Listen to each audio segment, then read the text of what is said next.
Hello. Hello. No, shut up. I was doing it. Hello. No, shut up. Hey, hello, Hey. Andrew. No, hi, Jackson. Hi. How are you? This intro is Hello, only good. for Jackson. If you are not Jackson, stop listening. Well, okay, I'm listening. maybe mute it Oh, wait. or like don't stop listening because we like views and money and stuff. But take an earphone out, maybe. I don't know. Jackson, how are you? Ooh, I'm good, thanks. I feel like I'm being personally serenaded. Ooh. Beautiful. Continue. No, that's all I had. That's it? Hello? I've got That's all you got for me? I'm a After a fraud. week away from one another, that's all you've got for me? You I'm son a of a bitch. fraudster. I know. You woke me up at 2 a.m. for this just to say hello? You can do better than that. Come on. What am I here for? What are we here for, Andrew? Huh? What is this? All right, I'll help you out. This is the official podcast. 350 weeks in, episode 350. It's a special number to someone, not to me though. Fuck this show. This is an incredible stuff. Like I'm feeling good now. Yeah. Yeah, you feel good? Well, Yeah. this wasn't about you. No one was saying hello to you. No one was True. introducing you or anything. No one You're said just hello here to me. on the sidelines, and that's man. how it should be. Hey, whoa! What was that? I'm cheating on you, Jackson. All right, well, that's how Yeah. it goes. To be fair, we never said that our greeting relationship was closed. Yeah, we never agreed that I could only greet you. I like greeting other men every now and then. I hope the that's whole fair. episode is just greetings. Yeah. Kaya, how do you typically greet people you've known for a long time? With silence. That's exactly what I expected. What a great episode. Okay, fuck this. Let's just start topics. I brought mine to the table. We all know what it is. I'm going to say it again. As of right now, boys, Overwatch 2 has a 9% positive score on Steam. How do we feel about that? Crazy it's that high. Yeah. Well, I've only found one other game that I know of that's gotten lower, and that was War Thunder when it came to Steam, because they apparently fucked the in-game economy by like basically forcing it pay to win, and people didn't like that. But everyone is complaining about Overwatch 2 just being Overwatch 2 and all the shitty practices they did with it, all the terrible shit going on with Blizzard themselves, how lazy and rushed the game is, how it really shouldn't even exist because its entire point was to be a player versus environment focused game, like really flesh out the co-op stuff, but that just didn't happen. And I think you have to pay to do it. Or rather, it's recycled stuff from the first game. Overwatch 2 has just nothing positive about it. There's not a single good thing about that game in any way. I'm still confused as to what it is beyond just like a balance update, really. And a microtransaction store that was added on. It's basically a massive, not even massive, minor update for Overwatch that you're forced to migrate to as a whole new game that changes up nothing while shaking up everything. And also, it's still Overwatch, so the 9% is well warranted. I don't know why Overwatch is the one that gets 9% though, because it's kind of like the state of the industry. Like all games are kind of fucking going in that direction. Overwatch 2 is the biggest fumble. Like the whole reason it's a sequel is because they were making the campaign, but they canceled the campaign, which means there is now nothing that makes it a sequel. Right. Diablo 4 kind of seems like the biggest fumble at the moment. That had so much positive press going when it was first like released and during the beta phase and stuff, and now people hate it. Wait, people hate it? Yeah, they had an update that was really bad. They had a stinker. Oh, wow. What happened? They made it very stinky. Okay. Very descriptive. I now know what happened. That's all you need to know. Well, I just know that it was what Jackson said. It was a darling. People really liked it. It looked cool. Like, what did they do specifically that fucked it? They did a big stinky thing. Oh, okay. Good enough? It was something to do with like XP grinding, wasn't it, or something like that? They made the grind more tedious, but it was more than just that. Wow. Yeah. Basically, they've like the game is in a seasonal model, and the first season came out and it sucked ass, and people were upset about it. And they like added some grindier elements to it to keep people engaged, because engagement is a metric in video games now where you need to keep the player in your game for as long as possible, no matter if it's fun or not. Just keep them hooked so that you can sell them more stuff in the microtransaction store. That's the strat. Mhm.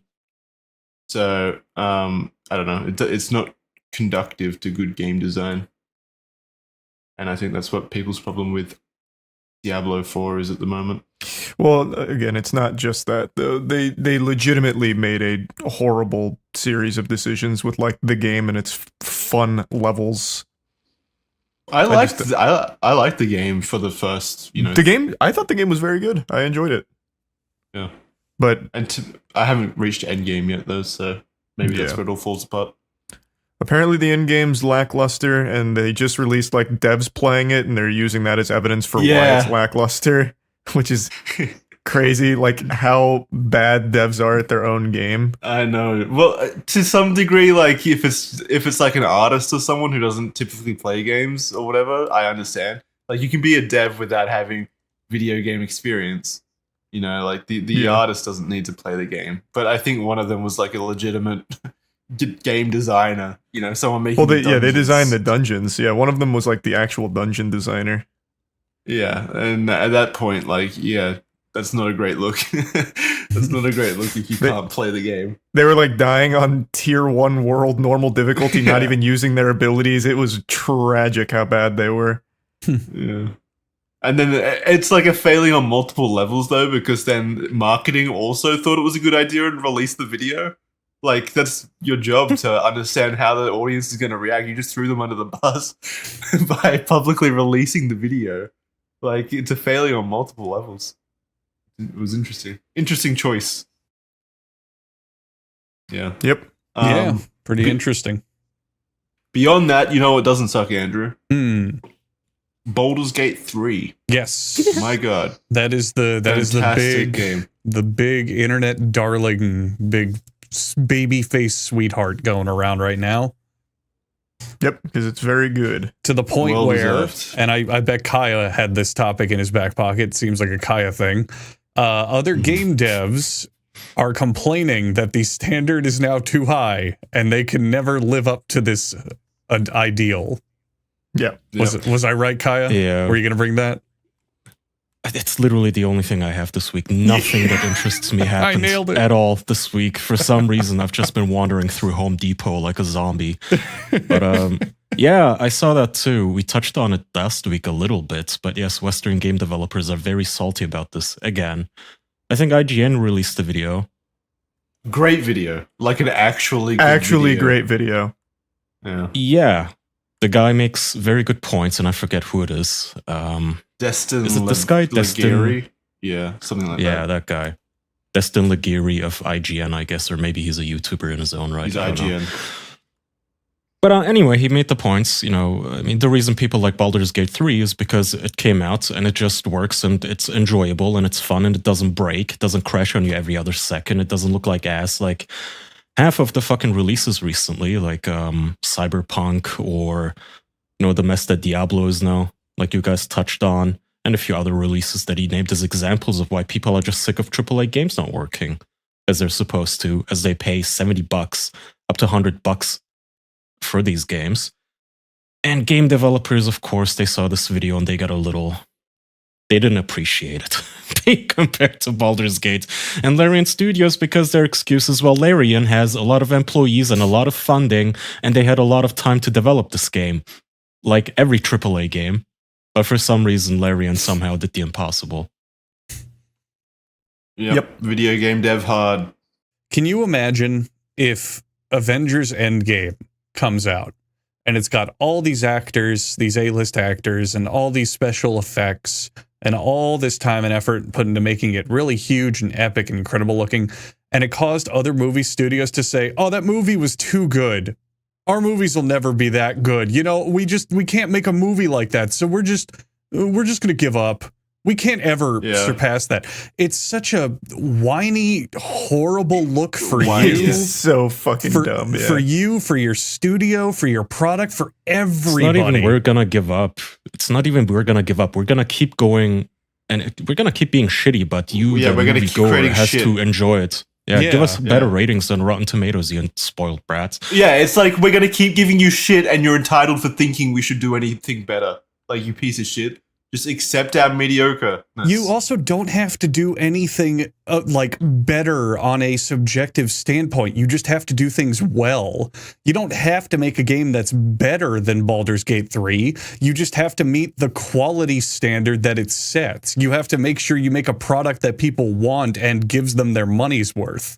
That's it. I'm not asking for Baldur's Gate 3 again. Like, that's something that Larian can produce. But what I'm asking for is box sale games that are worth the money that I'm paying for them, that aren't filled with microtransactions and are instead filled with actual passion. There's a reason in the last decade indie games have exploded, and it's because they keep it simple, they come up with a good idea, and then they just tighten it up and they make it functional and worthwhile and, you know, worth your money, because they don't need a gigantic fucking team to do it. The perfect example in my mind is Hades. Hades, when it came out, was the biggest fucking game in the world, and it's got a sequel coming out as well because of it, from a team that ordinarily always does new original titles every single time they make a game.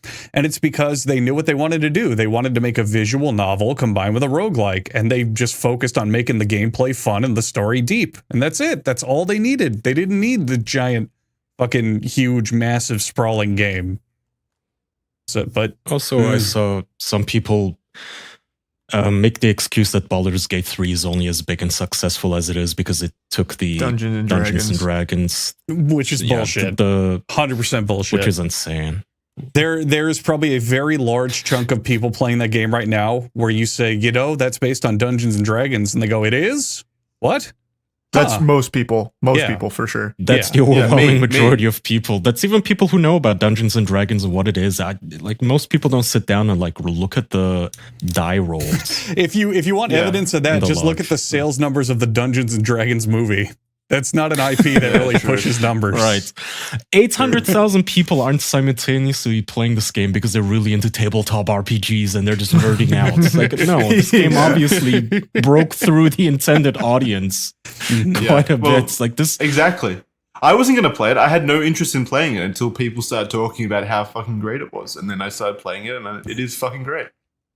And what I found out just today that I didn't know, apparently this game launched completely DRM free, even on Steam. You can apparently launch this game without launching Steam. It has no de novo, none of that shit. That's incredible. Awesome.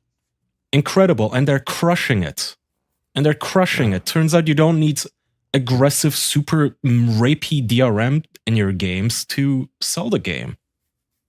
Insane, isn't it? It's also just so apparent how pathetic and I don't know, amnesiatic the game industry is.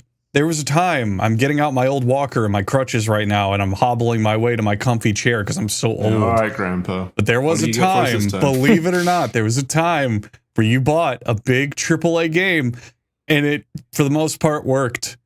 It was there, it was complete. They maybe would update it through the internet, kind of in that twilight era of connectivity. But that was it. You just got what you paid for. Right. Occasionally there was a glitch. I don't believe it. Yeah. All right. Yeah. What fantasy world were you living in, huh? I know, isn't that? These guys just making shit up and expecting us to go with it. Don't you understand, Andrew? Video game dev hard. There's too hard, in fact. Yeah. There's also games where they didn't have a lot of time or release scope, and even though there are glitches, they made sure that the actual product is still fun and playable and great. The perfect example that comes to mind is Smash Brothers Melee, which had a development time of 9 months as the GameCube launch title, or near launch. And that game is full of bugs and shit that doesn't work as intended. But they like smoothed it over and made it functional, and it's still played in high-level tournaments today. We actually just won a major last night for Moist Esports. Congratulations, by the way. Thank you. Did you watch? I tuned in here and there, but I wasn't home for my, unfortunately. Yeah. Zane played fucking amazing. Yeah, so I heard. But that's a 20-year-old fucking game that still gets high-profile shit in tournaments left and right, and it's broken as shit. There's thousands of videos on YouTube saying, oh, this character's not coded right. This guy was very clearly made last minute. This guy's hitbox is off. This animation's broken. There's like tons and tons and tons of oversights. But the game, the core game, still functions and is still very fun. And that's all you need. And yet the devs can't even do that. It's crazy. Well, some can. Like, look at Larian. We are getting good. They're a games. It has been unicorn, a good year for Jackson. games. No Not one all can do developers. that. Not all developers, Jackson. My apologies. Not all Are you not? developers. I think this year has been a fantastic year for gaming, which is It making has. it even more entertaining for me when, like, this is the moment where gamers are seemingly choosing to rise up and voice their concerns about the industry as a whole. No one's even rising up. Well, It's like- You think they're a gamer making would this get out out of to his be like the chair? Joker moment again, where like Yeah. he's laughing and then shooting the TV host in the head, and this is what you get. No, people are just paying money for a game that they like, and for some reason, this is seen as an affront to everyone in the industry. well, no, well, by rising, that was a bit of a joke, but by rising up, I mean, like, I never thought I'd see IGN attack the industry like that, release a video just Oh yeah, putting their that's balls fair. on the table in general, like actually saying the quiet part out loud. Like, I never thought I'd see that. So sentiment in general must. So we must not be let's- the only ones now. I which is also nice. want to make a prediction right now, looking at this game list. So Jackson was right. 2023 has been an incredible year It's for been big a game stacked year, releases. and it's still going. Allegedly, Starfield releases this year as well, right? Very soon. Yes. Yeah, but who cares about that? That'd Now be bad. here's the thing. Here's the thing. Everybody, from what I've seen on the internet, is once again falling for Todd's sweet little lies. They're so hyped. They're so excited. They think it's going to be the biggest, bestest, most yeah, but fucking complete game ever. And I'm They calling like it now. Skyrim, unlike you. Unlike you. You Well, don't like hang on. Skyrim. I'm calling it now. This game is going to blow ass, and everyone's Nah. going to hate it. I'm calling it now. They Hmm. can't keep getting away with this. I think it's Getting gonna away be with what? Making games that people enjoy, like Skyrim Making and bad Fallout 4. games that people are so indoctrinated to that they give them a pass. They're not bad games. What bad games have they even made? I think Fallout 76. That's the only Okay. one that I could think of. I thought all the Fallouts That's were bad. made by them were bad. They were buggy, What? glitchy, basic What? gameplay affairs. Yeah. People love Fallout 3. That game is bad. I love What are you Fallout talking 3. about? That story Fallout was 4 written by a was fucking also- toddler. And that's the whole, like, crux of a Fallout game.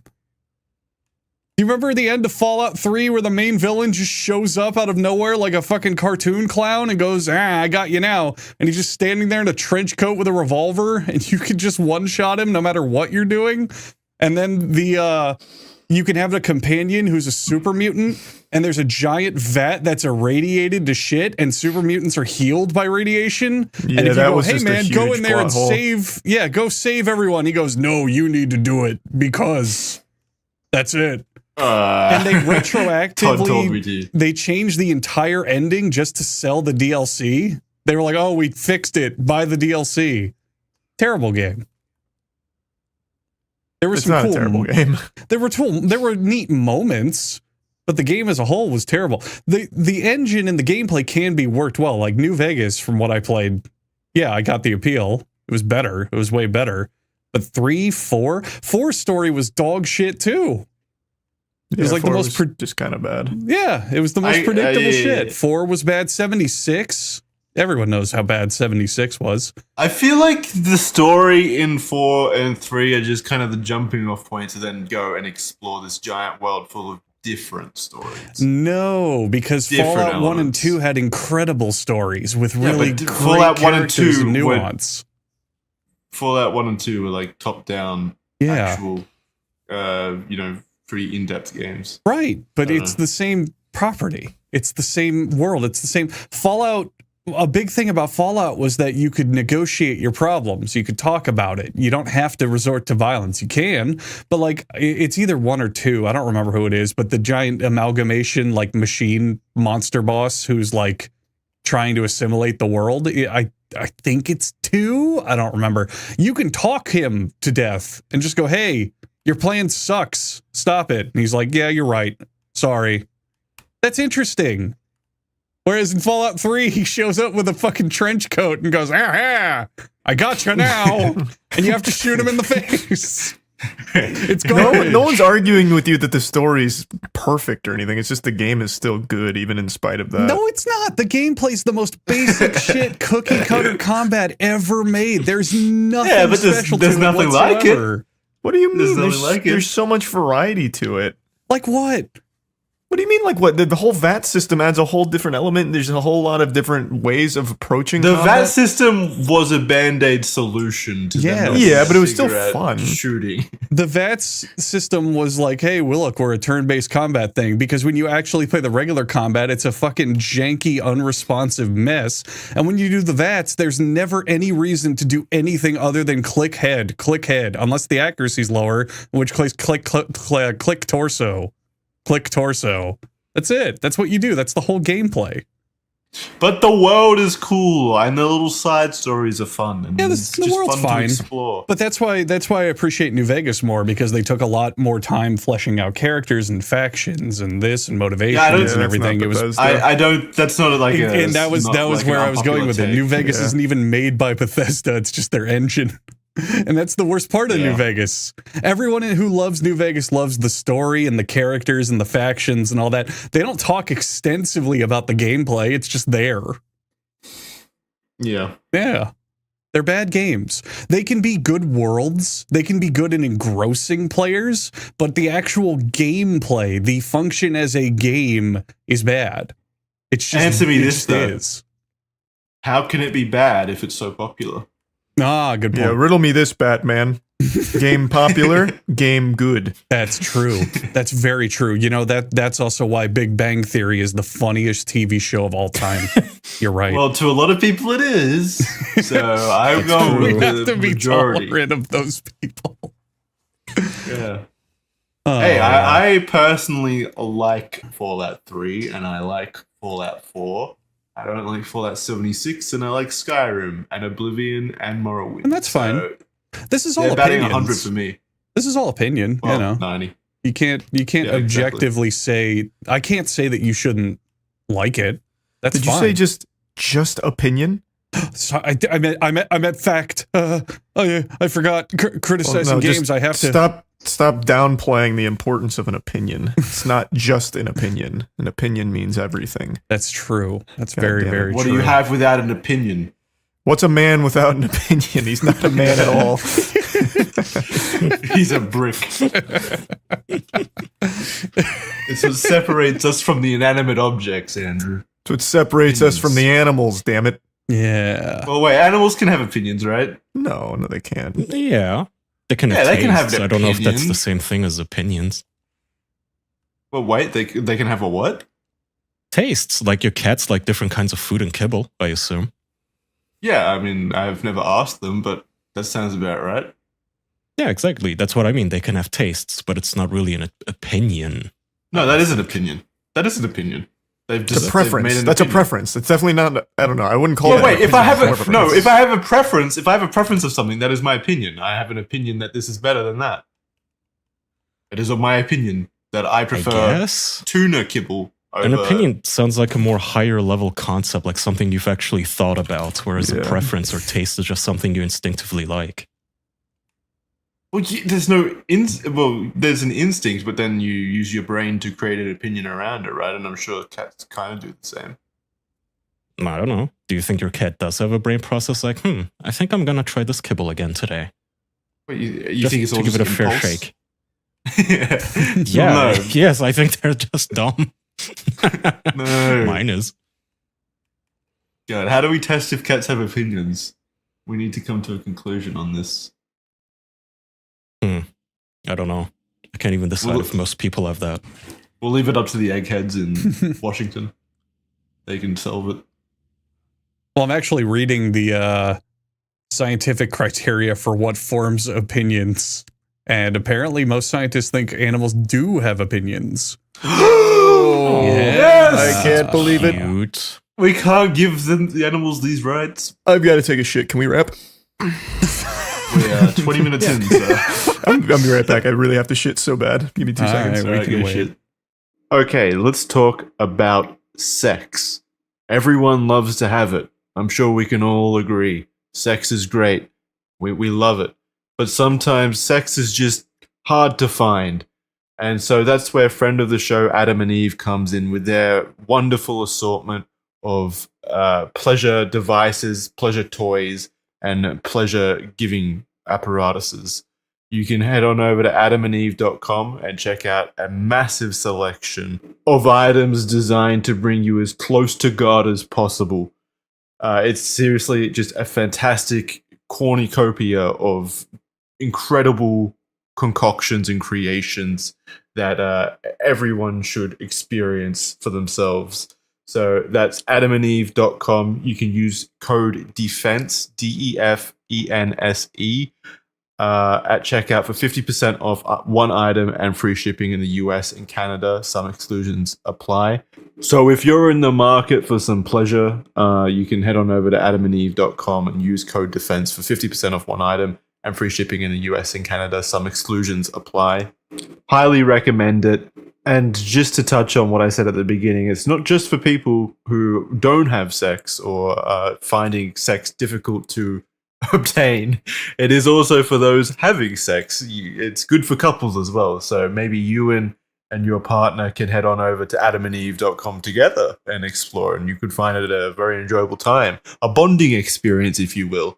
Maybe not on the first date, maybe ease into it, but eventually you get there and head on over to adamandeve.com together and enjoy the spectacle Adam and Eve can bring.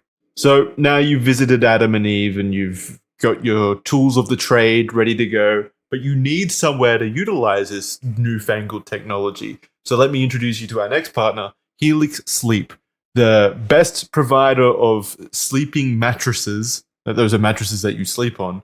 Available to mankind, essentially.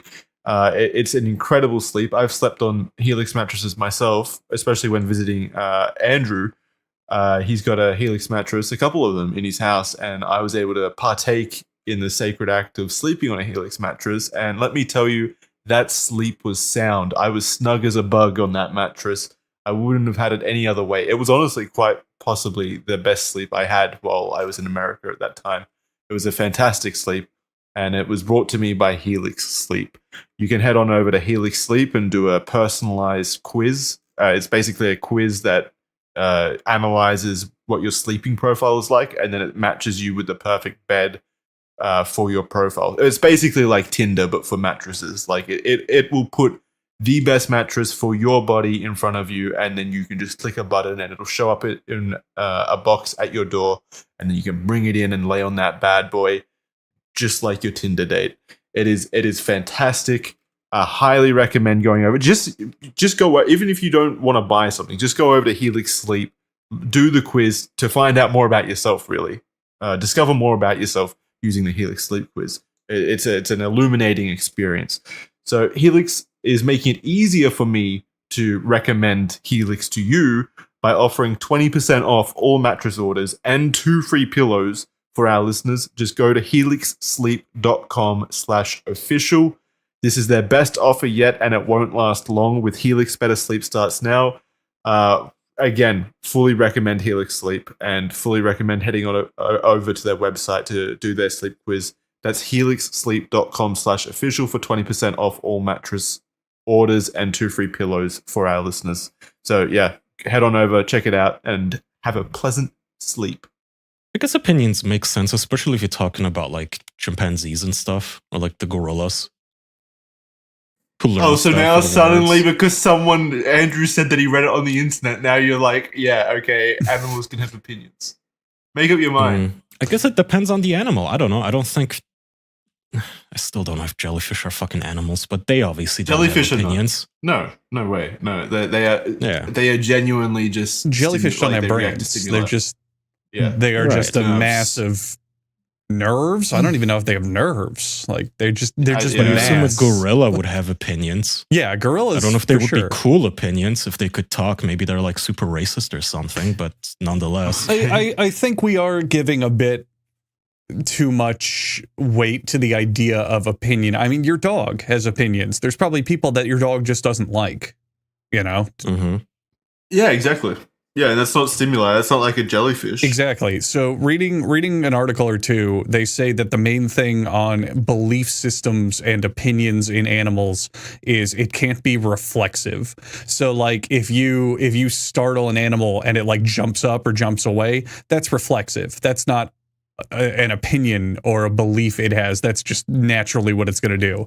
But an opinion would be something it does out of conscious choice. So your cat preferring food, or if your dog doesn't like a certain person, things like that. Yeah. They don't have to reflexively do that without thinking about it, you know? I don't understand why that's even a point. If I come up to you and like scare you from behind a corner or something, I'm not going to go, well, that's a weird opinion you just had, Andrew. Why did you go? What's the connection? Yeah. Why are people arguing about that? It doesn't make sense. Because it's fun to argue, Jackson. It is fun to argue. Mm-hmm. You're right. You should make the people who make horror movies read that. The jump scares are True. not clever. Yeah. Just a natural reaction, you dickheads. The old tickling in the crowd argument never gets old. Oh, Yep. well. But to come full circle, my opinion is that you're probably right. I don't know. When was Bethesda's last game that came out? Skyrim on the LG refrigerator. Yeah, true. They re-release that shit Yeah. every 6 weeks. No, it was Fallout 4. That was like 2015, 2016, right? So it has been Well, wasn't quite a 76 while. their last game made by them? Yeah, but that one universally sucked. Like everyone's opinion was that sucked. Right. I'm saying what was the last game that came out that was like well received. So a lot I of think it was people conflate Bethesda the publisher with Bethesda the developer. And I like what they published. Like they made Doom, which was good. I thought Deathloop was pretty neat. It fell apart, but it was neat. Like they publish good games. So there's very often contrarians like, oh, Bethesda does make good games. Like, no, that's not what they made. In terms of what they've made, I think it's Fallout 4. I think that was the last one. Trying to find like a list that's just what they developed. My point being, I don't know if Starfield's going to be good because it's been so long since they've released a game themselves that it's hard to know where their quality level is at. It's going to be terrible, but the people who are into that sort of stuff are going to think it's incredible and amazing. I found the list, by the way. Literally all they make is Fallout and Elder Scrolls. Their last games... That's... in reverse order were Elder Scrolls Blades, which was a mobile fucking mobile game. Yeah.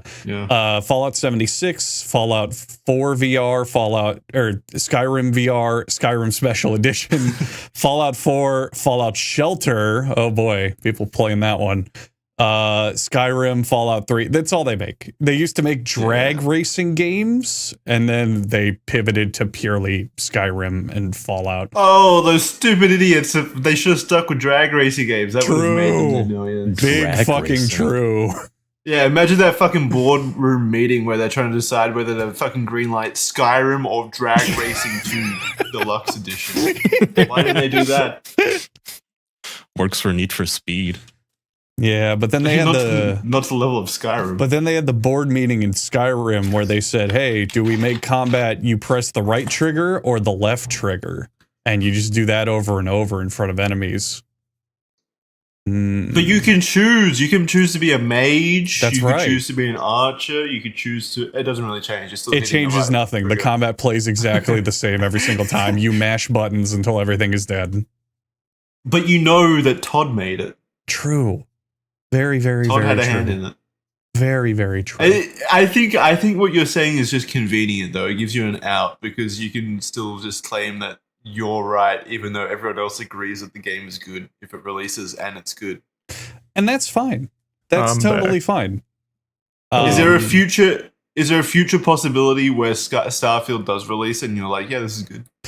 If Starfield releases and it does seem like an objectively good game, I will say, wow, I'm surprised. They really pulled it out. I think Skyrim and all of those are very overrated. I think they tick boxes for people without really wowing them. They go, look, here's a world. And look, there's many different things you can do, but there's no depth to literally any of it. Like, one thing I remember from Skyrim that I especially hated is each and every single dungeon is exactly the same. It's copy and pasted, re-switch A lot of people have that complaint, though, but it doesn't mean that it's still not good. So what's fun about a dungeon crawler with bad dungeons? That it's more than just a dungeon crawler. But that was my point, where nothing has depth. Like, you just do all this surface level stuff, and then you're done. You can build a house in Skyrim. There's a nice level of depth there. Yeah. Could you? Yeah. I know you can buy one in Whiterun. Can you just decorate it? Yeah, you can well, no, you can build an actual house. It might be an expansion, though. Oh, okay. I did not play the expansions, to be fair. I only played the base game. Yeah. Yeah. And then Super Mario shows up as the final dragon. And I was like, oh, that was cool. Yeah. Yeah. Starfield, good game. Already confirmed from me. Not even out yet, but game of the year. Yeah. Easy. I'll take a peek when it comes out. I could be wrong. I'm just making a little prediction based on my experience. That's all. If you're wrong, you're getting the stick. Oh, if I'm wrong, people are going to disagree with my opinion on the internet. That's going to be unrecoverable. Oh. I don't know why you put yourself in that position. Yeah, why would I ever have opinions on the internet? That's fucking stupid. Just say it's going to be good and then shut up. It's not that hard. No, that's true. That, if you think about it, that's the real influencer endgame, isn't it? You just agree with everyone and shut your mouth and make millions of dollars. That's the dream. Is it? No, I think it's the opposite now. Disagree. Disagree with everyone. Get the controversy clicks in that audience. True. Capitalize. All right. Let's roll on that then. Charlie, give me a hot take right now. Something you truly think is a hot take. Final Fantasy 16. Final Fantasy 16 is not game of the year and shouldn't even be considered. I agree. Okay. But a lot of people disagree. We are going to get flayed alive by the anime fans, yeah. I love Final Fantasy. I couldn't have been more excited for Final Fantasy 16, but I think they really dropped the fucking ball. There's so much in that game that is incredible and so much that is just bad. Agreed. It is a game of highs and pretty low lows. So it's got an 87 on Metacritic, so it's not like bank busting over here, but yeah, people seem to like it overall. People love it. People love it. Yeah. It's not surprising. People take their anime games very seriously. True. Should Baldur's Gate 3 win then? Baldur's Gate 3. I think it's a contender. Yeah, Baldur's Gate 3, I think, probably has this. I mean, it's a stacked year. You got fucking the Zelda game. You got that. Oh, you got a bunch of shit. I don't know what it goes to, honestly. We're talking this year? Yeah. I hope it goes to either Zelda or Baldur's Gate. Just because I want to see people mad. Developers. It's probably going to be Baldur's Gate with how it's been received. It's that Elden Ring effect where it kind of just is a tidal wave that's really hard to stop. Yeah. It does feel like I've heard more about Baldur's Gate 3 than I did about Zelda. Zelda had its time in the sun. Positive brave. Yeah. This just feels like more of a movement. So I'll give you a little counterplay here. Elden Ring on Steam had a peak of 950,000 players, and I think Elden Ring was pretty unanimously agreed to be its game of the year. Baldur's Gate currently, it's dipping a little bit, but has a player count of about 875,000 on Steam. On Steam, just Steam. Yeah. Okay, good argument. So how many does Zelda have on Steam? Just so we can compare. Good point. I really wish they actually made those numbers public sometimes. Nintendo is such a guarded company. Yeah. If only it wasn't a bunch of Japanese boomers running that whole place. I am so curious about the behind the scenes and what their engine looks like. What does the development process look like for this sort of thing? Do they even ever do developer office tours? I know a lot of studios bring in like interviewers and press and shit to be like, here, look, here's our game. Let's talk about it. But I don't know if Nintendo does that. Very surface level of here's some concept art for the Guardians and Legend of Zelda. And we were inspired by such and such. But no, they don't actually like sit down and let you watch some guy work on his computer for 20 minutes straight without commentary or anything like that. maybe it's good that we don't hear from the video game developers in this situation. Maybe we just get to enjoy the end product. It does play to their advantage business-wise, because if they have products such as Metroid Prime 4, which they keep scrapping and redoing, it doesn't have that... I'm trying to think of like the name of the effect or the idea where if they keep showing it off and then they scrap it and they have Early this beta access. footage. Yeah. Development hell? Yeah, development hell. Yeah. So a good example I'll give is BioShock Infinite, which did go on to be successful, but it changed a lot.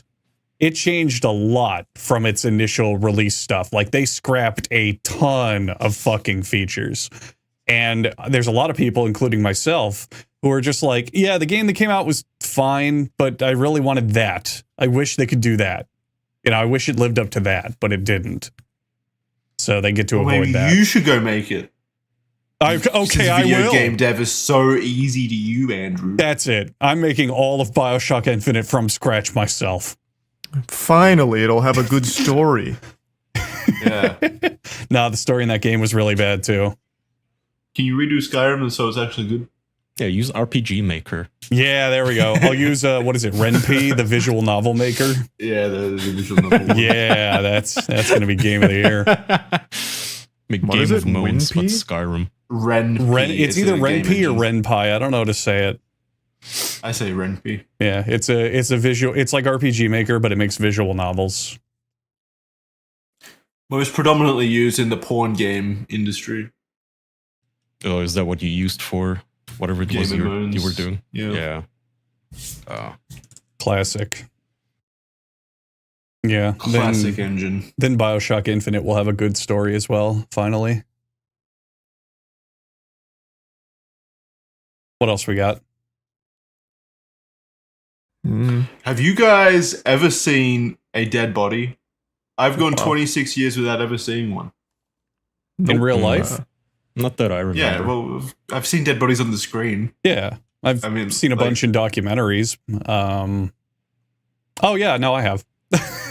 Just How do you forget about stuff like that? I feel like that's like life-changing shit to see a dead body. That's how everyone always... It was my dad, so I try to kind of not think about it. Oh, god damn it. Yeah.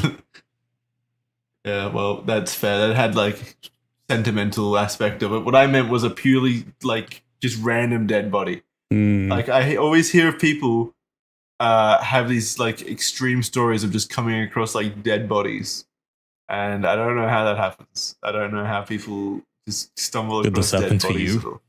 No, I've never seen one, and I feel like it needs to happen. It needs to happen. You can make it happen, technically. Well, I mean, I don't want to like. It's completely in your hands, buddy. No, I don't want to create a dead body. I just want to naturally stumble across it, just so I have a story for the podcast. You know, now that I thought about it, I want to say no, not consciously, but I have been to California, and I'm sure that some of those people passed out on the street were dead, possibly. So I may have seen dead people. I don't know. Yeah. Do you ever think about like? When you're walking through like the city or whatever, just how close you are in proximity to like a dead body at any given time, potentially, or just in general, Ooh. Or in traffic. I mean, a dead body could be stuffed in someone's trunk. It could be the car in front of you. Well, it's like that. It's like that age-old thing where, like, if you're in a populated like shopping center or something, there's a likelihood that there's at least one like serial killer or murderer in there, just because there's so many people crammed in one place. One of you's a killer. One out of all four. 1 out of 4 Americans or people on Earth. Yeah. I don't know. I just feel like there's probably a dead body in my life somewhere that I'm going to see eventually, and I don't want to be too shocked when it happens. I don't want it to affect me that much. It's probably going to be boring. It's going to be an uncle that you didn't even know existed that passed away, and then you have to be dragged to a funeral, and you're going to have an open casket. Yeah, I guess. It's not going to be super exciting. It's just like finding a dead body in like a swamp or something and poking it with a stick. There's been so many of those kinds of stories that I've heard from people, and it hasn't happened for me. It doesn't sound like it's happened for you guys either. That's lame. All good. I don't know. Trying to find how many people statistically are murderers. It's an interesting question. You left?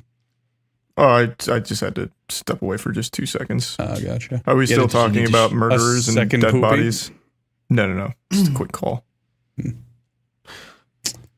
Yeah, I'm trying to... Go ahead. I bet you it's not as many as like 50 years ago. Well, you don't think there's more serial killers now than there was 50 years ago? No, I don't believe that. There absolutely Oh, is. there's 100%. No. What? Statistically, there has to be.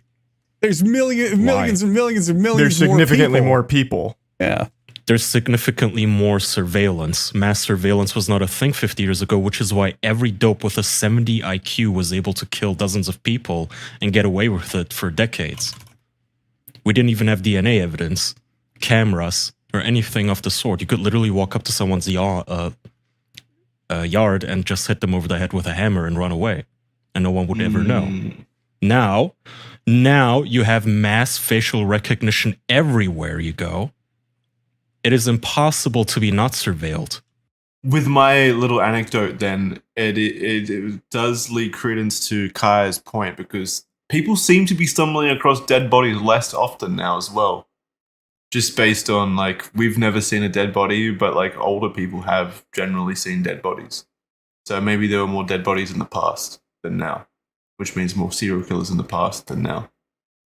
I don't know. I feel like the killers today, they're still idiots, but they immediately get caught. Again, it's the typical story of mom drowns her 2 kids and kills her husband in her sleep. And then the cops just open up her MacBook and they see that she Googled, how do I kill my husband? Right? Immediately caught because she's a dummy. 50 years ago, she could have gotten away with it. Because 50 years ago, she didn't have Google to give herself away like an idiot. Kira, my girlfriend, was telling me a story the other day about someone a wife who killed her husband through mushroom poisoning, and she claimed that it was all an accident. While, what was it? Like the dinner she served, like coincidentally, she and her parents were fine because it was like a family dinner. I don't know why you choose then to like commit murder, but like she and her parents were fine, but her husband died and his parents died. She killed their entire family through mushroom Holy poison. shit. I know. And then she's like trying to claim that it wasn't on purpose or anything. It was all an accident, even though her side of the family was fine. Were they tripping before they died at least? Or was it just poison mushrooms? I don't know. How many... What is there a mushroom that's completely fatal? Well, yeah. I'm assuming there is. Isn't that everything from what I've learned from cartoons is that there are very few mushrooms you actually can eat and the rest will kill you. Okay, Jackson, are you talking about the story that happened only like a week ago? I don't know. I was just told the story from my partner. Yeah, okay. It's probably what happened a week ago because it happened in Australia. She killed 3 people. She alleged that she bought the mushrooms at an Asian market, and she herself had to go to the hospital after eating them. Well, then maybe it's not murder. I'm not sure, but it just seems pretty convenient. Yeah, how did only she survive? Oh God, she's a fucking idiot. She cooked death cap mushrooms. They have that name for a reason, you dumb son of a bitch. No, it's like deviled eggs, Andrew. It's not like it's the actual devil. You don't get it. Ah, right. It just means you're gonna die of pleasure. It's just a funny name, yeah. Why would any market even sell poison mushrooms? I have a very good feeling she just kind of For people found like them her. and said, "Oh, I got them at an Asian market. Ha ha ha! I totally was mistaken. I was conned. I didn't kill my family. No." Kaya, put yourself in her shoes. She's tried to go out on a limb and provide for her family by foraging for mushrooms in her backyard, and now she's getting shamed nationally for murdering 3 people. That fucking sucks. I would go the Asian market excuse as well. I hope she's got a receipt. To be fair, even if it is an just says accident, she needs to go to jail forever. She's too stupid to be let back. Even if this wasn't a premeditated murder. Yeah. So it seems as well, the reason those people died is they were all elderly. The victims were all pretty much like in their 70s. Yeah, but doesn't Death Cap? I assume Death Cap, like its name suggests, is just like a lethal mushroom regardless. Yeah, you shouldn't eat death cap mushrooms. It's not a good idea. But the fact they were old probably didn't help. Yeah, but that's also like saying, if you're that old, you probably also shouldn't be going up or down stairs, Yeah, I should eat some death caps and prove that I'm better than old people. Let her go. Yeah, let's Justice set her free. for, what's her name? Why are you victim blaming the old people? They didn't get a say. They weren't told like, oh, here's your 3-star meal. They should have known better. They have more wisdom. Yeah. I'm They should have been able to sniff that it was poisonous. Yeah. I'm of the opinion we should always Is this victim Death Cap? blame old people. Fuck those guys. Everything they get, they deserve. They lived a whole When are you life. going to change your mind? Are you going to change your mind when you're old? When I play Starfield, I'll change my mind. Okay. Her name is Erin Patterson, so hashtag justice for Erin. Let her go. She's completely innocent. I bet the cops planted those mushrooms on her. There's a photo of her I did the crying. victim systems. This looks so fake. I didn't know it was Australian. That's pretty cool, I guess. I mean, Yes, that it makes is sense Australian. why your girlfriend would be talking about it since it's Yeah. Australian. Yeah, she killed 3 of her in-laws, which, okay, yeah, she has motive. See?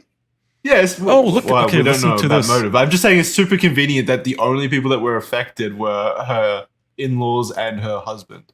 If I wanted to kill my husband and his parents for some reason, This is That's probably how I getting feel really about it. suspicious. Her kids were at the dinner as well, but they were given a different meal to eat. well, they hate death cat mushrooms. They're very picky eaters. Yeah, very picky. Yeah. Mom, I want to go play Starfield. Not until you've had your death cap.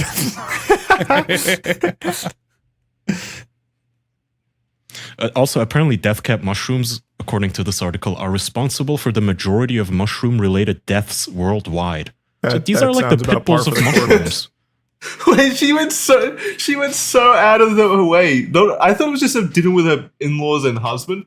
There was a fucking Baptist church pastor there as well who was fucking in critical condition. It's like a cult mass suicide. Now I'm interested. She had dinner with like 8 elderly people, all in the like 70s, and like killed like 90% of them. Holy shit, that's so fucked. How old is she? 48. Yeah. Is there no video of this? That's You know what I love is, I don't know. What? oh, it's when you open up a news article, but the video attached to it is completely unrelated to the article that you're reading. Oh man, Awesome. I fucking loathe that. Classic. Kyle, we Fucking hate can news sites. jump off what you were saying earlier about serial killers and how much harder it is to do now. A thought similar to that I think about constantly is how much easier it would have been in the past to rob a bank. Yeah. Like in the fucking 60s Yeah, and for sure. 70s, you go to a bank, you bring a weapon, or you do it quietly. Millions of ways to do it. You walk in, you go, hey, give me the money. You get out, you find a smaller town, easy, bing, boom. Now you have all these cameras. You have all of these security measures. You have banks where the fucking panic button rockets up a giant bulletproof shield in front of the fucking teller counter at like Mach 2. Like, what do? They locks all the doors so you can't even get out automatically. I wish they would think about bank robbers a little more. Bank robbers' Make rights. it easier for them. It's, Yeah. it's a hard job. But man, think about it. It would have been so cool in the 70s. You pull up in your big fat fucking Cadillac, a 6-shooter revolver in your pocket, your nice suit and mustache ready to go, and you just walk in, you wink at the teller. They and just say, give you the money. Yeah, you just wink at the teller and say, hey, hand over the Hey, dough. toots. Yeah, hey, what's up, sweet cheeks? They put it in a burlap sack with a big dollar sign printed Yeah. on it. And as you drive away, bills just follow behind you. The cops don't even chase the trail. They don't care. They're like, whoa, this is cool. That guy's cool. It's gonna make a cool movie one Yeah. day. And then there's fucking fingerprints now and like all this Well, shit. there were always fingerprints. Fingerprints They're aren't they, new. They don't. Yeah, they Yeah, don't. they are. They just like come into reality. No, the ability to like identify people based on fingerprints is new, but we've always had them. They've always been there. not living not fingerprints modern everywhere. DNA science. Well, No, yes. not DNA. That's DNA it. is very recent. Yeah, relatively DNA is recent. speaking, and like in the 80s or something, I think. And Yeah. that was when a lot of unresolved mysteries or unsolved crimes were solved, where people went, oh, hey, you guys remember that blood/cum/piss sample we have from 50 years ago? Run that through that newfangled fancy DNA system. And what do you know? It actually brings up results. God, and they could imagine! arrest Oh my killers. God, yeah, imagine how pissed you would have been if you had gotten away with murder for 40 years and then they I invent know. DNA. So you're like, what the fuck? I wouldn't have never murdered someone if I had known this would have existed. There's a big Netflix documentary. I forgot the title. I'll probably someone will remind me of it. But there's this guy. DNA, the silent killer. No, it's the opposite that happened. There was this guy, for one reason or another, was like, "Yep, I killed that bitch. I did it. I murdered that woman. Fuck her. Take me to jail. Ha ha ha." I forgot why he did it. I think he was not a great person and was kind of messed in the head and You wanted don't attention. say. Don't say. But I don't think they he was a sent him very to nice jail. person. They sent him to jail for 14 years or something ridiculous. And while he was in jail, they came out with DNA evidence. And he was like, "Oh, I kind of hate being in jail. Can you guys do my DNA?" And then they did it, and they were like, "Wait, you weren't even like remotely near the scene of the crime. What are you doing? Why'd you confess to this?" So Good you just times. confessed for shits and giggles? I watched this many years ago, but he confessed for basically no reason, and they thought he did it. They were like, "Oh yeah, you totally could have done it," and then they did DNA after it came out and went, "No, you couldn't have done it." Confessed or coerced? No, he into confessed. confessing. He walked into the police station and said, "Yeah, I killed that woman." Well, that's what the the police fuck? said. For no reason. Let me see if I can find Maybe it. he needed a free meal. Yeah, free accommodation or something, maybe. I don't know. Yeah. Yeah, someone in chat might know it. It's pretty old. But it's on Netflix. I haven't heard of that one. I know about the one of, Chad is saying Kaya's thinking of the Fear of 13. I remember that one where the That's guy it, was the Fear in of 13. Yeah. Yeah, but that guy didn't freely admit to it. The cops got him and they coerced him into the confession. Okay. And he yeah. sat in prison for many years until DNA evidence became a thing, and he finally was able to get out. I might be misremembering because I think he explains in the movie where he's like, "Oh, if I just confess, it'll be fine. I'll just do it."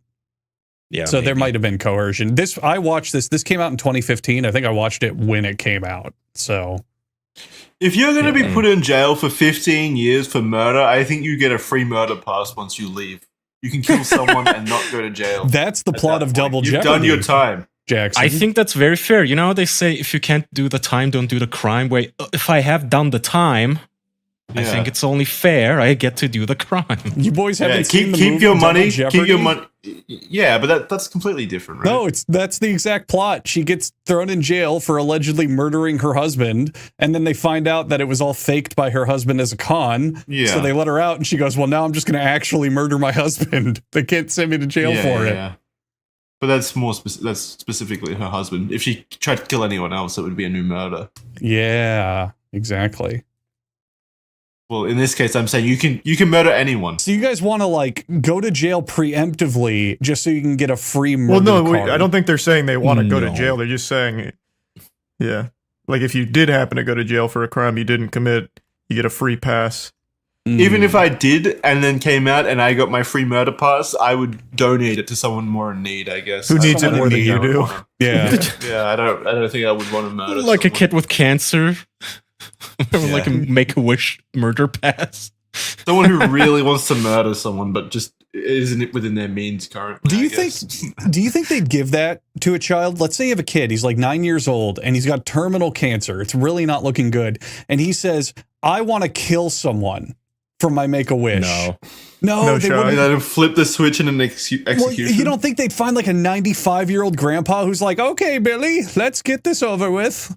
I think you'd really struggle to find somebody like that. No, I mean, you could, if it's in Canada, you could find somebody who's already in one of them euthanasia pods, and you could go, Yeah. "Hey, you know, Billy's sick. Yeah, just Can turn you it flip on." the switch?" Find a brain dead coma patient, and the family's like, "We're debating if we flip the switch, but here's Billy from Make-A-Wish to do it for you." Pull the plug, kiddo. Yeah, here you go. Give it a big pull. I don't think it makes for a heartwarming story. Yes, it like, does. Make-A-Wish fulfills murderous intent. If it puts a smile on that little tyke's face. All right. Yeah, Even it's for his last 5 wish. minutes.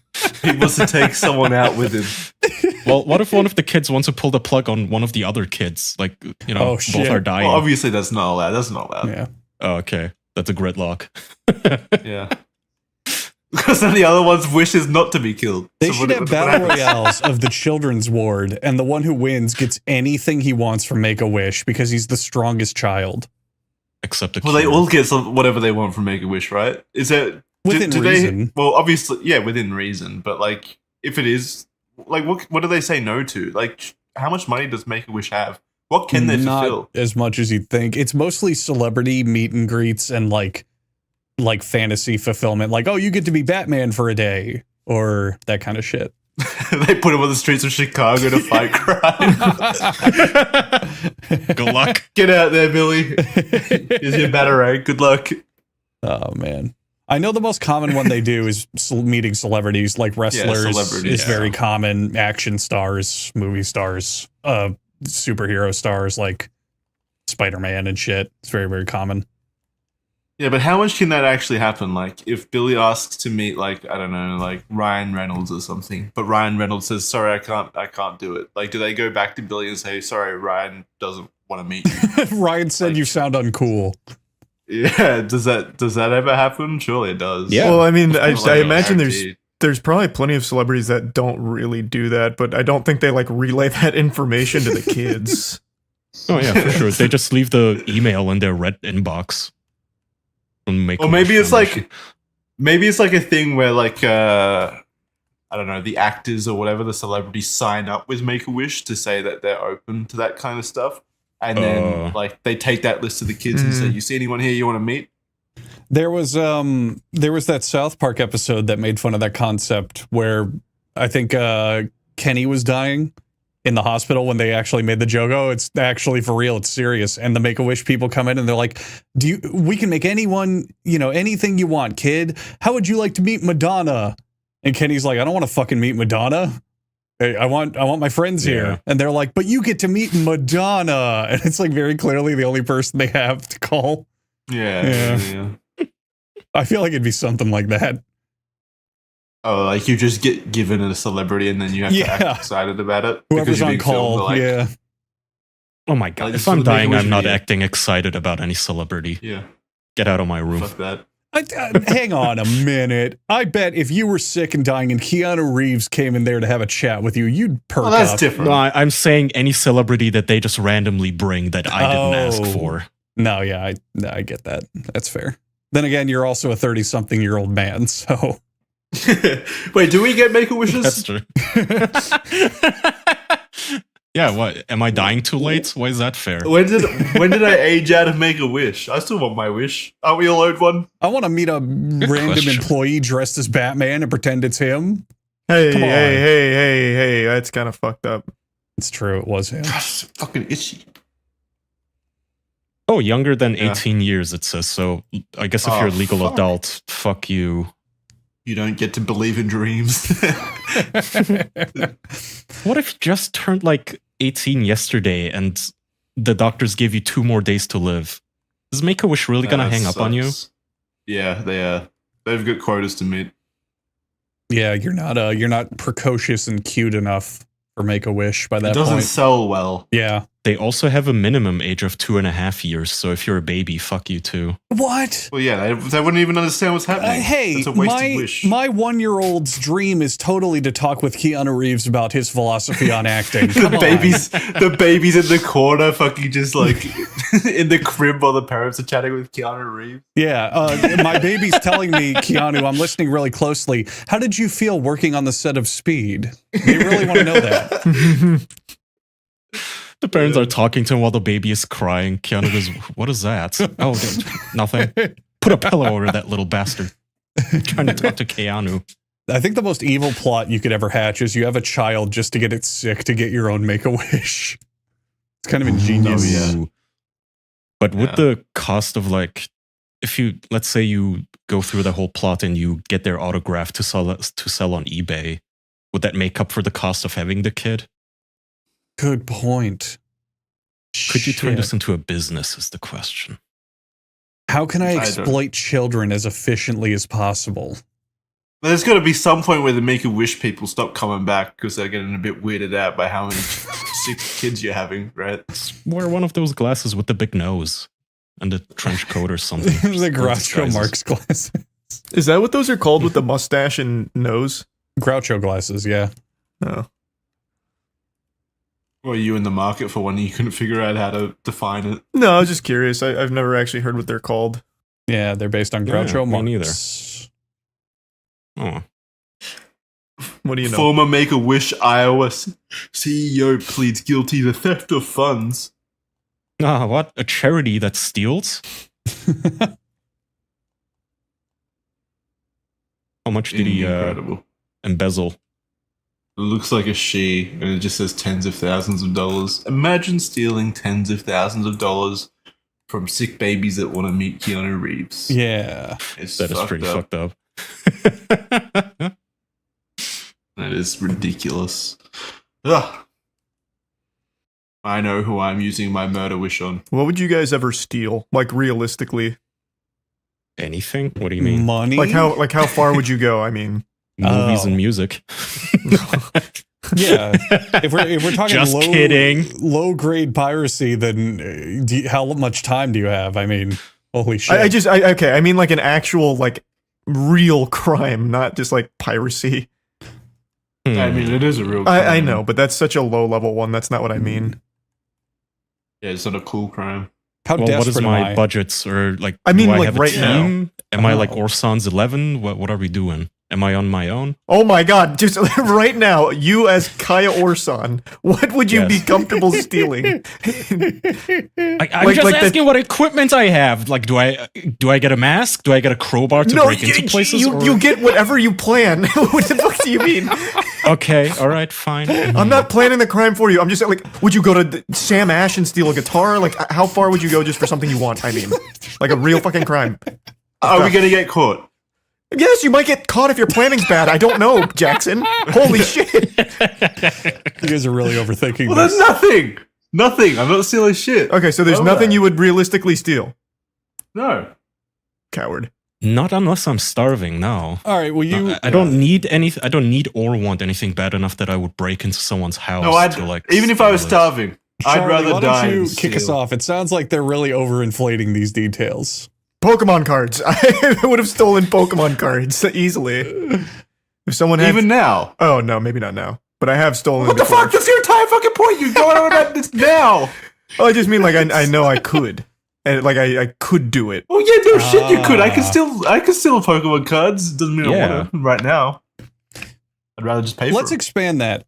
Let's expand that. Have you guys blatantly theft something? Just flat out Nope. stolen something like that? Yeah. Not even as a kid. I'm pretty sure as a Only kid Digimon I cards. accidentally once did, and I felt fucking Oh. horrible for it. Like I put it in my Yeah, I'm pocket sure- and forgot about it. Yeah. Yeah. Yeah, sure, buddy. Sure. Yeah, and then I was Accidentally. profiting and snickering under my breath, like, hey, I got him.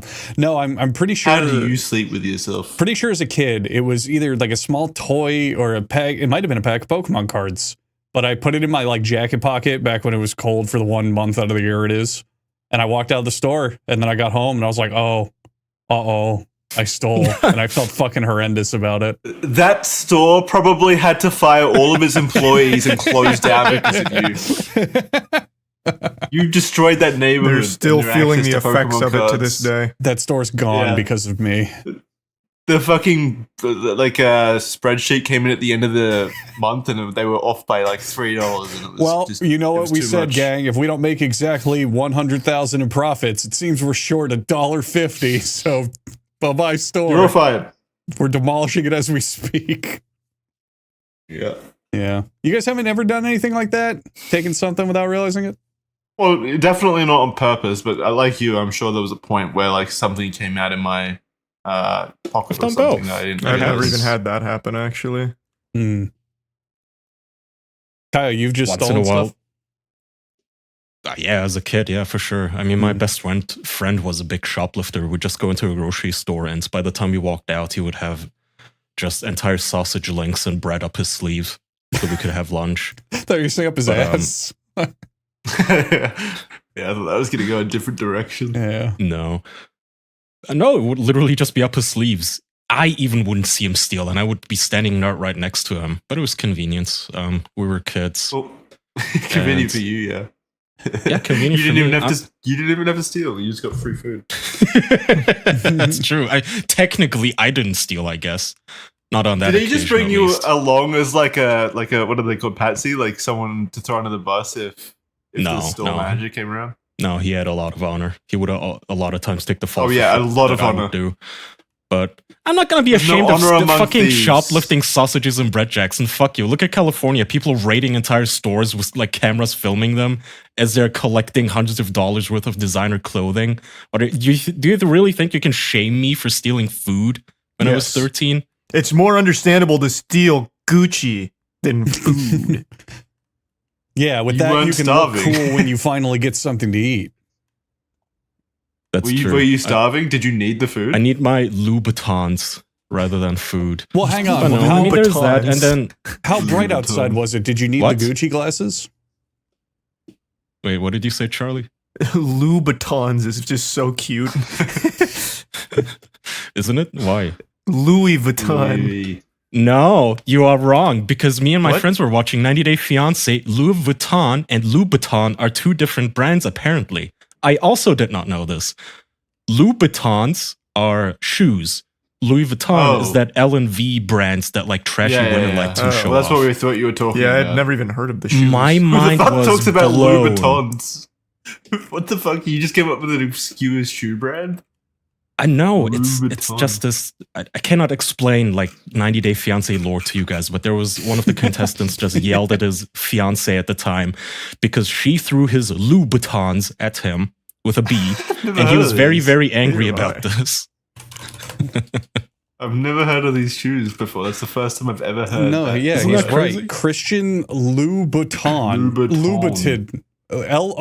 Louboutin makes luxury shoes.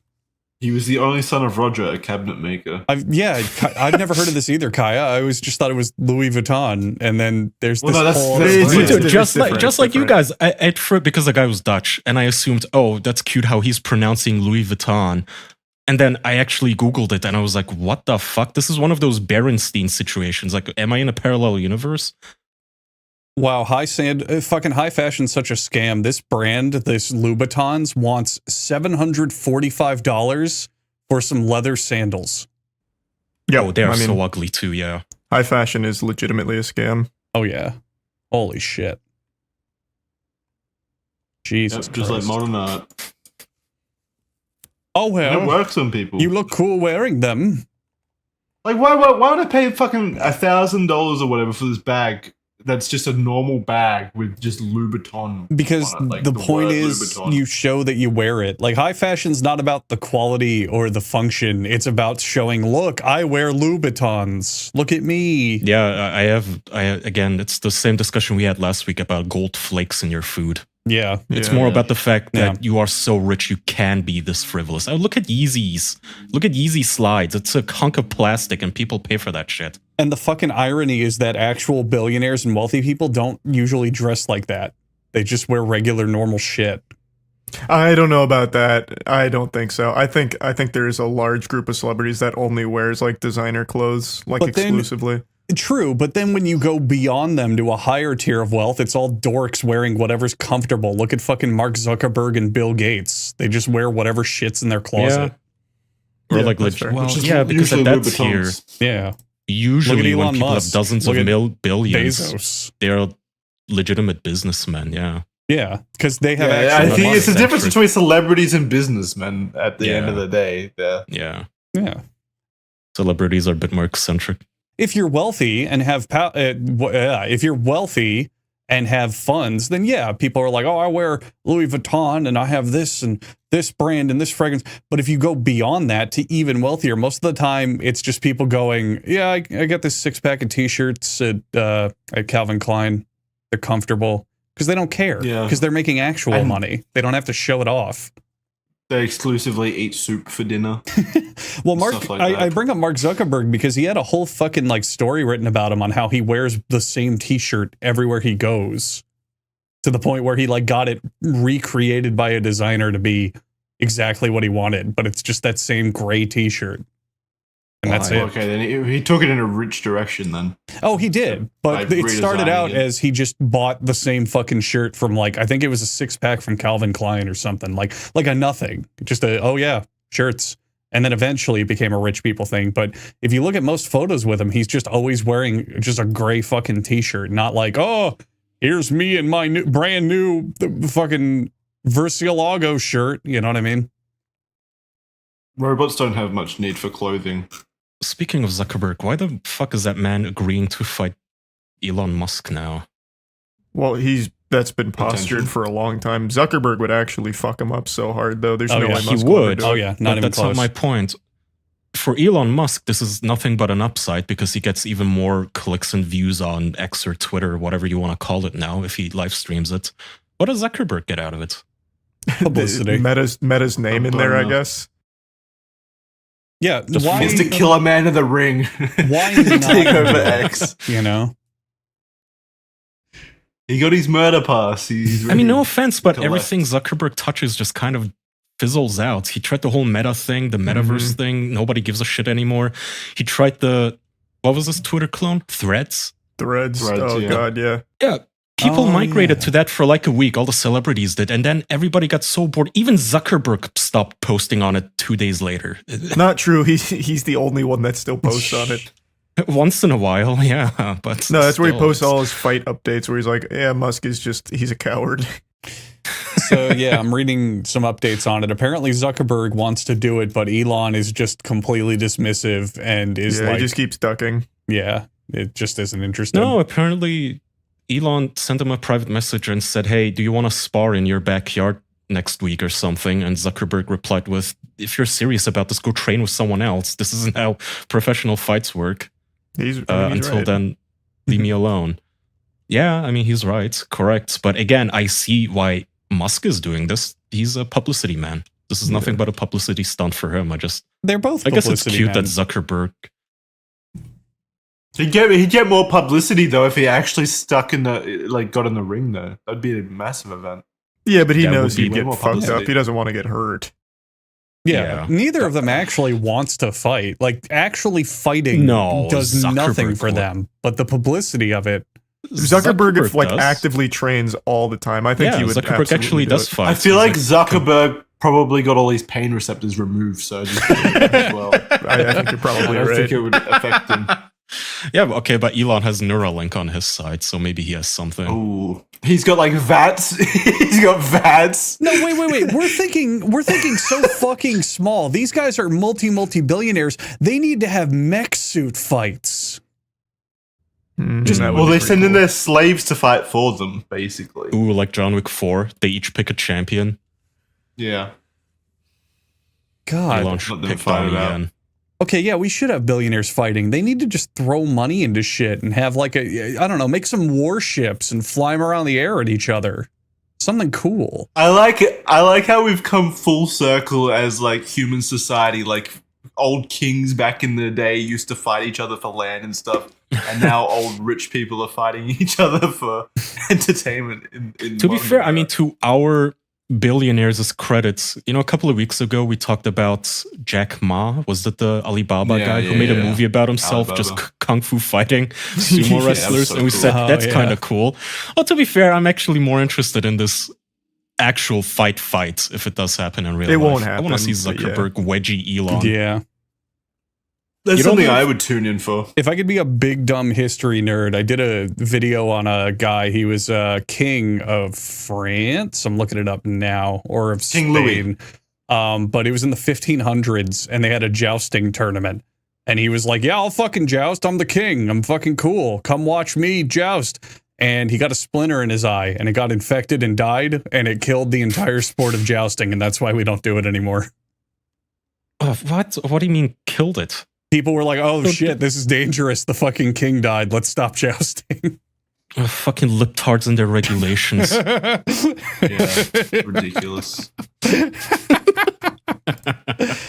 Yeah, Henry II of funny. France was the king of France, and he went to joust, And he was like, "This one's for you, mistress." And then he got fucking obliterated by a splinter. What an So idiot. what's the vote here? Do you guys think the fight will actually ever happen? No, it will No. never happen. I want to Yeah. see jousting now, though. Yeah, we should bring actual jousting back. Yeah. Oh, well. Maybe Elon will try to weasel his way out of it. It's like, hey, how about we don't fight, but instead we turn it into a sports competition. We play pickleball or axe throwing or something else that's super dorky. Oh, He the already Renaissance has. Fair Polo. Games. Did you not see his tweet about like he's going to need back surgery? So like he's already getting his excuses ready. He's getting Yeah. body enhancements. That's not He's a good putting enough metal excuse. spine in. Well, let's kill two birds with one stone. Let's have them joust. That would be Yeah, pretty I'd cool. be down for that. I'd pay to see yeah. Elon and Zuck joust. I think that'd be cool. Yeah. But doesn't jousting just last like one dash? I mean, you either hit them or you don't, right? Well, and then you circle back. Yeah, if you miss, you circle back. You could also play multiple rounds. Doesn't have to be one and done. Well, no, it's done when someone falls off the horse, right? That's the entire point. Right. But Yeah. it could be like first to 3 falls or whatever. You could Oh. yeah, it doesn't have to just be, if you fall off you lose immediately. They could keep doing I it. don't think that's how they did it back in the old days. I think it was one and done, or until you get a splinter in your eye. Well, I'm trying to Die. make it more exciting, Jackson. Jesus. I mean, it's fucking joust. Like once is enough. That would be incredible. Oh, this guy's never seen a joust if he thinks once is enough. Well, get a lot of other side action. Have you never seen jousting, Jackson? They still do it. Yeah, like Renaissance fairs. No, I have. Yeah. Yeah, but that's like, isn't that fake No, stuff? that's real jousting. I feel like that's fake stuff. I feel like they don't actually. Well, it's try to I mean, they're joust. not It's trying all, to kill each other. choreographed. Yeah, they're not trying to hurt each other. They're still pushing each other off horses. It's like pro wrestling. Yeah, but it's like wrestling. It's like Yeah. choreographed falls and stuff. Hey man, falling off a horse is still fucking dangerous. Like And they're- getting they're hit with a pretty high giant I up. fucking gotta- wooden spear. Yeah. I gotta believe that there's some danger there for it to be jousted. There is. Jackson, come on, Uh, man. Are you the They guy? have like insurance. You know who you are? You're the guy who goes to a wrestling event and goes, "Oh, this is fake. They're not actually fighting." Boo! You know who you are, Jackson? You're Mr. Dweeb. You're Yeah. Dweeb guy. You're a fucking nerd. I'm Mr. Dweeb. I'm Mr. Dweeb for wanting people actually to kill each other in jousting. That's You don't enjoy entertainment. Come on, dude. I'm just saying. I gotta believe there's murderous intent.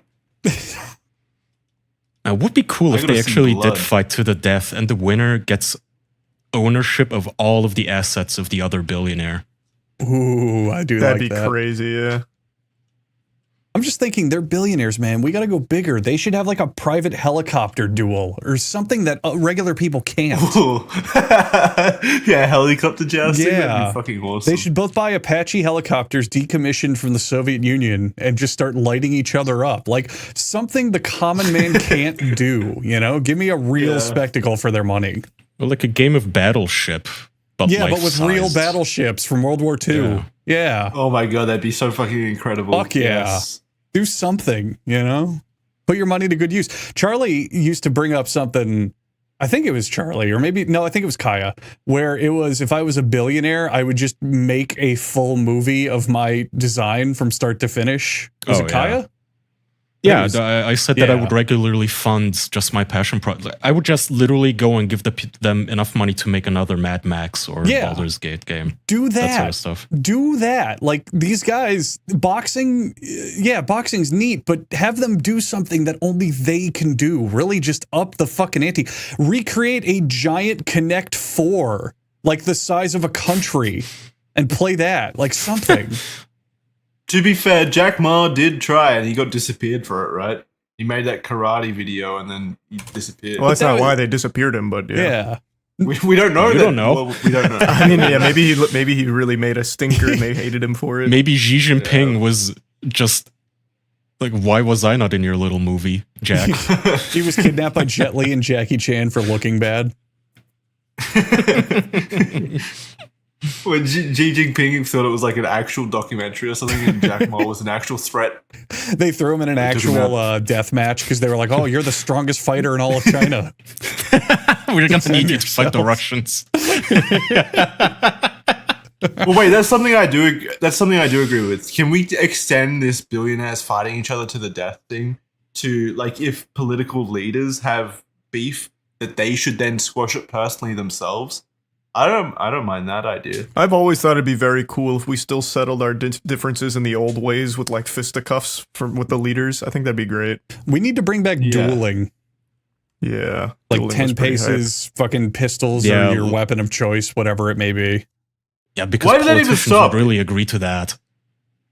You know, Jackson, I can answer that question later. I'm working on a video on dueling. I haven't found that part yet, but I'll let you know. Yeah, it's if two people consent to have a duel. Like I get like if one person doesn't consent, that's just murder. But if two people consent to have a duel that ends in death, I don't have any issue with that. They agreed to it. That's them squashing their beef. I mean, can they stop you from doing that today? Is that illegal? Well, they can't stop you, but the winner's going to be found guilty of murder. Right? Yeah.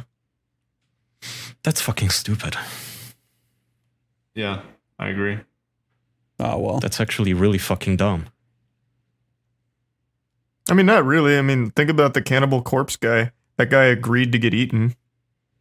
Yeah, but at least in that case, you could argue, like, they just hooked up on the internet randomly and the guy was kind of sort of mentally ill, maybe. You could make that argument. And because Germany doesn't have double jeopardy laws, they just came back after him, after they already said that it was okay.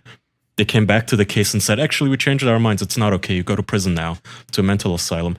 But with a duel, if you regulated it and both parties went through a mental health check beforehand and proved their competency, why not? I mean, I'm for it. I think there has to be like dedicated dueling grounds though. Otherwise, people are just going to shoot each other out in the streets and stuff. And we need to construct a dome. And you can battle royale in it all you want. There's no consequences. We call it the Thunderdome. Yeah, the Thunderdome. Make the Thunderdome. And there has to be like contracts written up to clearly state that you both like consent to this and everything. So yeah, and you're not signing this under duress. I guess there's the whole issue of somebody could be holding your family hostage or something, forcing you to do it. Yeah, this is the plot of like 1,000 action movies where it's like, oh, you're in prison for life, but you can get out if you compete in the Thunderdome. In the death race. In the Ooh, that's what shit they should do. They should have a real life Mario Kart, Elon and Zuck. Ooh, that's a good one. I like that. They should reenact the Running Man and create a giant game show they have to run through and kill like ex-cons and soldiers and shit. That'd be cool. Yeah, I could see that being a feel-good story. I hope this happens. I also have zero hope, but I wish. That's my make-a-wish wish. Make Elon and Zuck fight. Yeah, I'm dying. It would be entertaining. It would be really good. It's something I would watch, yeah.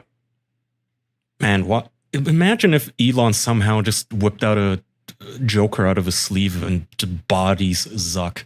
Elon has that weird mutant body. You guys remember? He looks like he swallowed a mini fridge. Yeah. Is he the cream cheese one, or is that Zuck? No, that's well, Elon. kind of both sometimes, but Elon is the one where he's just by nature white, whereas Zuckerberg was putting on white face. Right. Like a pantomime. They're both goofy people. Yeah. They are both just fucking amalgamations of things posing as human. They just do such wacky things. I would like to see them make a porno, potentially not together. Yeah, I mean, I would be down for that. Well, if you got all the money in the world, like, is there a billionaire that's released a porn video? I don't think so. Why do you want to see that? Well, because it's just as entertaining. We get the fight and then we get the porno. I want both. No, Jackson's onto something. We need the world's first porno with a multi-million-dollar budget. I mean, yeah, $1 billion. Yeah, we need the porno that's shown in fucking theaters and everyone goes to it like Endgame. Clapping. Like, fucking, yeah. Crying in the fucking bleachers. Like, this is life-changing shit. I want to be able to put it on my letterbox with a smile. Muskenheimer. Yeah. Yeah, both. They each make their own individual porno and then they premiere it together. I really don't know if I would ever want to see Elon Musk have sex, even accidentally, in my peripheral vision. Not even if it was like, if they spent like $1 billion on making this porno, I would want to see it out of sheer curiosity. Well, I'd that's want just to a see regular that movie one. then. Is it just going to have a little sex scene in the middle? Or how is it going to be? No, it's all sex. That's the thing. It's all Where do you sex. even put the budget then? in the, The sex. sets. What No, are you in getting? the set design. In the set design. You could. Okay. There's so much you could do with like a really cool set. Yeah, like it lifts a little bit. It rotates. Well, no, I mean like the background. Like you could do it on like 0G stuff. Like there's a lot you could do. Holy That's just a green shit. screen. Do you guys want to guess the budget for the most expensive porn movie ever made? Sure, Yeah, $1,000. 10 million? $35. Okay, all right, you're all pretty close. It's $8 million. Hey, I win. I was closest, Wow. I think. Yeah, Pirates 2 Stagnetti's Revenge, which is a great name, had a budget of $8 million, and it's a parody Well- of Pirates of the Caribbean. Where did they get Johnny Depp? Like, where'd the budget go? Oh, that's a great question. I'm trying to find out. There's no way that like went to the cast, right? Is there a trailer? What was it called? Pirates Stagnetti's 2 Revenge. Stagnetti's Revenge, a follow-up to the hit series Pirates. It had Sasha Grey in it. It might have just gone to the actresses. What the fuck is this? Is this whole movie on YouTube? Oh, dude, they got first Evan result is- Stone. That guy's the man. Wait, there's a Blu-ray release of this? Yeah. Did it have a Fellow theatrical dogs. run? I think this did just go to the actresses because there's a lot of big porn names on this list. Yeah, but no, actually, watch the trailer. Because this is an actual movie. They have CG, there's skeletons and everything. This is a full movie. Is there porn? Yeah. I guess. I hope not. It says R-rated That'd ruin version. Well, wait. R isn't porn, right? Porn is X. Yeah, porn is X. This is Oh, a porn then I was- film. There's no porn. So is there just softcore porn? So the YouTube version's probably all the sex edited out.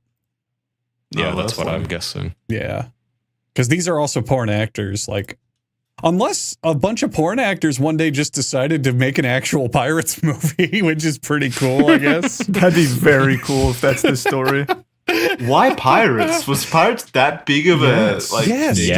Jackson. This, I know it was big, but this is like they made a full porn. this is like, $8 2008, million Jackson. parody of it. Pirates of the Caribbean was the biggest fucking franchise on the planet back then. Well, then why That's hasn't there true. been an Avengers Endgame porn parody where they? spent There has been. What do you mean? There has been, just not with this much- budget. What? Well, that's what I'm saying. Why this budget on Pirates 2? More conducive to good porn, I guess.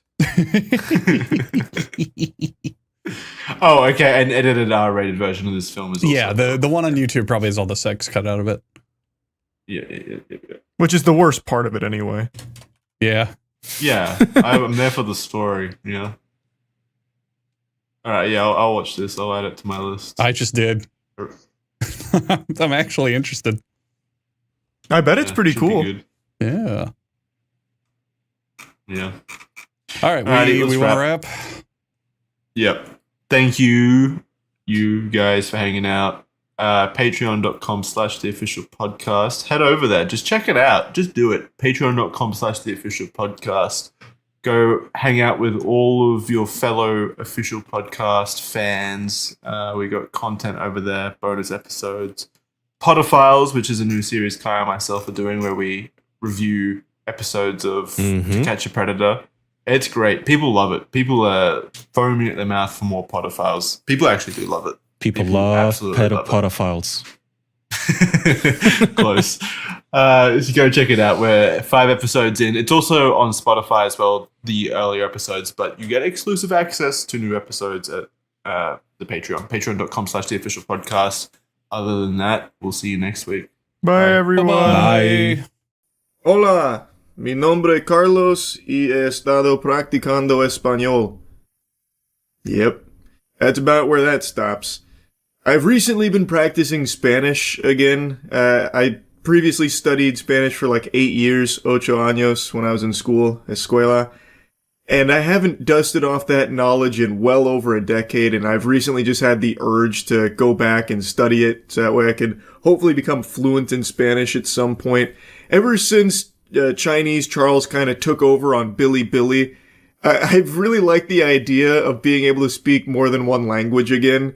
Chinese Charles really kind of opened my third eye and enlightened me on the fun of being able to speak multiple languages, but I have no knowledge on Chinese, but I do on Spanish, so I figured that was the one that made the most sense for me right now. So, you know, I don't need the Rosetta Stone or anything. I'll just chip away at it, and hopefully we'll see how my Spanish is looking like a year from now. But anyway, that has nothing to do with today's video. I just thought maybe you'd find that cool. Today's video is actually about a wacky woman getting a little bonkers in an Uber.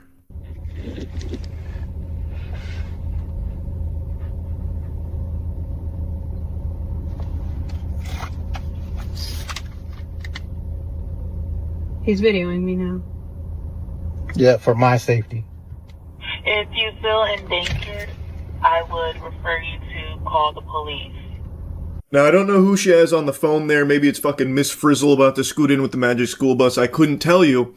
But what I can tell you is that if you feel in danger, maybe the first thing you should do is get out of the car. So this whole thing has apparently started because she feels unsafe in this Uber. Yet she refuses to leave the Uber.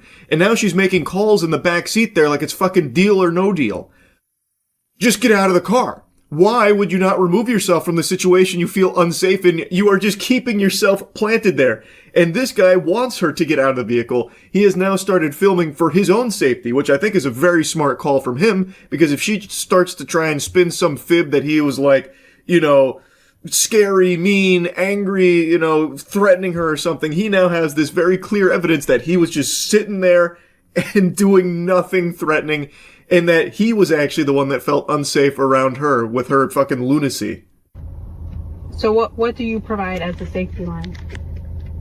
She says she feels unsafe. I'm sitting here, obviously, have my seatbelt on. Nothing's going on. She's sitting back there. She refuses to get out of my vehicle. So I'm recording for my safety. Is there any store or is there anything in the area that you're in that you can go in and wait for your next Uber driver? As you can see, there's the businesses right in front of us. You see the businesses. Exactly. They're not in the fucking back rooms here. They're not in the middle of nowhere. As he just showed you, there is a business right in front of them. She could easily just get out of the vehicle and wait there for the next Uber if she's unsatisfied with this one and feeling unsafe. Why is she just waiting in the vehicle if she feels so unsafe? This is the classic fucking Watchmen moment of, I'm not trapped in here with you, you're trapped in here with me. I feel terrible for the Uber driver. Dude just has to sit here and just stew in this weirdo atmosphere she is creating over nothing. Now, to me, and this is just my little tinfoil hat game theory here, my little conspiracy I've cooked up, I feel like this is probably a scheme that she pulls from time to time to avoid paying for an Uber. I feel like she's probably doing this to try and get like a refund through the service. Like, I felt so unsafe. This is unacceptable. I need a refund. Look at this, like, horrible experience I went through. It was traumatic. I couldn't leave the Uber. I was trapped. I was a prisoner in the Uber. I need my money back. That's what I think it is.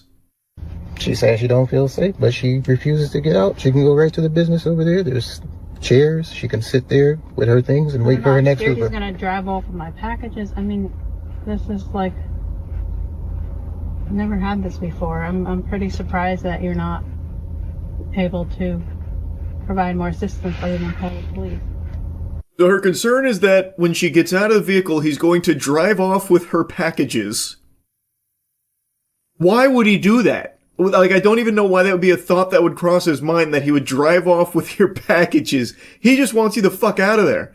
I would guess that he would do anything to get you out of that car. He looks miserable in there. This lady's like a Dementor, sucking all of the joy and fun out of life everywhere she goes, it looks like. And I don't know who she's on the phone with. Like, why are you surprised that they can't do more than just refer you to, like, calling 911 if it's an actual emergency? What is she supposed to do? Get the Navy SEALs over there? I'm so curious who she's talking to on the phone there. Like, maybe she got Zordon on the horn and she's hoping that he'll dispatch the Power Rangers over there to save her packages and let her get out of the back seat. Just get out of the fucking car. Anyone would tell you the same. Like, if you feel unsafe, just get out of the vehicle. And if he's trapping you there, Call 911. Like, I don't get it. I don't get it. I have an expensive package in the trunk. If I get out, what if he drives off with it? Now she's saying I might drive off with her things when I can clearly just take them out If he's and place them over the to side. get out of his car and he's on the phone with the authorities, you could get your package and wait for your next Uber.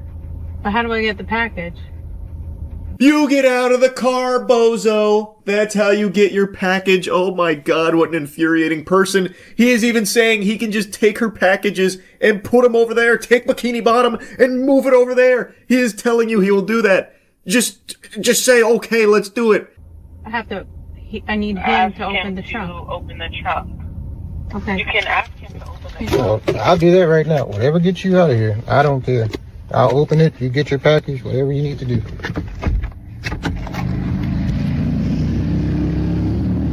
I'm going to get her package out of the back because she's scared I'm going to take her package.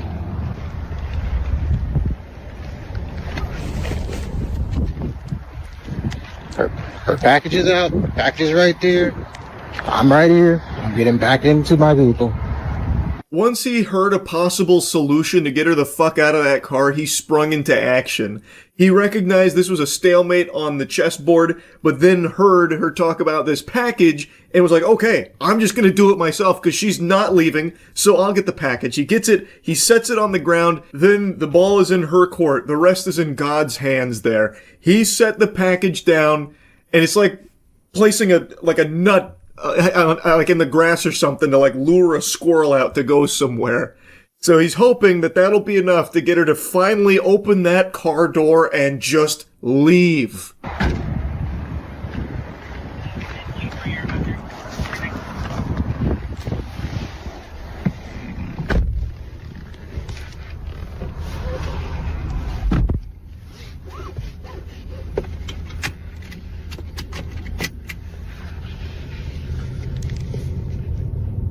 And thankfully, it was. We got the good ending here. She finally got out of the car. What a baffling interaction. So, she felt unsafe in the Uber. And instead of leaving or anything to try and remedy that situation that she's cooked up in her head, she stays in the Uber. What sense does that make? How do people go about their lives like this? It is incomprehensible to me. Anyway, I just had the app about it. What a weirdo. That's about it. See ya. For a couple days now, there's been a video YouTube's been shoving down my throat, recommended out the wazoo, and tonight finally caved and decided to give it a peek. It's called Pulling Over the Police Doesn't End Well from Midwest Safety. And as advertised in the title, this citizen's arrest attempt does not go swimmingly. Far from it. An officer pulls to the curb for a civilian following behind, honking their horn and flashing their lights constantly. After the civilian passes, the officer initiates a traffic stop. The reason I stopped you is because you were honking at me and following at an unsafe distance? No, I wasn't. Okay. Okay, do you have your driver's license on you? I sure don't. The chess master has made his move. There was no pressure, yet the quarterback still fumbled here. This gentle Sir Redditor tipped his fedora to the officer, and he's got him right where he wants her. So he was following her, honking, making a ruckus, flashing his lights, in what seems to be an attempt to get the officer to pull over so he could give her a stern talking to. And the way she describes it, and I guess even the way he describes it, makes it sound like that old meme, you know, the hit it, Joe, and then the guy's on like the fucking doohickey, just like a piano with a ton of noise-making gadgets and gizmos going boom, boom, boom, penny whistle, wee. Like it seems like that's what this guy was doing, following the officer around. So she like pulled over to let him pass, and then eventually just pulled him over to figure out what the fuck is going on. You better call your chief right now, you That's not very nice. Well, I have the right to pull you over. You were on the phone and you were doing something wrong. So you were trying to pull me over? Did you not see the lights flashing? Okay. Sounds good. Get your chief down here now. He's not coming. Yeah, he is. And you're not free yet. I'm asking for your supervisor. Supervisor can come down, but not my chief. Your supervisor's gonna come here. Okay. Because you have no business pulling me over. Okay. But you were trying to pull me over. I didn't do nothing wrong. I was behind you. He's got some nerve questioning this man's authority. It's pretty clear he's in charge. So he is now doing the classic, I need to speak to your manager move here, the old go-to Karen play. A John Madden classic. It's timeless. He did fumble the nomenclature. He was asking for the chief, which I guess the chief doesn't have an obligation to show up to every traffic stop when requested. Like Bloody Mary, if you say his name 3 times, the chief of police will show up. So he did eventually realize that it's the supervisor that he can request, which she obliges and gets the supervisor on the horn to join them at this hootenanny. Can you determine from your mirrors what's safe? Because this says right here that may appear to be closer than 10-4, do we have any recent contacts with it? Scream for help. Get out of the car and scream for help. The driver is talking to his own child, who's also in the vehicle. Start screaming for help. He's now got his child stepping out of the car to scream for help. Help! But you don't have to do that. Okay, he's going to do it because you're... Okay. Help! Help! Help!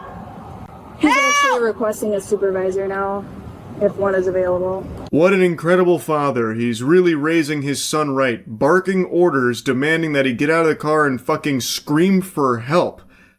I don't even understand what that plan is. What was the thought process there? That the kid would get out and scream for help and then the police would show up.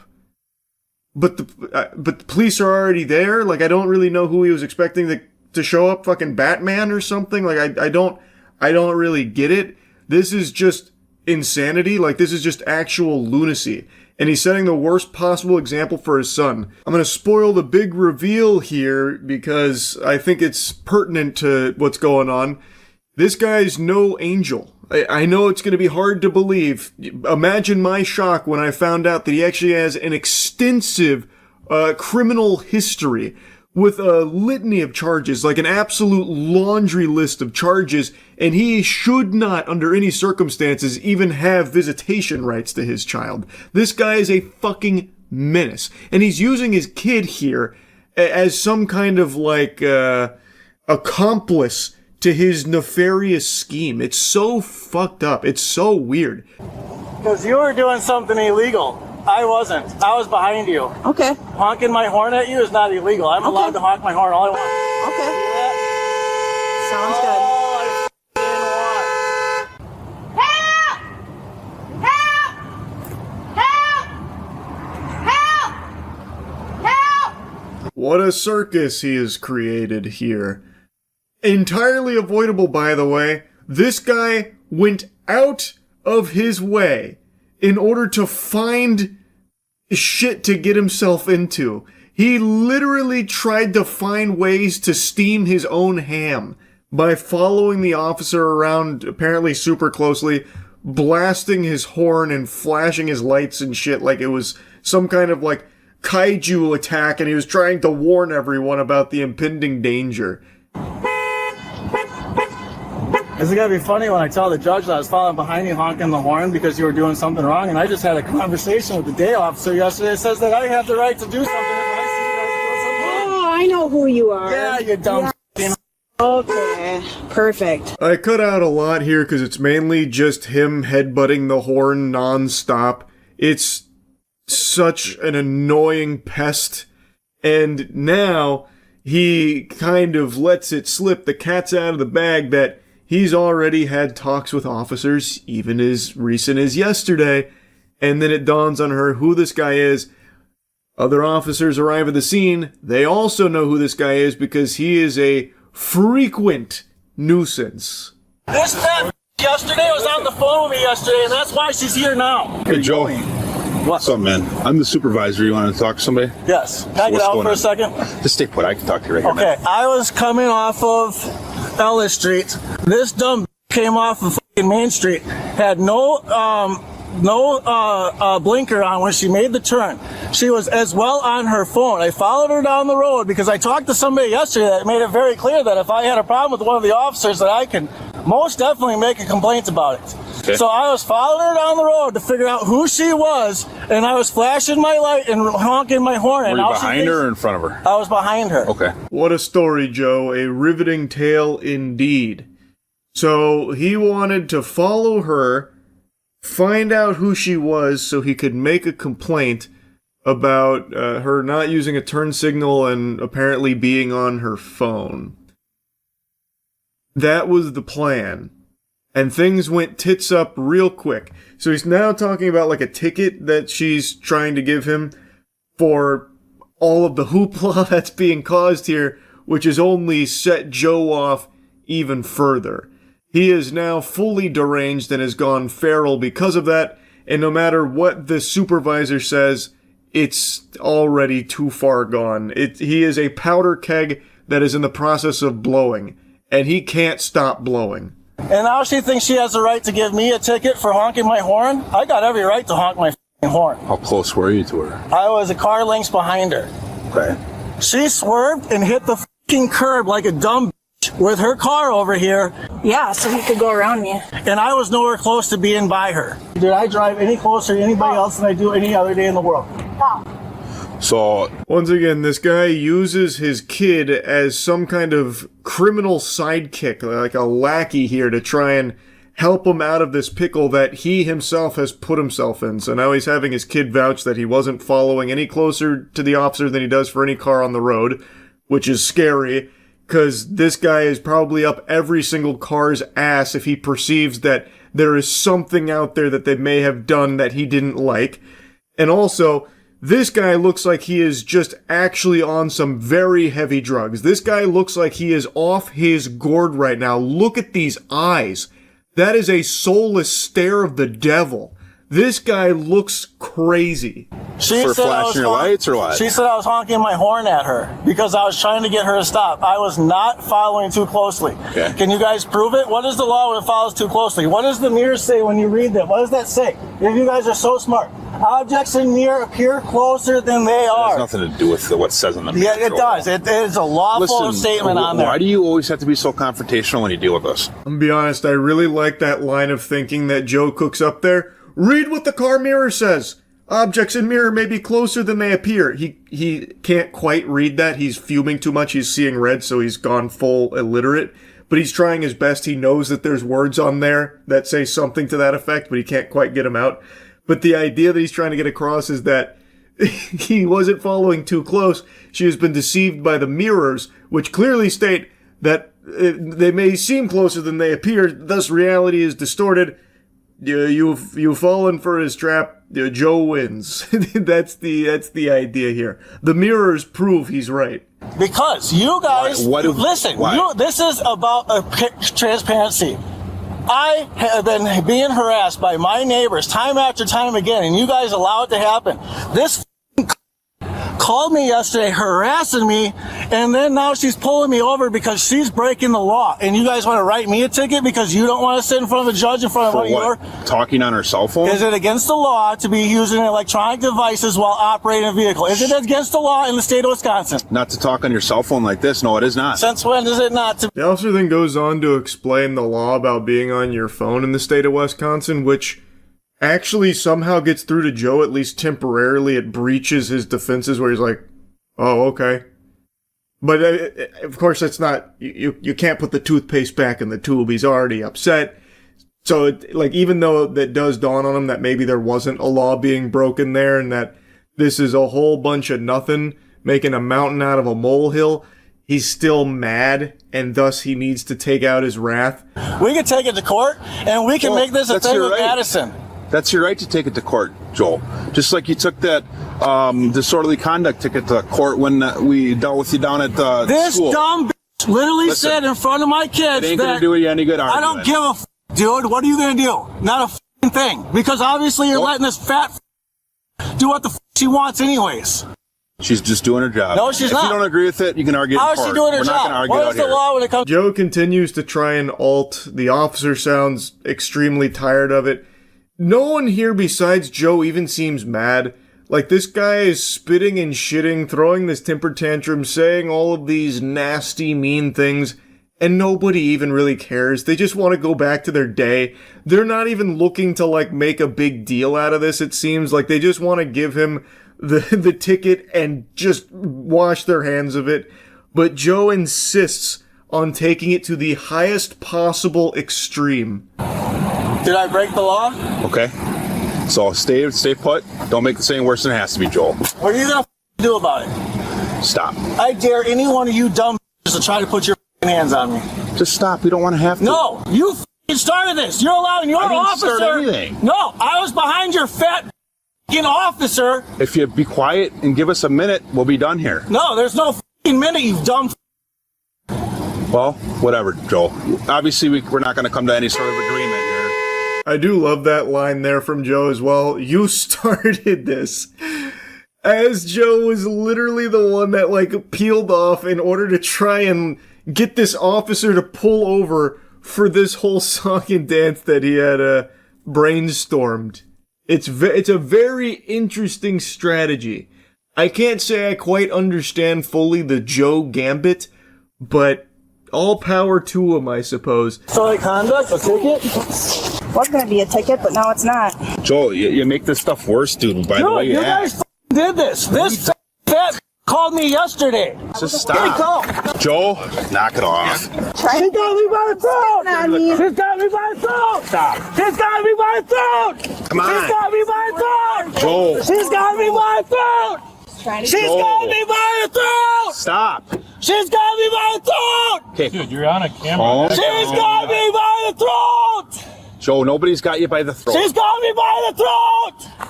Officers, please, can't you see he's being attacked by a ghost? There's a ghost and they're strangling him like Homer Simpson to Bart. Do something. Get the Spectral Patrol out there to take down this rabid ghost that's attacking his throat. Oh my goodness, this is horrifying stuff we're seeing here. So yeah, it's probably pretty clear to you now, but they decided tickets wouldn't cut it here. It wasn't really working, so they decided to slap him with a disorderly conduct charge and take him in. I'm not gonna bother showing any more of his, tug of war with the police while they try and get him in the back of the cruiser. And to think that it all could have been avoided if that officer didn't just call him yesterday. What was that about, huh? Free my man Joe. He did nothing wrong. This was all, the officer's fault for driving, I guess.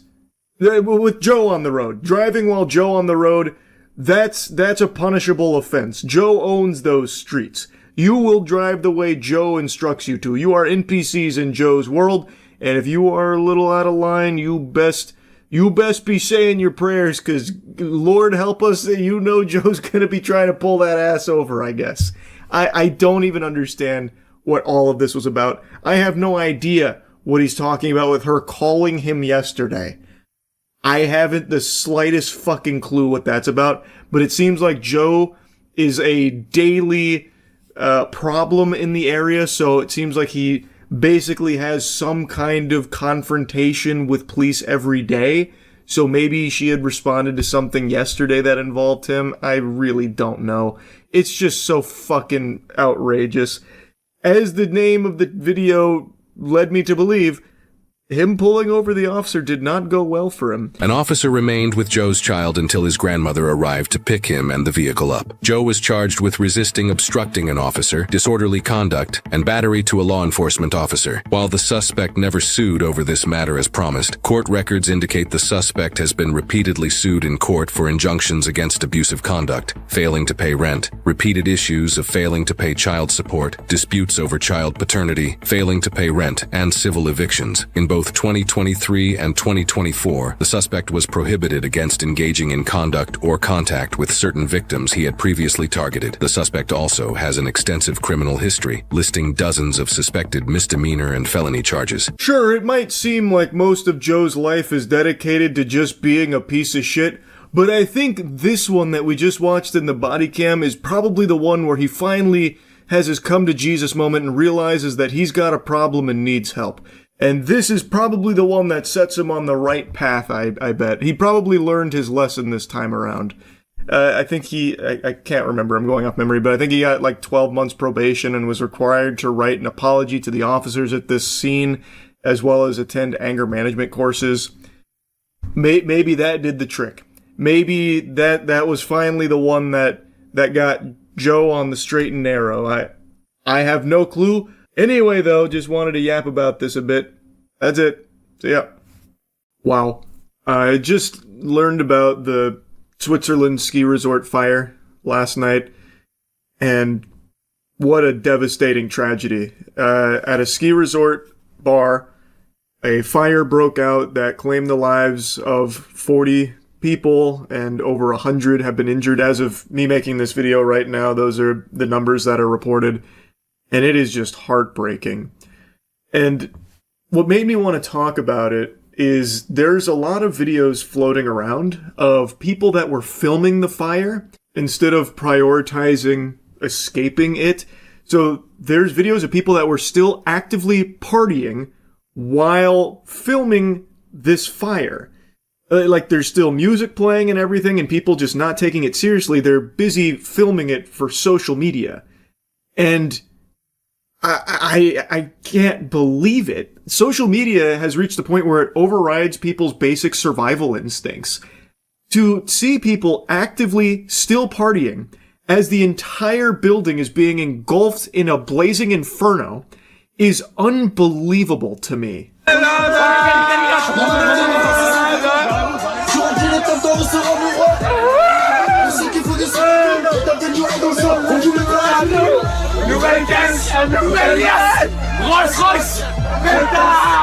There's multiple videos like this. So you can see tons of people's phones are out here. So you get like a whole 360-degree video of this fire building until it is completely out of control, which doesn't take long. That's how fire works. And then people panicking, scrambling to escape, but for some it was just way too late. 40 people died in this. It's fucking tragic. And I still just can't believe that people would be like filming and partying while something like this is happening instead of escaping or helping others to escape as well. Like, maybe there were people that didn't know this was going on, and someone filming could have instead, let them know, like, hey, we got to get the fuck out of here or something. It's so weird to me that we've reached a point where people would prioritize social media updates as opposed to their own life. You know what's a lot cooler than a few handful of likes on TikTok? Being alive. I urge anyone watching this to remember that at the end of the day, social media is not the most important thing in your life. Your life is the most important thing in your life. So anytime there's something like a fire going on, don't think of it as like a potential unique content opportunity. I feel like so much of the world has become incredibly geared towards like content brain 100% of the time, when it just shouldn't be that way. You should always be trying to prioritize your actual life as opposed to like your digital footprint and whatever you do online and all that kind of thing. It's just very, very sad to see this. Celebration in the Swiss Alps shows the chaos as the deadly flames spread at a bar popular with young people and tourists. You can hear the screaming, people scrambling for the exit as the flames rip through the confined spaces of the bar Le Constellation. Swiss authorities say about 40 people were killed and more than 100 injured in the fire that began at 1:30 a.m. The cause of the blaze now under investigation. It's extremely hard to watch that footage. It's gut-wrenching. Now, in the news segment, they mentioned that the cause of the fire was still under investigation. As of me making this now, it appears they have a lead on it. They believe that sparklers were what caused it. The sparklers appeared to have led to what is referred to as a flashover incident where the fire spread very rapidly. Investigators would assess soundproofing foam used in the ceiling and whether anyone needs to be held criminally liable for the fire. The sparklers they're referring to are champagne bottle sparklers. Now, I've seen this picture floating around, which seems legitimate, but in the age of AI, I can never really be sure anymore. But I've seen this in quite a few different places, including actual publications. But even still, I always take everything with a whiff of uncertainty because, again, it could be, phony baloney AI. But in that picture, the soundproofing, the foam on the ceiling, that does match what appears to be catching on fire in the videos that were filmed. So, regardless, it seems like it was the champagne bottle sparklers that started this incident, and it spread the fire very rapidly. It immediately reminded me of the 2003 Station nightclub fire, which killed 100 people, and the fire started in a very similar fashion where the acoustic foam paneling caught on fire during pyrotechnics. Here, the sparklers caught that foam on fire. Now, I believe the venue should be held liable. Now, of course, I'm not a Switzerland authority, nor am I a fucking fire marshal or anything like that. I am a 5'6" homunculus layman. But I feel like if you are going to be selling champagne with sparklers on top, you probably also shouldn't have exposed, highly flammable foam paneling, where if a sparkler is raised a little too high, it can just cause all of it to ignite. That's clearly a huge problem and a big oversight to be combining these two things. It is a recipe for disaster. Now, I don't know if this was like the first year this bar did the sparklers and champagne thing or not, because if they were doing it previously, I'm surprised it wouldn't have happened sooner if the layout and the materials have stayed exactly the same. Like, that does seem to just be a glaring issue to have that there while also selling sparklers. But anyway, I saw in an article that one of the bar owners said that it's been inspected 3 times in 10 years and it passed the regulations. Again, I am a fucking idiot when it comes to this kind of thing, but that feels like a very little amount of inspection to be conducted over the course of a decade. I feel like, and keep in mind, I'm not the owner of an event space or anything, but I feel like in order to ensure the safety of patrons, you would want that to be inspected a little more often than 3 times in 10 years. A lot can change over the course of that period of time. So I just feel like in order to ensure due diligence and ensure materials are still up to code and everything's still, as it should be, I would have expected that to be a little bit higher. And I've seen people questioning, well, what are the regulations when it comes to this kind of thing there? Like, I haven't seen any reports on if there were, like, sufficient escapes, Like, maybe there weren't enough escape routes for people to exit in case of emergency. I haven't seen anything about that as of me making this video right now, so there's just a lot of question marks in the air. But based on the videos I have seen, it really feels like this venue will likely be held liable, at least in some sense, for the fire, because it doesn't make sense why they would even be doing these sparkling champagne bottles while having known flammable material on the ceiling. And it's not like the ceiling is like 50 feet high where it would never touch it or anything. You can reach it by holding the champagne bottle up a little higher than you normally would. Again, at least based on some of the videos I've seen. So, like there's a video of the guy hitting the roof or the ceiling that has fire breaking out on it, where you can see the paneling. He's hitting it while standing with his shirt. So you can easily reach that. So if you're selling sparklers, which can start fires, and you're surrounded by this not super high ceiling that is full of these flammable materials, that's a problem. So personally, I just can't imagine authorities coming back and being like, oh yeah, the venue's not at fault at all. This is actually, totally normal. Because it just doesn't feel like it should be. In that case, maybe we need to update the fire inspection protocol over there, because I don't think you should be mixing flammable foam paneling with fucking champagne sparklers. It's an absolute fucking disaster. And it's so tragic, man. It's just so fucking sad. 40 lives lost, over 100 people injured on what is supposed to be an extremely happy celebratory day. It's so fucking awful, man.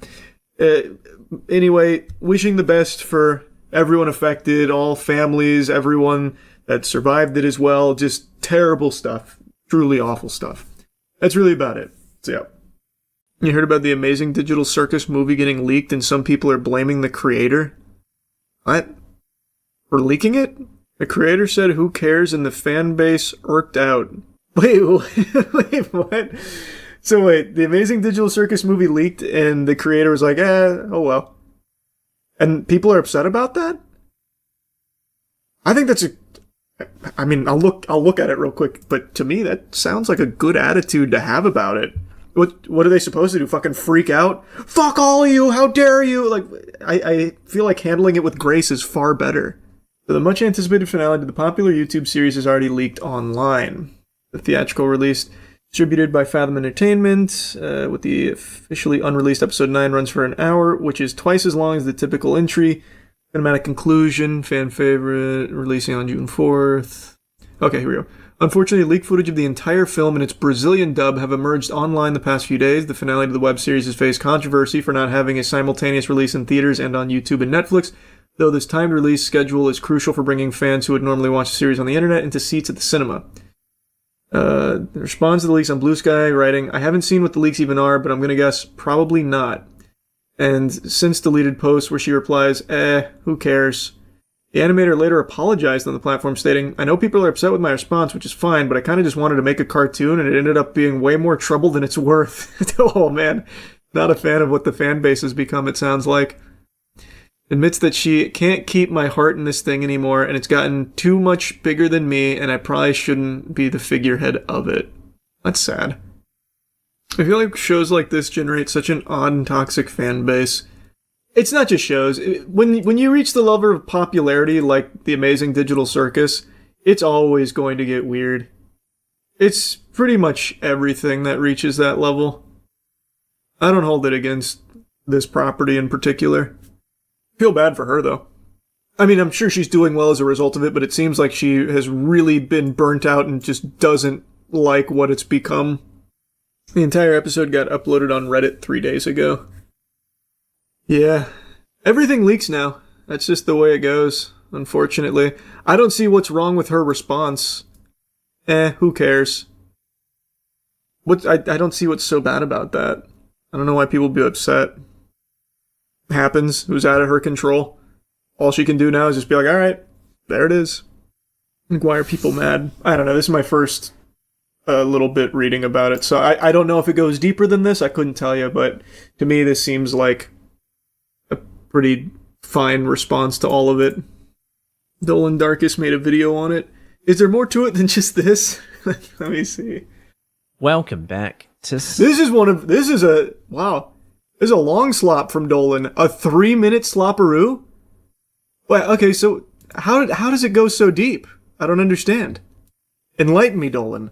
Slop Live. The Amazing Digital Circus situation is getting out of hand. If you aren't caught up, basically the final episode is coming out soon and is meant to come to cinemas. Well, somehow the episode ended up leaking early online in a Brazilian dub, and when the creator of the show, Gooseworks, was told about this, they initially said the leaks probably weren't real, and then when they were told they were definitely real, they said, who cares? This, of course, caused a meltdown amongst the fanbase, with a lot of people saying she deserved to have it leak, and she shouldn't be acting this way about a show that she created. I love that. You shouldn't be acting this way about the thing I like that you made. I know better than you know.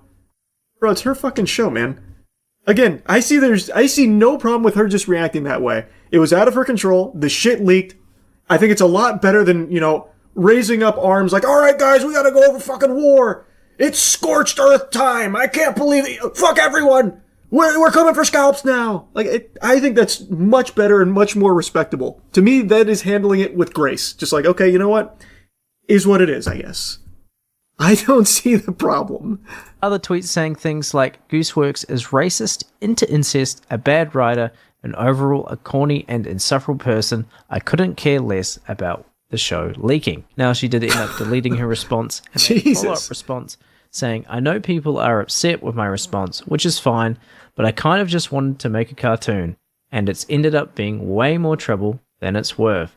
I really just can't keep my heart in this thing anymore, It's gotten too much bigger than me, and I probably shouldn't be the figurehead of it. It's also worth noting that the Amazing Digital Circus fanbase is probably one of the worst fan bases on the internet right now. Okay, Dolan, let's not get carried away. I don't know too much about like the fan base for it, to be honest. But that's baloney. I'm going to tell you right now, there ain't no way that's true. No, there's no way. Oh, nope, I'm shutting that shit down. There is no shot. Is probably the reason Gooseworks no longer seems to care that much about the show. One tweet with 50,000 likes saying, "The Amazing Digital Circus got leaked, and instead of getting mad at the leakers, we're mad at Gooseworks." One with 60,000 likes saying Goose's apathy is 1,000% justified. They did everything they could to prevent this, got harassed non-stop. So these are very popular. It seems like the sentiment is like, hey, I think she's in the right for just expressing that. I think it's fine. So is it just like it seems like it's a small piece that's mad at her for just being like, who cares? It happened anyway. This fandom genuinely deserves nothing. Another saying how Gooseworks' last few posts on social media were basically her saying she'd been pulling all-nighters to make the finale look as perfect as possible, just for it to get leaked and a bunch of people saying it either sucked or celebrating its downfall. And this is the sort of people we're dealing with. This person complaining that Gooseworks used a song by a black man covered by a white man in the ending of her show, attaching a video of people chanting white power. They're then told in the replies to not spread misinformation, as the song was actually covered by an Asian man, not white. What is happening? Their response is to say, "Sorry for the misinfo, but whatever, the tweet still stands." Listen, guys, it was incredibly wrong, but I'm still mad. Fuck you. No, I don't think the tweet still stands at all. This is the sort of people that we're dealing with, just absolute morons. And I think this tweet probably sums up the whole situation, saying Gooseworks is a victim of the childish, infectious rot that is internet fandom culture, an entitled, bratty, mentally deficient, and emotionally subpar group of adult consumers that eat and eat and eat and throw a tantrum because they choked on their content. Damn, that was deep. I think another problem is that the loudest people in the fandom are all like 13 years old. And someone dug up this old tweet from Gooseworks 3 years ago saying, "When this circus show comes out, I'm going to have to ask all of you to sign a waiver stating that you'll be a good fandom and not a horrendously vicious, annoying one. Rough. Otherwise, I'm going to have to make the show bad on purpose." Well, I think she has the opportunity to do one of the funniest things possible. Thanks for slopping by. How interesting. Yeah, I don't know. I couldn't tell you.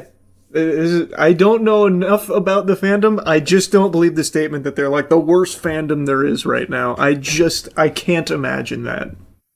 So many fandoms have just been trashed lately.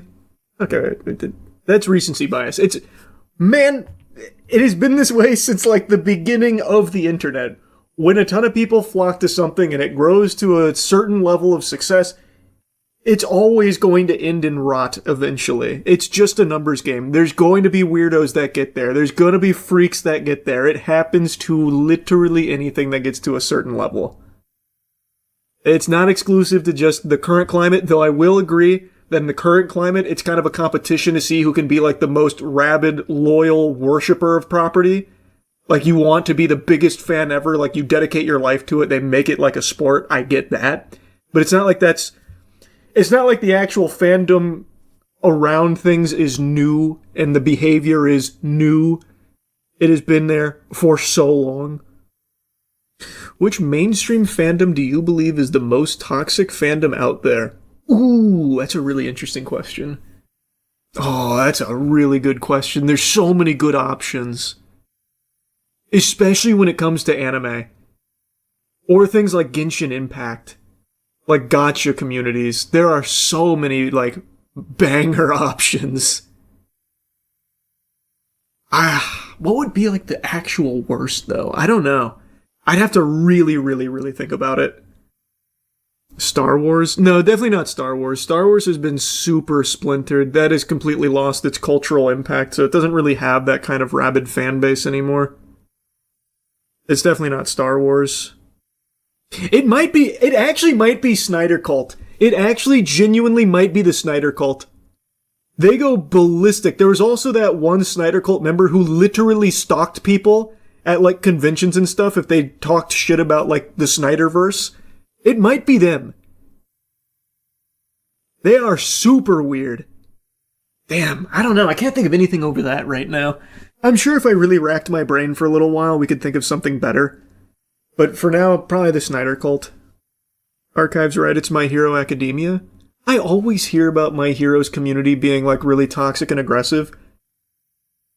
I never saw it. I never saw anything crazy from them outside of, like, some, like, fringe weirdos, but I don't know if I just missed it because I wasn't super tuned into My Hero. Like, I stopped watching it actively around, like, season 3, and then picked it up again in the last 2 seasons and caught up.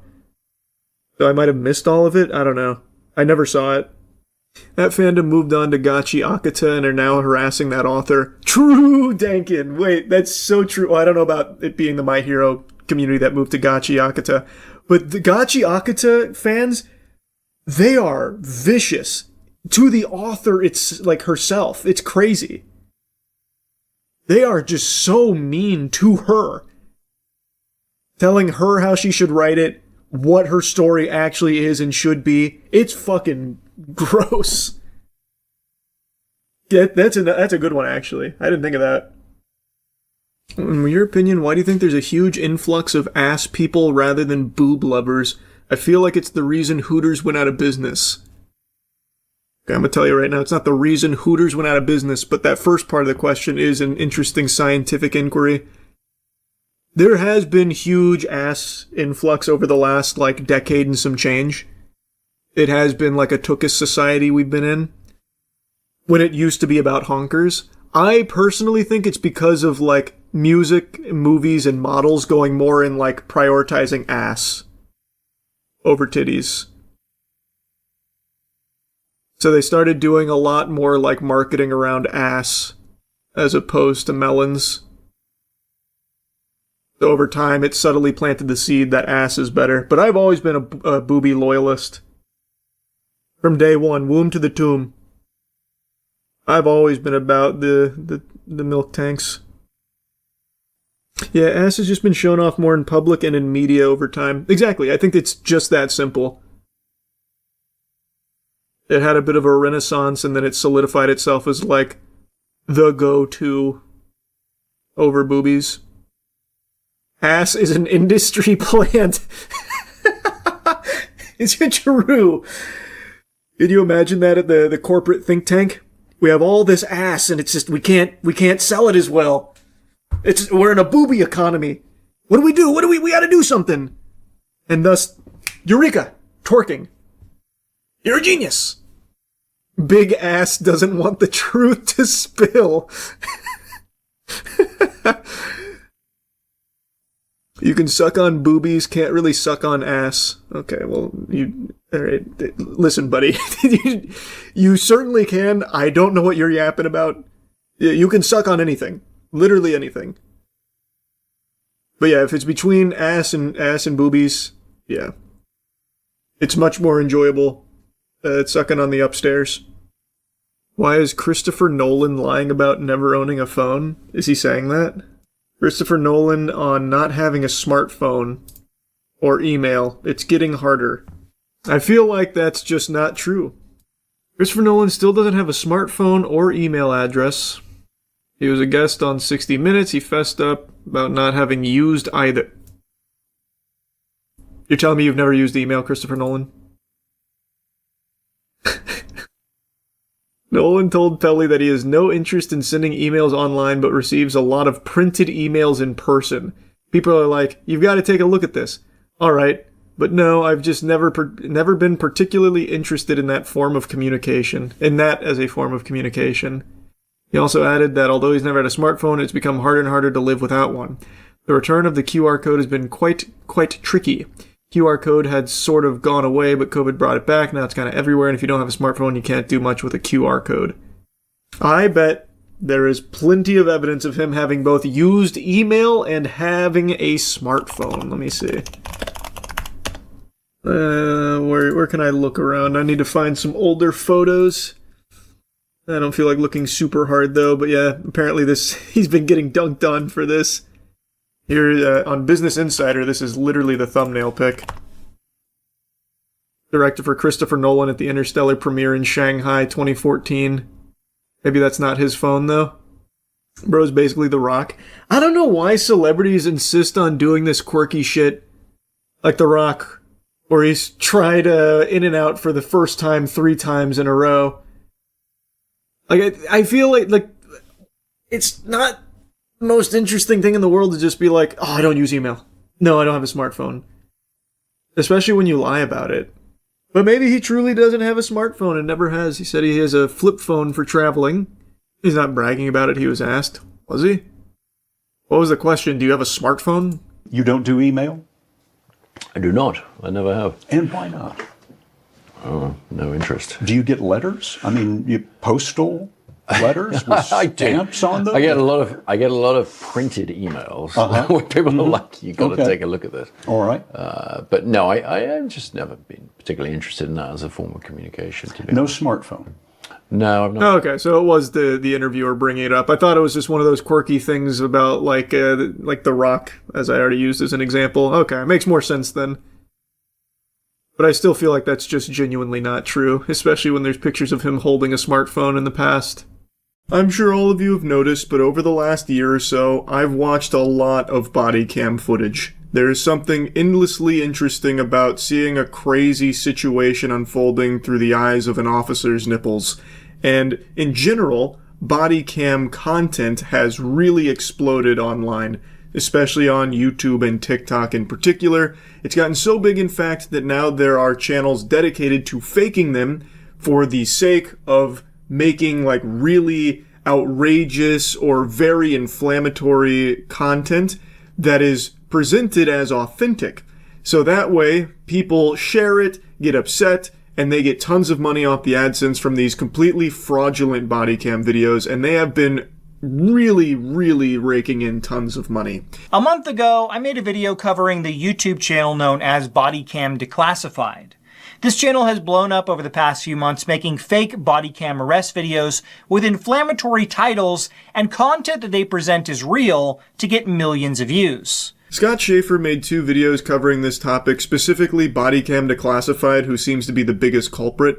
Their videos go viral, at least were going viral pretty frequently, and people were under the impression that it was all legitimate. So they went viral on multiple different platforms. When I'd stream and I'd watch like a police chase or something where a guy hops in a fucking lawnmower and cranks it to 10 miles per hour for the slowest speed chase you've ever seen on the East Coast, and I would be inundated with requests to check out this catalog of cuckoldry here with these fake body cams from people that were under the impression that they were real, because this channel presents them as such.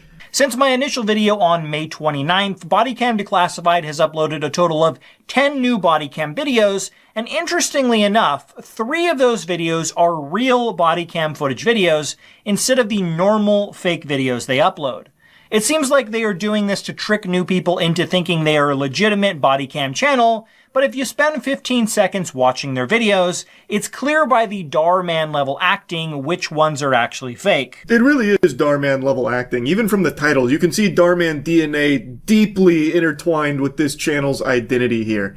They have been fucking spliced like it's CRISPR with Darman integrated into it. Like their most popular video about the black FBI agent and how the officer lives to regret it, that kind of thing.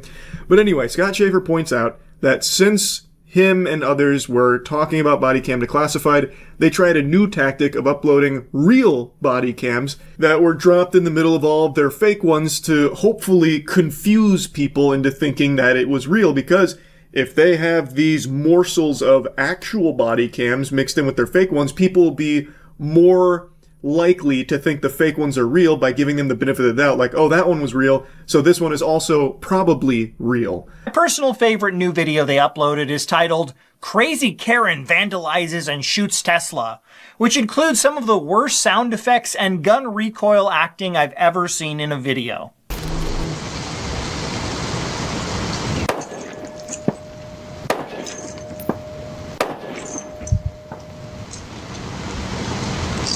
I know, the footage is hard to look at. It's too realistic. It's shocking. You can see why so many people were deceived by high-quality forgeries like this. I do really like this one as well. The way that she as if she's fucking shooting a bazooka at the Tesla here. This is how, a child thinks a gun works. Excuse me, ma'am. What do you think you're doing? What do you mean? Well, we've had 3 suspicious calls Calls from what? about a suspicious person approaching houses. 3 people in this neighborhood have reported it. Do you know anything about that? I surely don't. I'm working. You're I'm working? now. And what is it that you're doing? What's your job?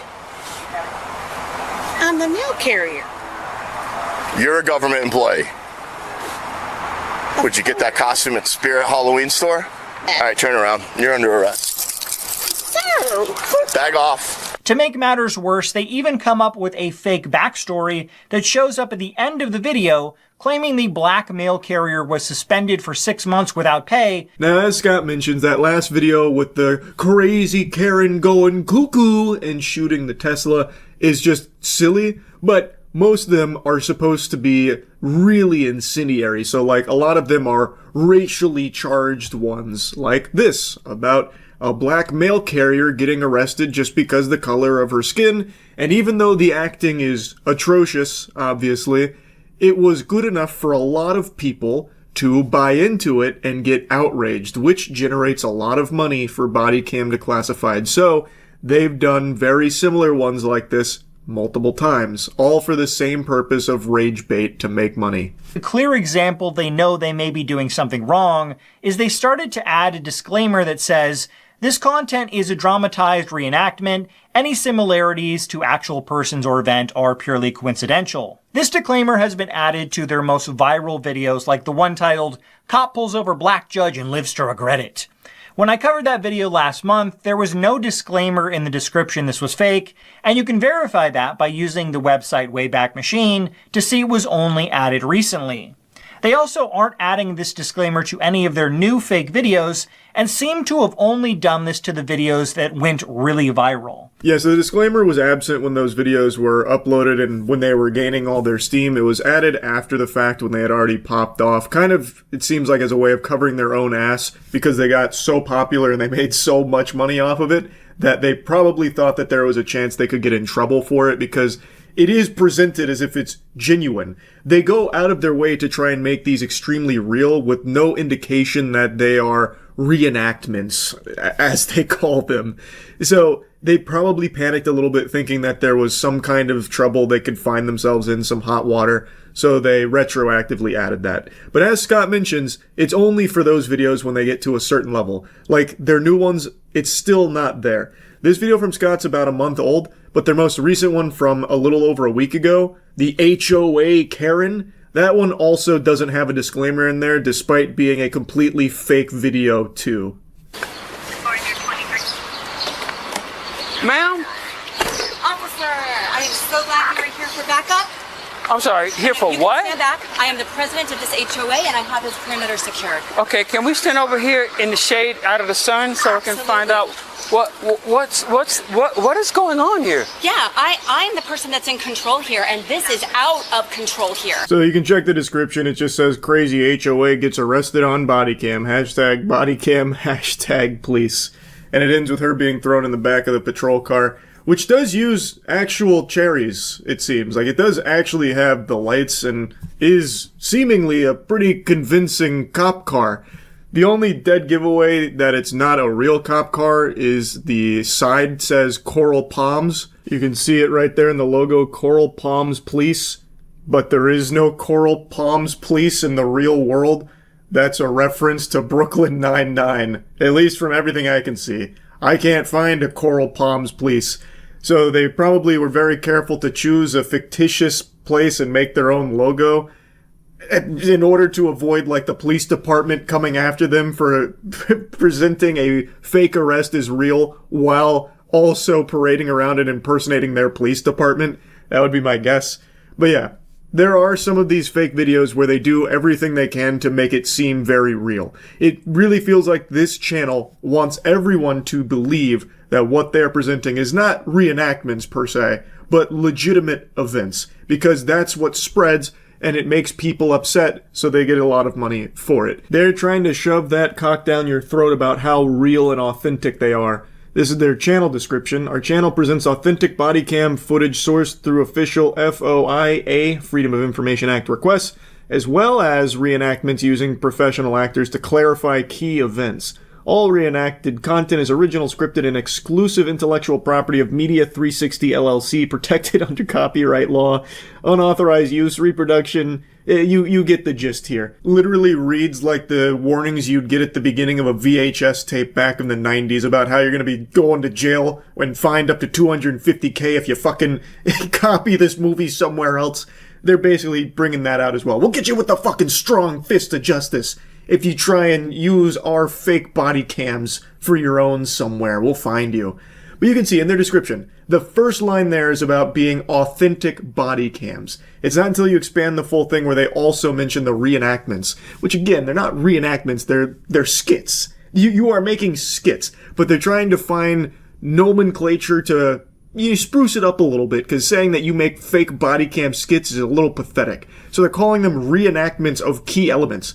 Key elements of your fucking fan fiction. Like, there's no key elements they're reenacting. They are just making shit up, making up full scenarios. It's basically a theater club thespian troupe exercise here that they film and then post online to try and make people mad by having people think it's real. Anyway, Scott then called the police department in the jurisdiction where they were filming this and was just wondering if it was even legal for them to be presenting these as real officers and real body cams when they're not. And in a lot of these videos, the officers are like actually committing crimes. So he was asking the PR person that he spoke with, is something like this legal? Didn't get like a clear answer or not. I would say it probably is fully legal. Freedom of speech. You are able to make this content. It's just cringe. Which I guess, that is also kind of a crime, being cringe. But as far as legality goes, I imagine it is fully legal for them to do this and try and present it as real. At the end of Scott's video, he then talks directly to the point people were making, saying, who gives a fuck? Cops deserve it anyway. Basically saying, like, there's so many terrible cops out there. This is totally fine. Who cares? And Scott's point was, it doesn't really matter how you feel about police officers. It's the racially charged, fake rage bait videos here that are the issue. I don't really care if you like cops or not, but making fake rage bait videos designed to foster social and racial tensions, all because you just want to make money on YouTube, is an incredibly evil thing to do. Everyone has some sort of social or racial group they are a part of, and I assume that most people wouldn't want the people they cared about being trashed online with fake videos trying to make them look bad for views on YouTube. What if someone faked a video of a black man doing terrible things to a white person, or even a member of the LGBTQ community doing inappropriate things to a minor? And again, this isn't the only channel that does it. It is a pretty popular branch of content now to make fake body cams that are really incendiary, so that way they will spread and the creator of those body cams can make quite a bit of money off it. It really is very Darman-esque how Darman came and gave the internet the curse of Darman type videos where it's about like, don't judge a book by its cover, be nice to your friends, that kind of thing. And now there's hundreds of channels that are making full careers, making an entire business out of that genre of content. This is kind of the same thing, but for a currently smaller niche, which is body cams. So just an interesting topic I felt like talking about today, because it is still pretty common to see a lot of fake body cams floating around and people thinking they're real. That's really about it. So yeah.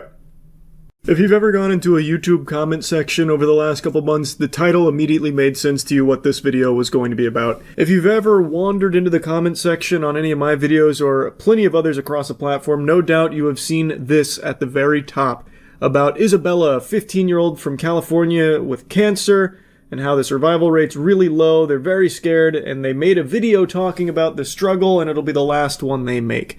That has been the top comment on every one of my new uploads for a couple of months now. And it's also the top comment on a ton of other videos I've seen across the platform. It is always at the top because the likes are botted. It's always from different accounts because the accounts keep getting banned because they're fake accounts. This is clearly a bot. I don't even think the most senile octogenarian would see that comment and start shedding tears about how it tugged on their heartstrings because they believed it. I promise you, the amount of people that have read that and actually, like, you know, responded like they just got a fucking Amber Alert, like, no, Isabella! They fucking sprint out the door to try and support this channel to the best of their ability, is probably very low. You can probably count the amount of people that have fallen for it on one hand. But it's still very annoying. It's just a big headache that is also a symptom of a larger problem that the platform struggled with for years, which is bots. I've covered this at least once a year for the last 5 years because of how bad it's gotten, and it ebbs and flows. Sometimes it gets extremely bad, like where bots were sharing illegal material through the comment section, and then it seemed like YouTube kind of put the kibosh on it on the back end.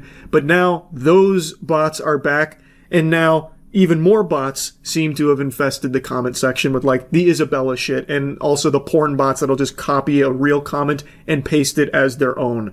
Like, it is a huge issue, and every single time, like clockwork, that it starts to get really bad, flares up, people blame the YouTuber. So right now, people for a while have been saying I've done nothing about the bots in the comments, talking about how I'm just letting it rot down there. Even leading to people putting their words in my ass about how I'm doing it on purpose.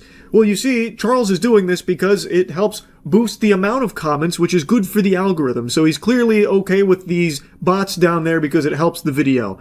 He's totally fine with letting it go to the birds because it helps boost the comment numbers, which is a crazy take, but it's spoken with so much authority and confidence from people that are so wrong that I almost can't help but be impressed by the hubris.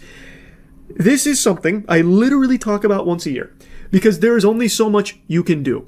When these bots start getting this out of control, it's not as easy as just somehow banning all of them. There are tens of thousands of these accounts and new ones being made every second. That's just not feasible. Not even Queso could ban that many accounts. So what you do instead is you ban words and characters. So last time this was a huge issue, Matt and I did this massive repository of so many words and phrases and, like, characters that people use to try and get, like, around the, like, blacklist filter so they could, like, still spam all of the terrible shit. And we blocked those. But clearly, they have now found ways around it. Thus, a new solution needs to be brought into fruition here that I have yet to find. I could ban the word Isabella, but they'll just change the name. So it'll go from Isabella to Gertrude or something, but it doesn't actually solve the bot problem. It is a very difficult problem to tackle because of how widespread the issue is. YouTube itself would have to do something on its back end to try and make it more difficult to have all of these botted accounts making millions of comments all the time. It's difficult. And it's not something that I'm just, like, ignoring or unaware of. I clearly see it. It's just there's not a ton of ways for me to combat it beyond what I'm already doing and what I've already done. They are always getting more and more sophisticated and finding different ways around the protocol to stop them. So it's just tough. Also, another thing very interesting about the behavior of the Isabella bot in particular is you'll notice on almost all of the top comments from it, it is edited. So another thing it does is it doesn't always bot likes. It'll sometimes copy and paste a legitimate comment that was gaining traction, post it as its own, give it some kind of boost, and then people will organically like it, thinking that it was like a real person that made it. Then they edit the comment to be Isabella. So it's not always the same every single time. Oftentimes it'll be like a bait and switch, like, you thought I was just a normal bot copy and pasting? Actually Isabella. So these bots are not as simple as a lot of people make them out to be, and they are not as easy to stop as a lot of people say they are, with just, like, banning them or, like, blacklisting some of the words. That is what we have tried, and they are still finding ways around it. And you can't ban every single bot because, again, it takes less than 5 seconds for these bot farms to just make a new one and just start a new account. So it is a tricky thing to fix. And yes, despite what a couple people will lead you to believe, I am trying to do something about it, so it stops being all over the comment section on every video I post. It's just not easy. Anyway, though, that's really about it. So yeah. The world is actually hollow and flat. Xbox stopped taking L's. Between these two statements, which is more unbelievable? Probably the Xbox one. Xbox has been circling the drain for a handful of years now. The reputation of Xbox has gone into the shitter. Let's just be honest, let's not huff all that copium and fall into delusional genjutsu about, well, Xbox had this going for it and that. They have done everything they can to fully wipe their ass with everything that made Xbox so special for so long. And really the nail in the coffin was the absurd price hike of Game Pass. They brought it all the way up to $30 for Ultimate. And then they announced that Phil Spencer would be stepping down from his position and they were going to be trapping him in a Forerunner prison like the fucking Didact. And in his place, they announced a new CEO named Asha Sharma. And I made a video talking about that decision, that I do believe letting go of Phil Spencer was the right call. He had proven that he couldn't exactly steer the company in the right direction to navigate its tricky position that it finds itself in. Is kind of a fucking joke, like this communal spittoon everyone takes turns hawking a loogie in. So it makes sense that they'd want a change. But I was not convinced Asha Sharma was a good fit, considering prior to her position here at Xbox, she had no experience in the games industry, and her previous roles were all AI first and foremost. It was big pushes in AI-driven tech, and it felt like she was coming in kind of just as end-of-life care, where she was going to be the one kind of slowly pulling the plug on this whole Xbox thing and just letting it die quietly in the night with a sad whimper and a wet fart. But man, with what's been happening here, I gotta tell you, Asha Sharma's got my whole asshole in my mouth right now, because she is making some genuinely positive changes, and Xbox is squeaking out a few W's right now. The most notable, and the one that everyone's talking about, is the unprecedented change to their subscription price, where instead of going up, it went down. I didn't even know that was possible. This is one of the first times I have ever seen any subscription service get cheaper. She made a statement saying that Game Pass Ultimate has become too expensive for too many players, which is the fat, sloppy truth that is more true than me being short. I've always said Game Pass Ultimate is a good service, but 30 clams a month I think is too expensive for it. Keep in mind, in October of 2025, they literally increased the price by 50% out of nowhere. Like, that is unreasonable.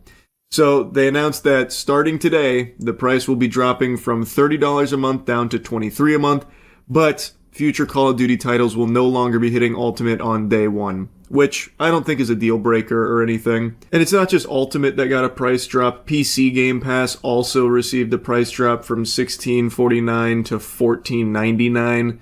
So overall, bucking the trend of subscription prices only ever going up was extremely surprising here, especially from Xbox. Now, I want to bring up something that a lot of people are also mentioning. This is a sentiment that's been echoed across the community, how even with this price reduction, which is appreciated, mind you, you are still paying 30% more for the service than you were prior to their outrageous price increase in October. So, it is nice that they're reducing the price, but it is still higher than what it was just 6 months ago. And it's not by like a meaningless margin. It is still about a 30% increase in price paying for that same service. So it's a good start. I will say it is a good start. And it's especially refreshing coming from a brand as fucking tarnished as Xbox. So I think some of the immediate changes Asha has been making under her leadership have been very positive. This is a step in the right direction. Yes, I would have liked to see them bring the price a little bit lower to what it was prior to 6 months ago, but even still, this is rare to see a subscription price reduction. So that's nice. I hope to see more decisions like that. And this isn't the only thing Asha's done that I think is a positive change for Xbox. She got rid of the whole "This is Xbox" campaign and replaced it with "We are Xbox" and changed their logo. Now, the logo is still fundamentally the same, but they brought in the classic green. It feels like it has more life to it now. A lot less sterile and like... It's a small change, obviously, just changing the colors around, cleaning it up a little bit, polishing it. But to take it back to the roots, I think is very smart. There was a time when Xbox was a juggernaut in this space. And I know recently Phil Spencer did like the world's smallest violin tour, basically just doing funeral eulogies for Xbox, where he just kept saying over and over, yeah, we lost the console wars, yeah, we're not very good right now, that kind of thing. That has become what people think of in Xbox when they think of Xbox right now. So to change the logo to make you go back and recognize where Xbox was, I think is refreshing. And it really feels like they at least loosely understand that. In one of their statements, they close it out by saying, the model that got us here won't be the one that takes us forward. 1000%. You are right on the money there.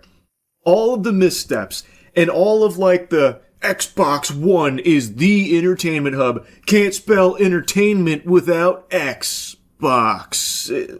Obviously, I'm exaggerating some of the shit, but the thing that completely ruined them was the model that Xbox needs to be more than gaming. It needs to be your all-in-one, all-encompassing entertainment hub.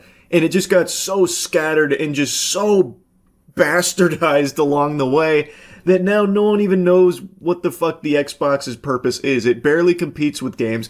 They have so many studios under their umbrella that churn out nothing. They just fucking just empty puffs. So, yes, they're completely correct. The model that got them to where they are today, in this rough spot, will not be the one that saves them. So, departing from that and going back maybe to the roots, like what the logo leads me to believe they're trying to do, is the right call. Again, it was never a secret what can save Xbox. Games. Good games. Everyone has been saying that. Literally everyone knows that. It's not the most difficult concept to grasp. The hardware on Xbox is great. I've always said Xbox Series X is a fine piece of hardware. It's very solid. But there's very few reasons to own the Xbox because there's very few games on that motherfucker. That bitch has less games than the Ouya.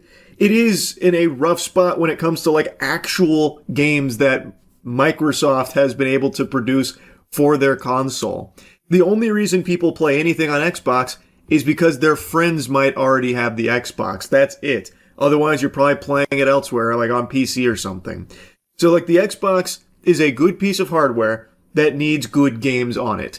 And it's something that Microsoft has just been unable to accomplish for many years now. But it really does feel like Asha is trying, and is trying to push Xbox back in that direction, which I appreciate. I do give that a round of applause. The price drop is great. The logo change, smart. Those kind of immediate, actionable changes do give a lot of weight to her statements when she says things like, as monetization and AI evolve and influence this future of gaming, we will not chase short-term efficiency or flood our ecosystem with soulless AI slop. Games are and always will be art crafted by humans and created with the most innovative technology provided by us. This is something she said when she first came in, and she's saying all the right words there, but it's hard to believe that initially because she came from an AI background, and Microsoft seemed to be trending in that direction. But now that she's making these changes here, I'm starting to believe that maybe this is something she's striving towards. Not just farting out AI slop till the cows come home to flood Xbox, but instead actually recommitting to making great games. Creative games made by talented developers. I'm hoping we can start to see that. I would love if Xbox turned it around. I know I've shat on them many times over the years. I do that for Nintendo and Sony as well, but Xbox in particular has been in a really, really bad spot. So yeah, of course I've been clowning on them quite a bit. But it's not because I want to see them fail. I want to see them succeed. As I've always said, my favorite console, my favorite generation, Xbox 360 era. Xbox 360 is and always will be my favorite console. That was my best memories in gaming. And it was the last time Xbox was special. I would love to see it get back to that former glory. I really would. And if I may make a recommendation, if you're watching this, Asha, please do something about Halo. Oh my goodness, Halo Studios is nothing but a bad news factory. Jiminy Christmas. Just 2 days ago, it is being reported that they're working on a Halo extraction shooter, which is coming off the tail end of a canned Halo Battle Royale. Please, Please do something about Halo. It is tragic. It is so sad. Why would they even be considering a battle royale for Halo? They're already a decade late to that trend, and now they're replacing that with an extraction shooter, and they're too late to that trend as well. Why? It's already getting stale, and the game hasn't even begun. So by the time it rolls out, it's going to be beyond dead. Please do something about Halo. Oh my goodness, we are overdue for some good news in this franchise, please. Holy. Anyway, though, I just wanted to yap a little bit about the current state of Xbox and say that I may have been wrong about Asha here. I think I was wrong. I appreciate that she is genuinely making some positive changes there. And hopefully that will continue. I hope this isn't just like a, honeymoon stage thing where she comes in, starts making good changes for a few months, and then it goes right back into the same corporate greedy shit that got us here in the first place. I would love to see this continue, and hopefully Xbox can be a legitimate player in the game space again. That's really about it. So yeah. Staying on theme of horrible drivers making terrible decisions, yesterday I talked about the lady who wouldn't stop texting and driving and then crashed the rented vehicle. Today I want to talk about Jeffrey, the boy wonder who won't stop drinking and driving. Did you just get into an accident? No, I need to stay over here. No, you can't go back in your car right now. Because it's not safe for you to go in your car. Nope, you can't go in your car. Oh, I can't. Nope. No, you can't. Oh, I can't. No, you can't. You're just in an accident. Oh, it wasn't. Nope. When I saw this Midwest safety clip for the first 2 seconds, I thought for a second that it was Jokic. I thought he went from buckets to brewskis here. It turns out it is a gentle sir named Jeffrey. And the way he is holding that case of beer, it's like a precious artifact to him. He's holding it like a running back holds a football. Now, Jeffrey's already been in one accident here. His car is smoking, and now he's got a brand new case of beer because he's ready to really get this farty sharded. He very much already seems sloshed, and an officer's like, "Don't get into the car, Jeffrey. You've been in an accident. You can't do that." And he's like, "No, I'm good. I'm getting in the car. You can't stop me. This is my beer and this is my car. You do the math." I can't go. Nope. Do not go. Do not go. Get out of your car. Get out of your car, sir. Get out of your car. You're being detained. I need you to get out of your car. Get out of your car. Get out of your car.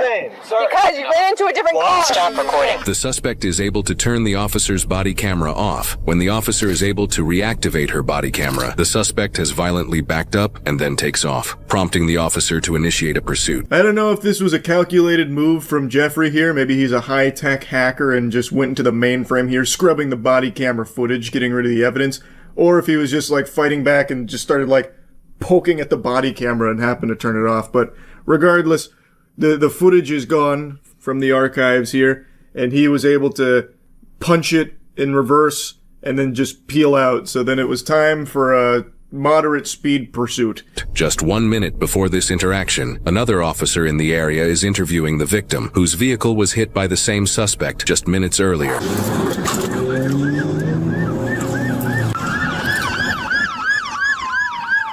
They're pursuing southbound on Audi. There's 3 Sheffield. I'm just staying back, blocking traffic. Slow speeds, 30 miles an hour. Almost hit one of the units. Continue. Most of this chase happens at approximately 30 miles per hour, so my little game theory here is that he activated cruise control and just started fucking pounding those Voodoo Rangers in the passenger seat. His man was probably butt-chugging as much as he could, knowing full well this was probably the last time he'd have the chance to do that for a while.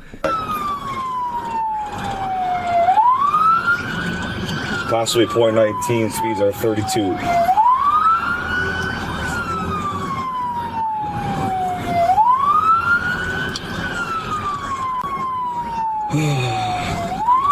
Alright, we're calling up the Golf. A big sigh from the officer here. So you can see Jeffrey's not exactly staying in the lane. He is swerving all over the place, dreadfully. The man is hammered. And he is only continuing to get more and more inebriated, because you'll see here towards the end, he is actively drinking during the chase. I don't even think he recognizes that he's being chased. I really think in his world, he's right now in the fucking battle bus partying. Golf. Speed's 32. Coming up to Antoinette.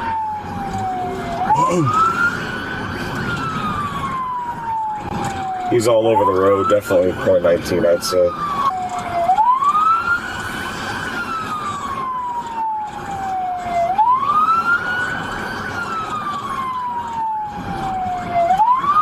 He comes dangerously close to head-on collisions with cars multiple times. I can only imagine what it was like to see this unfolding as you're just like driving home at night, and there's this fucking lunatic just going like this with the steering wheel coming right at you. That must be terrifying. Also, I tell you what, those mailbox must have been sweating seeing this douchebag coming through. The amount of times he gets close to kissing those mailboxes is astounding. He is like right next to them, shaving them with his car so many times on this chase here. Still northbound, passing Hemlock. Speeds are 29.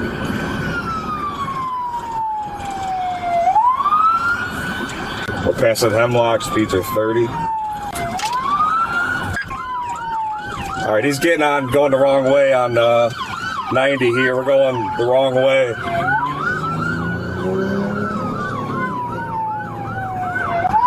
After a slow stroll around the area, taking us on a bit of a tour, he finally decides to just go the wrong way on the highway, and that's when the officers decide, we've got to do something about this. Now it's even more dangerous, so now they're readying the pit maneuver. If you can, be very careful on this.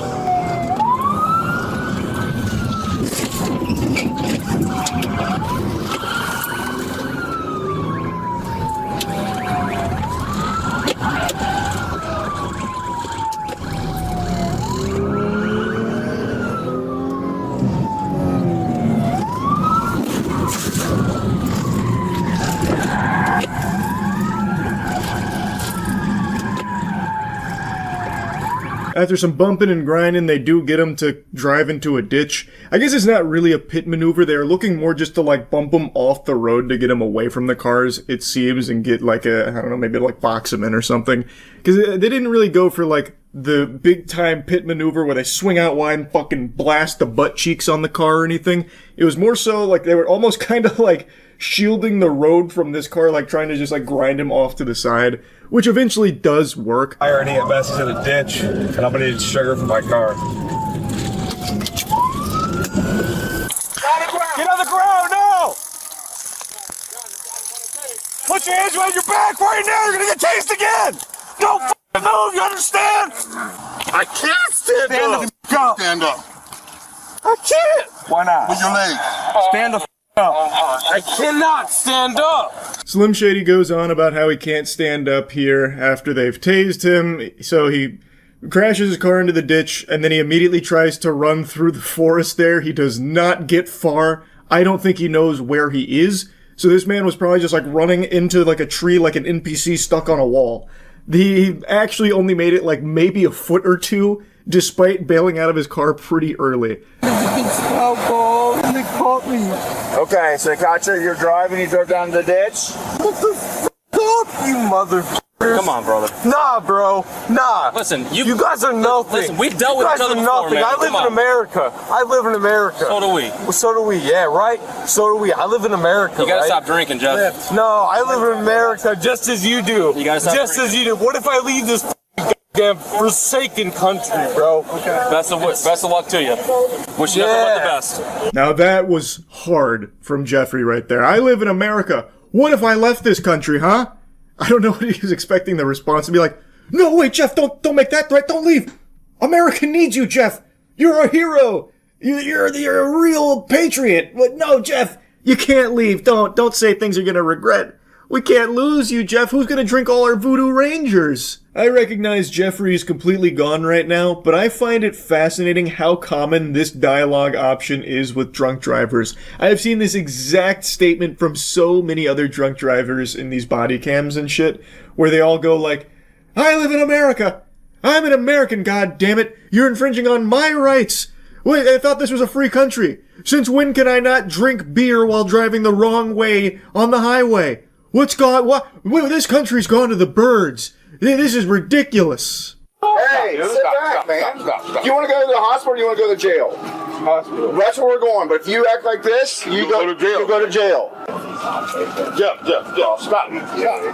We'll be there in probably approximately 10 minutes. An officer finds open alcohol cans in the suspect's vehicle. Got 2 open Voodoo Rangers. This happens to be the exact same brand of beer the suspect was holding a case of at the beginning of this incident, indicating he was likely drinking multiple cans of beer during the vehicle pursuit. In the ambulance, he kept, like, lunging forward as if he was trying to jump scare officers or something, like it was Five Nights at Freddy's.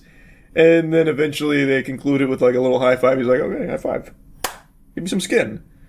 So anyway, they find some open Voodoo Rangers in his car, which is the same case he had in the very beginning of the video. I think we've got some real strong evidence to prove that he was probably drunk driving here, I would say. I think that one's kind of locked in. He's been charged with quite a few things. I don't think he's been sentenced or anything yet. But yeah, Jeffrey, not good, man. A big frown from me on this one, brother. Drunk driving, little PSA. Don't do it. Not good. That's about it. See ya. Like, spine pain relief, and he's like driving a wooden stake into this guy's back like a vampire. Alright, home ASMR. Oh! Jesus, this isn't ASMR, this is horror. This guy's... Oh! This guy's just a fucking hitman. So this guy's not only a chiropractor, but he's like a gel therapist for hair. Not exactly a barber, because he's not cutting it, but... he is gelling that shit up real hard. Oh, actually, never mind. If your father's getting a treatment like that, he knows what he's doing. This is like some Flintstone shit. He's just fucking cavemaning on the guy's head. How is this helping with his back pain?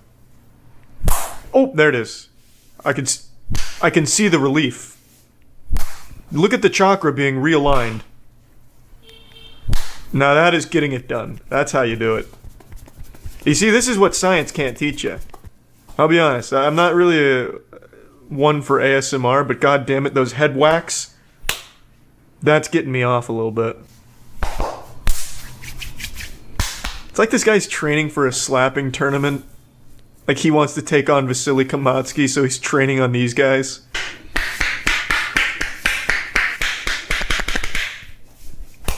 Excellent technique. Yes, there it is. There we go. I thought he was going to miss that spot, but he took it down. Now he's going to pour that apple juice on him and beat the fuck out of him. Yeah, baby. Alright, now that he's got some PP on his back, beat him with that stick. Get him with the doorstop. Good adjustment, yep. There we go. Put that shoulder blade back where it belongs. Yeah, hopefully his next tool will be like a staple gun. So that way he can, like, bolt down the chakra to the man's body. Making sure to hit each vertebrae. Wouldn't want anything to survive disappointment. There we go. Good sloshing sounds. Important for the chiropractics. It's like he's rubbing his hand in a bowl of spaghetti. Ooh. Here we go. High five, yep. Reach around, and then we finish it off. Dislocation. Bang. Bang. Can you still move this arm? There we go, now you can't. You're gonna like slap it? Oh, yep, that's that. Well, there, that's I don't know about that one. He fucking whipped it like he was rat-tailing someone. Yikes. He is feeling that. Don't do it. Oh, no. He wasn't ready. Oh, Lord. The full Nelson! This guy's not a chiropractor, he's a WWE wrestler. Oh, no, that's the full Nelson. The textbook full Nelson. Suplex him. Wow. I'm surprised this man is still here. He's getting slapped in the head, fucking greased up and shaved, and then having his arms dislocated, and he is still here. Why hasn't he just gotten up and left? I don't know why he's plucking his hair out. Yeah, let's just ruin some hair follicles while we're at it. Facial slapping massages, I haven't heard of that. Hold on just a patty flippin' minute here, what the fuck? Okay. I'm hooked. Let's check this out. I hope it's the same guy just slapping the other guy again. Can see the relief just washing over her. She's just gently wing-tuning this woman's face.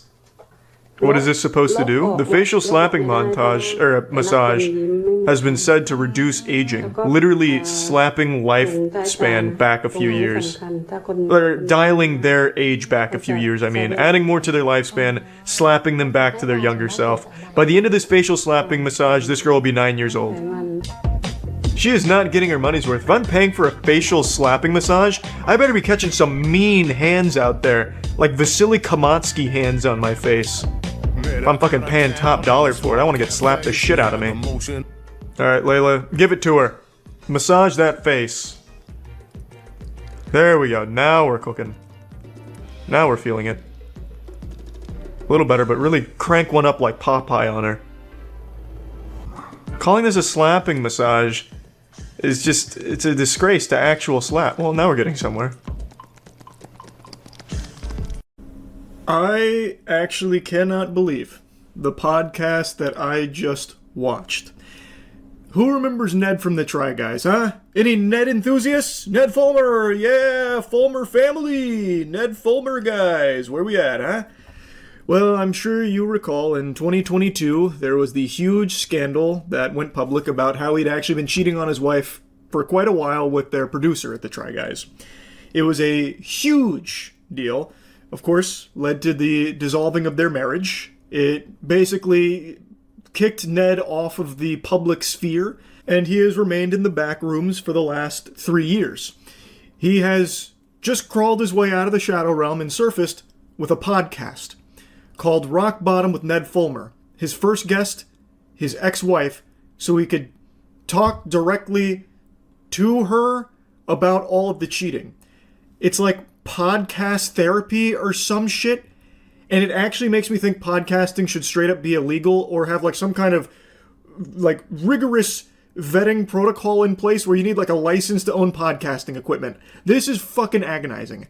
It takes so much to make me turn something off that I've committed to watching. I will stomach any amount of like revolting dog shit this planet has to offer. I could watch Two Girls, One Cup 100 times back to back to back to back to back to back to back without even blinking. But this was too agonizing. I had to turn it off after 30 minutes. It is brutal to sit through. I can only imagine what she was feeling with this, because he kind of like talks about himself as if he's like some kind of a victim, like a survivor of his own cheating scandal. It's weird. You have to see this. Strange to think that people are watching this and listening to it rather than just being in like a therapy setting. Oh heck yeah. It's terrifying. Yeah. It's absolutely, yeah. I mean, I'm on the verge of like standing up and walking out of this room. Absolutely. Understandable. And no one on the planet would blame her if she did. I think that is a totally reasonable response. It is still so baffling to me that this even got made in the first place, to be honest. Now, Ned did give like a pre-game speech here, but I just wanted to show you that he did actually sit down with his ex-wife and have an hour-long discussion with her about him cheating and him like prodding her, poking her like, and how did you feel about that? Yeah? Wasn't good, was it? Thought not. It's so fucking weird. Hi, I'm Ned Fulmer. 3 years ago, I cheated on my wife with my producer. It became a massive public scandal that caused a lot of pain to a lot of people. I know that I represented myself as a kind of wife guy who talked about his relationship and put that out there for public consumption. Big wife guy. Ned Fulmer used to be synonymous with wife guy, I think. I don't know. I was never the biggest consumer of Try Guys content, but from what I understand, that was like a core part of his identity, like his whole personality revolving around like being the wife guy. So of course that made everything even worse for him, even though it was already extremely bad. Now, this has been pointed out by a lot of people, and I don't know if this is how he's always been, if he's just this kind of quirky, zany guy who likes vocal fry, but a lot of people mentioned, and it's very clear, he is putting on like an extra dollop of vocal fry. It is brutal to listen to. It sounds like out of a cartoon when a character is mocking somebody else. Yeah, I may have presented myself as a wife guy. It's so like nails on a chalkboard. And you, as a viewer, I know that I broke your trust. One step is to publicly witness the pain of my partner, Ariel. This is a conversation with Ariel in this video. It's painful at times. It's honest, vulnerable, brutal. But why? Why do you want to broadcast you publicly witnessing the pain you have caused your ex-wife? Why wouldn't this just be a conversation had with like a professional or just between you two behind closed doors? Why do we need to be invited into this? This is him just making like a public spectacle and trying to like get back into the internet zone. So he drags his ex-wife in here to try and like reopen the wounds here publicly so that way he can paint it as him like taking the accountability, this public flogging that he's going to give himself, listening to all the pain and suffering he's caused her. And the whole podcast is him kind of like prodding like, and how did my cheating make you feel? Did it make you feel bad? Yeah, I bet it. Yeah. No, I know it made you feel bad. Yeah. No, it sounds about right. It made you feel bad, right? All while he's filming it to try and milk this devastating event that she's gone through for his own personal views and his own attempt at a comeback. That's how it seems. The catchphrase, I believe, for his podcast, which you can find on his About section, sometimes the only way out is through one podcast at a time. That is the slimiest shit. Oh my god. As disappointed as we were that something so private and painful became such a public spectacle, I get why people were so outraged, and I understand that that is the reason that she can't move forward with any sort of public thing without addressing this. So this is that. This is... I'm going to have to call dirty barnacles on that right there. I don't buy that reasoning at all. He is literally launching a podcast off the back of his ex-wife being the first guest in it. And he's trying to paint it like he's doing this so that way she can move on because all this went public and, you know, it's taken such a huge toll and she wouldn't be able to do public things because this will get brought up from the past. So this is how we're both going to heal and move forward. Like, I completely understand that for her in particular, her having any other, like, public-facing job or something, this would be brought up. I get that, and that is very difficult, no doubt. But this does not seem like Ned Fulmer just trying to do something to help her not have to deal with something like that. I feel like this is a necessary thing. Yeah, we've kind of been just keeping our lives very private for the last 3 years. We have. Just almost hiding from the world. We've been hiding. We've been hiding from the world. And I'm not going to lie, it's been kind of great. Now, I felt I needed to include this section in here because she is saying that she believes it was also somewhat necessary to publicly discuss this finally after so long, but that the time they spent away she's felt is kind of great. But since this was a public thing, it seems like she agrees that there needed to be some kind of like public resolution to it to move on. Now, I'm going to go against the grain a little bit here. I don't think it's necessary.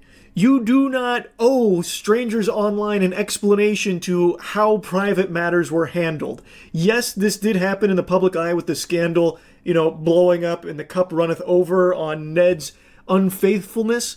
But that doesn't mean that you need to do anything further publicly just for the internet to bear witness to. But if you do feel like there is like some kind of obligation to have some kind of like public, you know, closure to it, is this really the best way to do it? Because to me, it really feels like Ned is using this as a self-serving thing. This is the kickoff to his podcast. And this is obviously something he knew would get a lot of views. To me, it feels more like a calculated business call as opposed to something to try and help both of them, like, heal and move forward. Myself to strangers. It's like, oh, let's exchange Instagrams. I'm like, well, right? Here's mine, but couple of caveats. One, I have a lot more followers than you might expect. Two, whatever you do, don't Google Ned Fulmer. Definitely don't do that. You know, you don't want to be viewed with some of your mistakes, or I guess in your case, Ariel, the sum of the past. Am I right? Yeah, we're kind of like two peas in a pod when it comes to this problem we're both experiencing. And he's like trying to meet her in the middle there, like relate to her. But Ariel did nothing wrong. Ariel is completely a victim in all of this, who is now sharing like how it has affected her, even like socially making friends. And Ned's like, oh, me too. I'm super victimized by it as well. Like, they Google Ned Fulmer, they see I fucking cheated on my wife, and they don't want to be my friend. It's so weird, right? Like, you and I, we're going through like the same thing on this. Am I right? Like, this is what I'm talking about, where I feel like Ned's not actually trying to like help, you know, move forward here. It really feels like this is just his springboard for the podcast. We are still friends. We have children together. We go on trips together. Right. Like, you know, there's a spectrum of being together, not together. Right. Like there's ways in which we're together, but it's like the way that everyone wants to know, like, are you guys still like an item? Are you guys still a couple? Like, no. We really haven't been at all this last 3 years. No, we haven't. So I've been saying ex-wife this whole time, but now that I'm rewatching this section, that's not the case. Apparently they are still technically married, but they are separated. They are not, like, dating. They're not a couple anymore, but they're not divorced either. And I think that might have been covered later in the podcast, but like I said, I could not stomach this whole thing. It's actual misery. It is literally like this miasma of, like sadness. So I didn't finish the episode where that might have been addressed, but this whole time I've been saying ex-wife.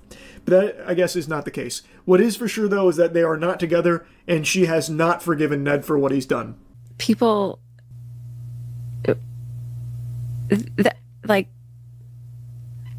I don't even... It's...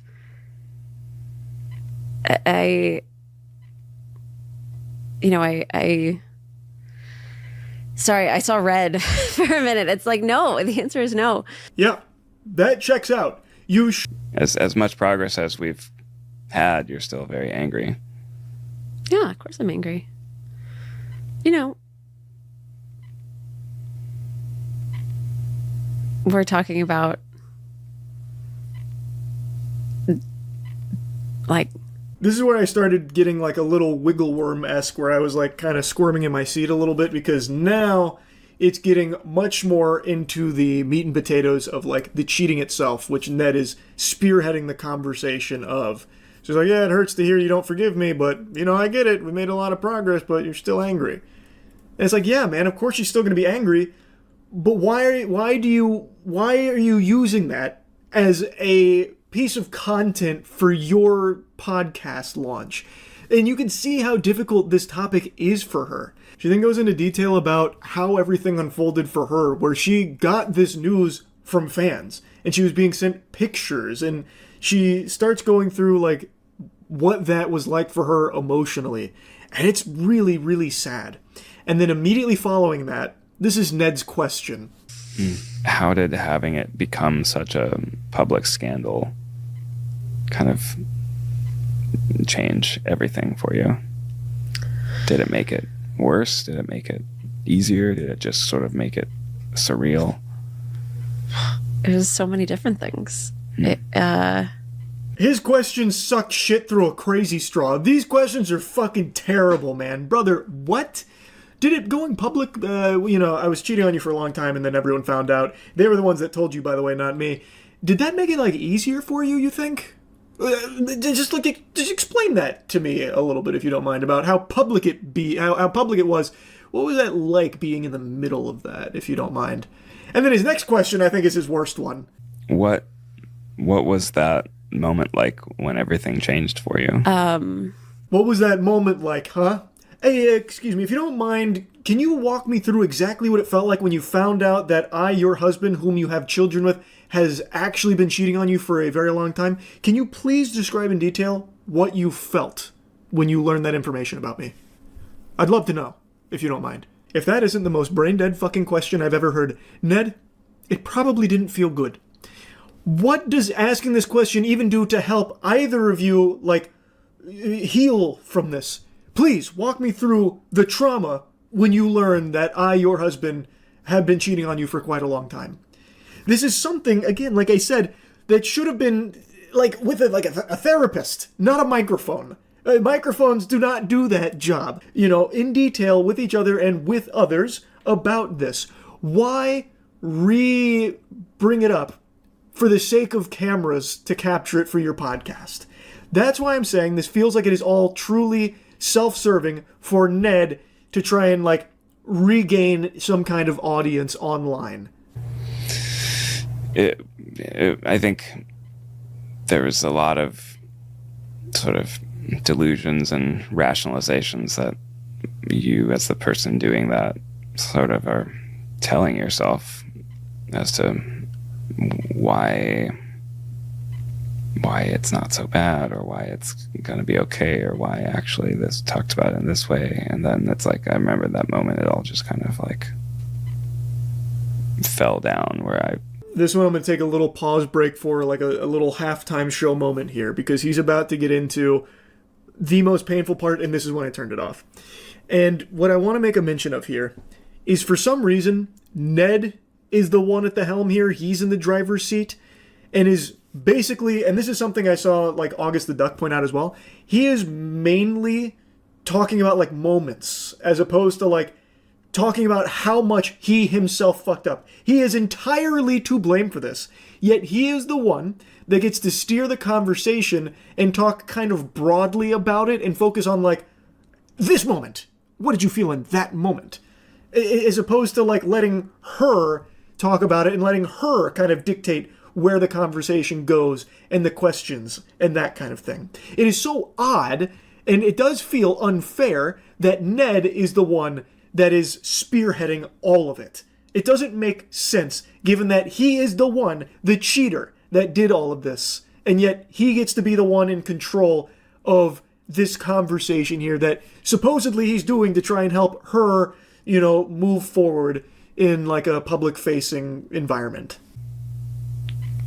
Totally could see how devastated and just completely traumatized you were, and then it was just everything changed for me as well. I'm oh no, this is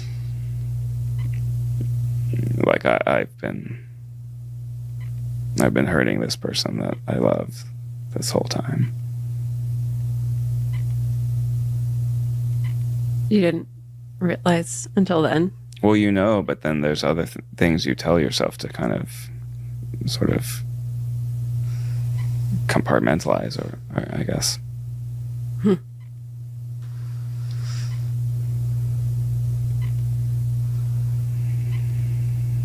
Interesting. Oh, wow. Like I said, it is a tough watch. And like I said, Ned really does feel like he talks about these excuses and how he's compartmentalizing and lying to himself, deluding himself, that kind of thing. It almost feels like he's giving himself these little weaselly ways in which that, he calls it a scandal, whereas she says directly, your affair is another thing. He talks about it as a scandal, as opposed to how badly he himself fucked up making this decision consciously. And now he's talking about it was never realized, with all the ways I was lying to myself, that I was actually hurting the person that I love. And she calls that out, saying you didn't realize that? You didn't realize at any point that, maybe what you were doing would be really hurtful and really devastating? He's no, I just with the way you compartmentalize and it's brutal. It is absolutely brutal to sit through. It's sort of a it's like a addictive cycle, kind of feeling really guilty and ashamed, and then telling yourself the ways in which it's, kind of just lying to yourself, and then, yeah.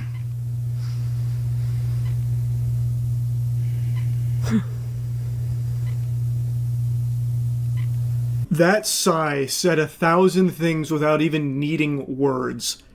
Ned, what the fuck? He's just bumbling. Like he is actually spitting mumbo jumbo. He's saying nothing. Literally nothing. Of like, well, what did you do to make him look elsewhere? Were you not a good enough wife? Were you not, did you not make him happy enough? And there's so much shame there. Unfortunately, this is a very real thing that she's describing right here, where there are people that when they hear about a husband cheating on their wife, their first response is, well, what did the wife do to make the husband do that? Must have been her fault. What, this harlot? What, she must have done something wrong. Must have been some kind of harpy over there. No, surely it was the wife's fault that Ned Fulmer would go elsewhere to find a suitable woman worthy of his benevolent being. And she's talking about how much that has weighed on her. And she then directly asks him, how does it make you feel hearing this? That you did this to me. You have basically, put this hex on me in some people's eyes that will not go away. How does it make you feel to hear that? It's not something that I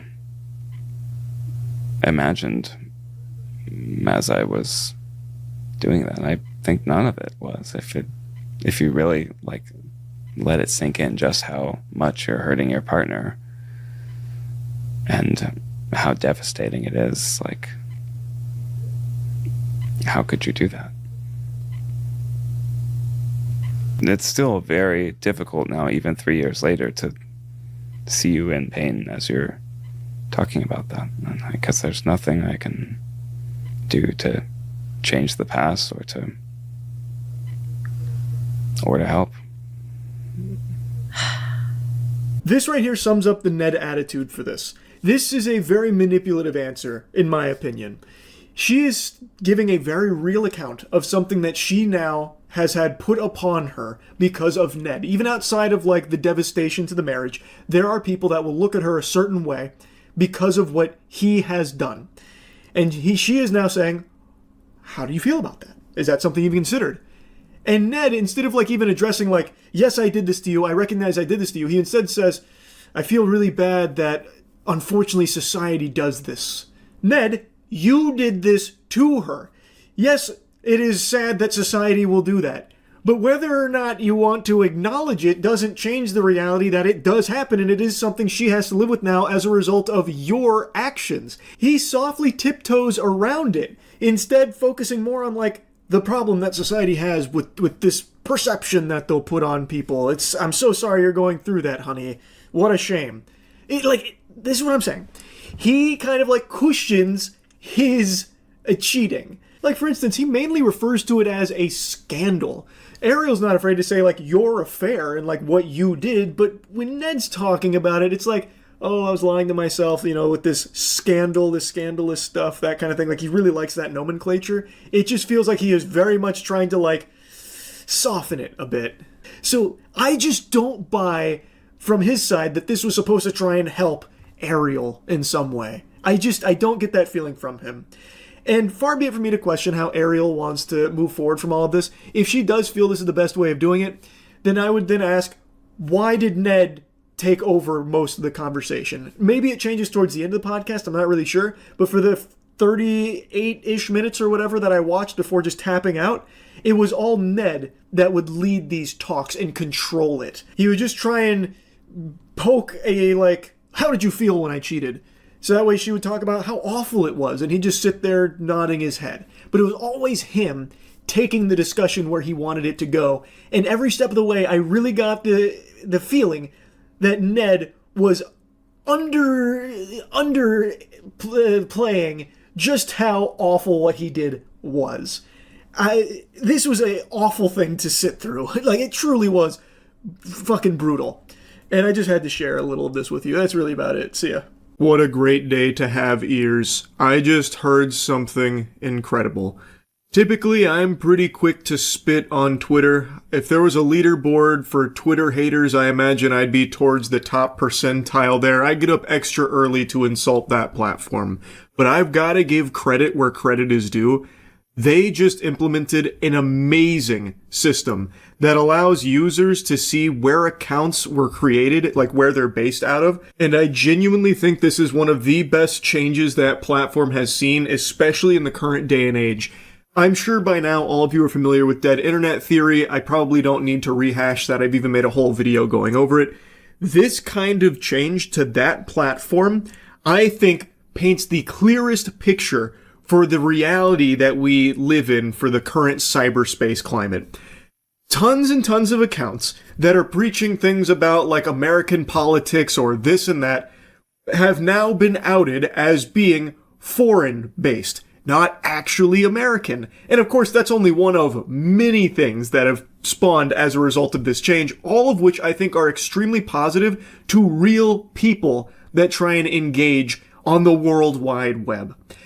Every single day, and I've gone over the stats before, but every single day, people are led to believe that they're interacting with one another when they go to a social platform like Twitter. But the reality is, according to the data, 60% of all internet activity is bots. It's not real. It's fraudulent. You are not interacting with a human, most likely.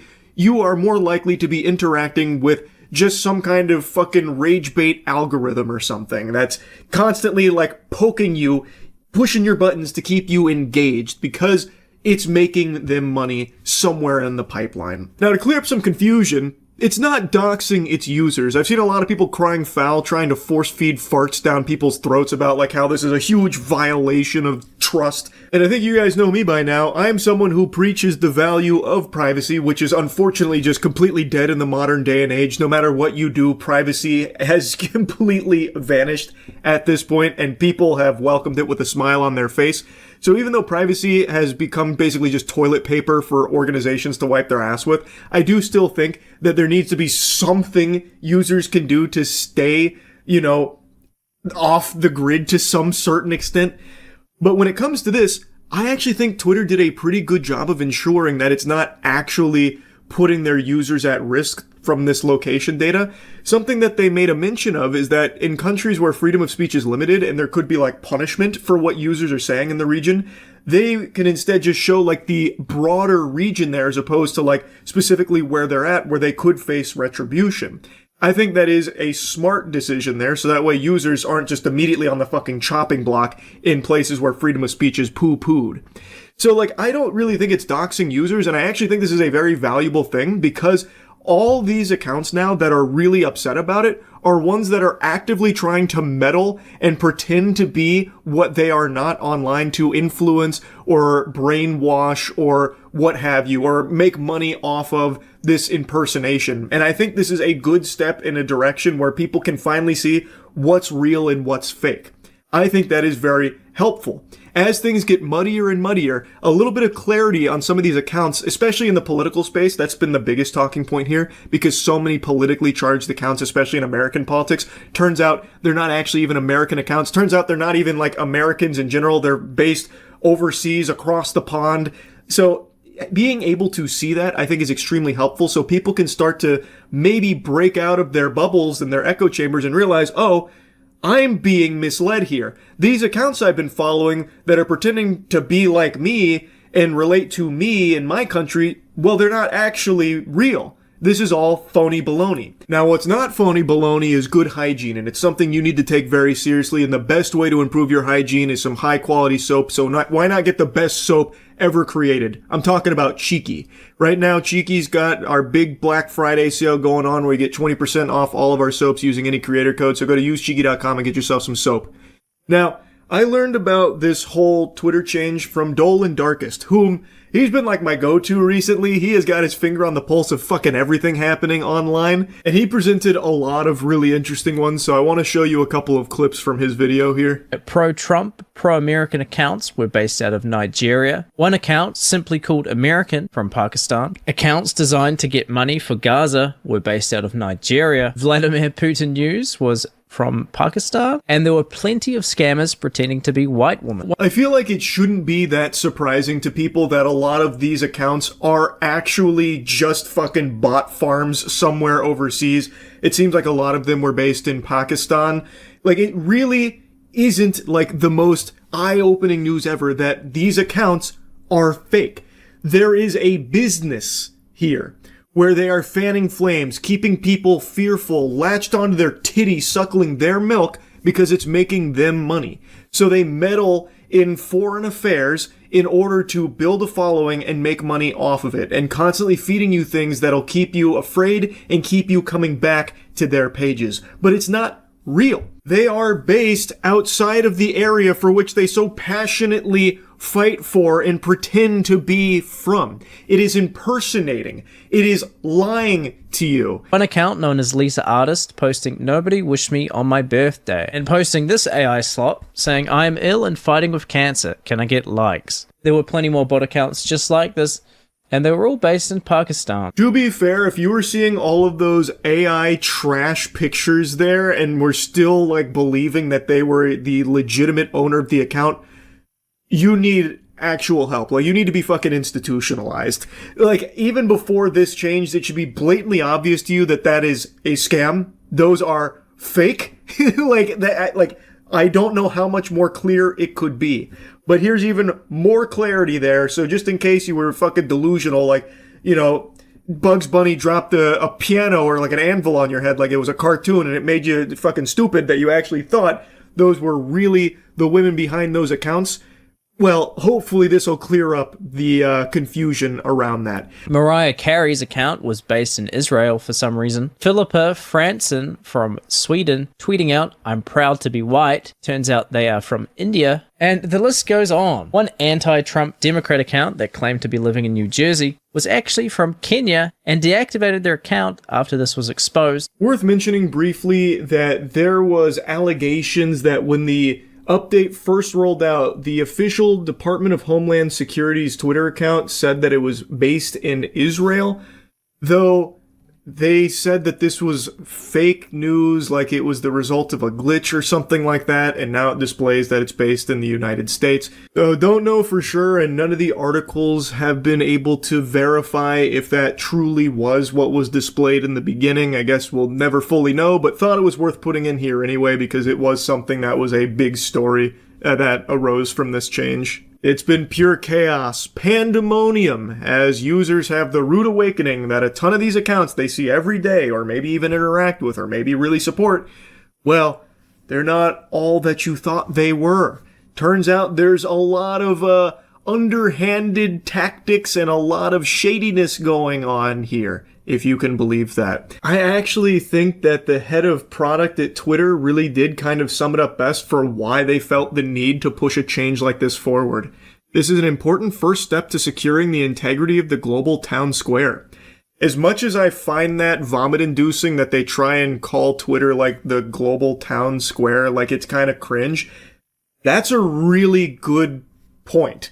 In order, like, if you are going to treat it like the town square where everyone congregates and talks and yaps and exchanges a lot of things, keeps everyone abreast on what's going on, well, there needs to be some level of trust, and that's just completely gone as the town square has been infiltrated by bad actors impersonating and pretending and scamming and misleading.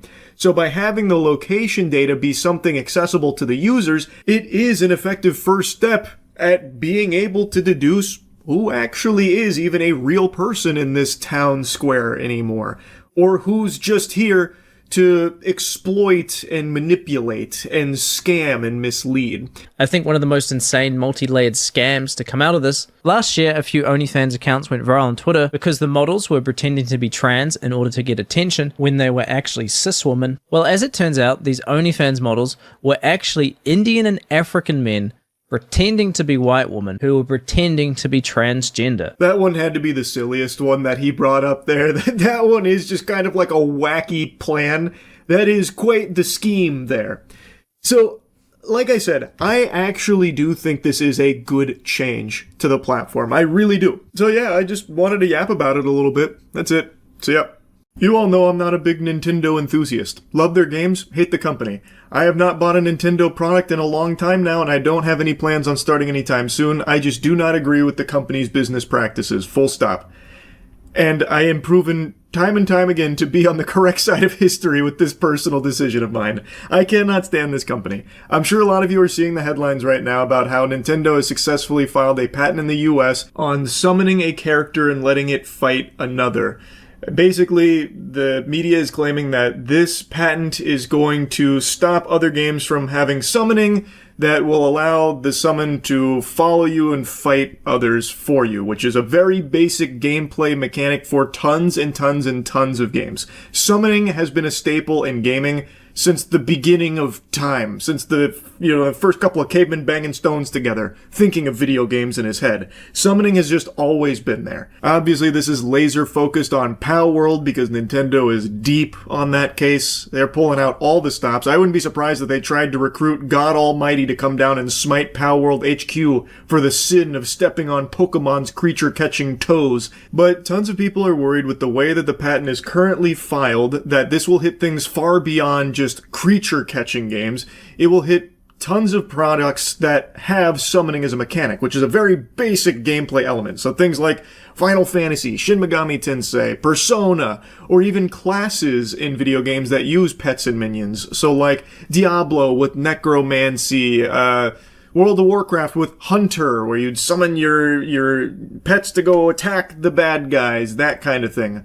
They believe that this patent is also potentially going to have ramifications on that, which again is a very basic gameplay element that games have used for decades. And I've now read through the patent, suffered through all of those pages because I could not believe that this would even be something that could be successfully filed because it's unenforceable. Like, you can't expect every game that uses summoning to now not be able to do that because they'd, be fucking suckling off the teat of Nintendo's patent. There's just no world where that would actually go through properly. It couldn't. And after the agonizing misery of going through all of these pages, which at times feel unnecessarily bloated in explanations, especially their background, like, Jesus Christ, you could have boiled that down to like a page or two. Like, holy shit, that's like me explaining a peanut butter and jelly in like fucking 2,000 words. But like, I went through all of this. And it seems like a lot of it is pretty specific, though I do think there is wiggle room for some broad interpretations of the filing. It seems like what they are specifically claiming are kind of pretty like laser guided on PAL World itself. It seems like they're mainly just using patents as a weapon solely for PAL World.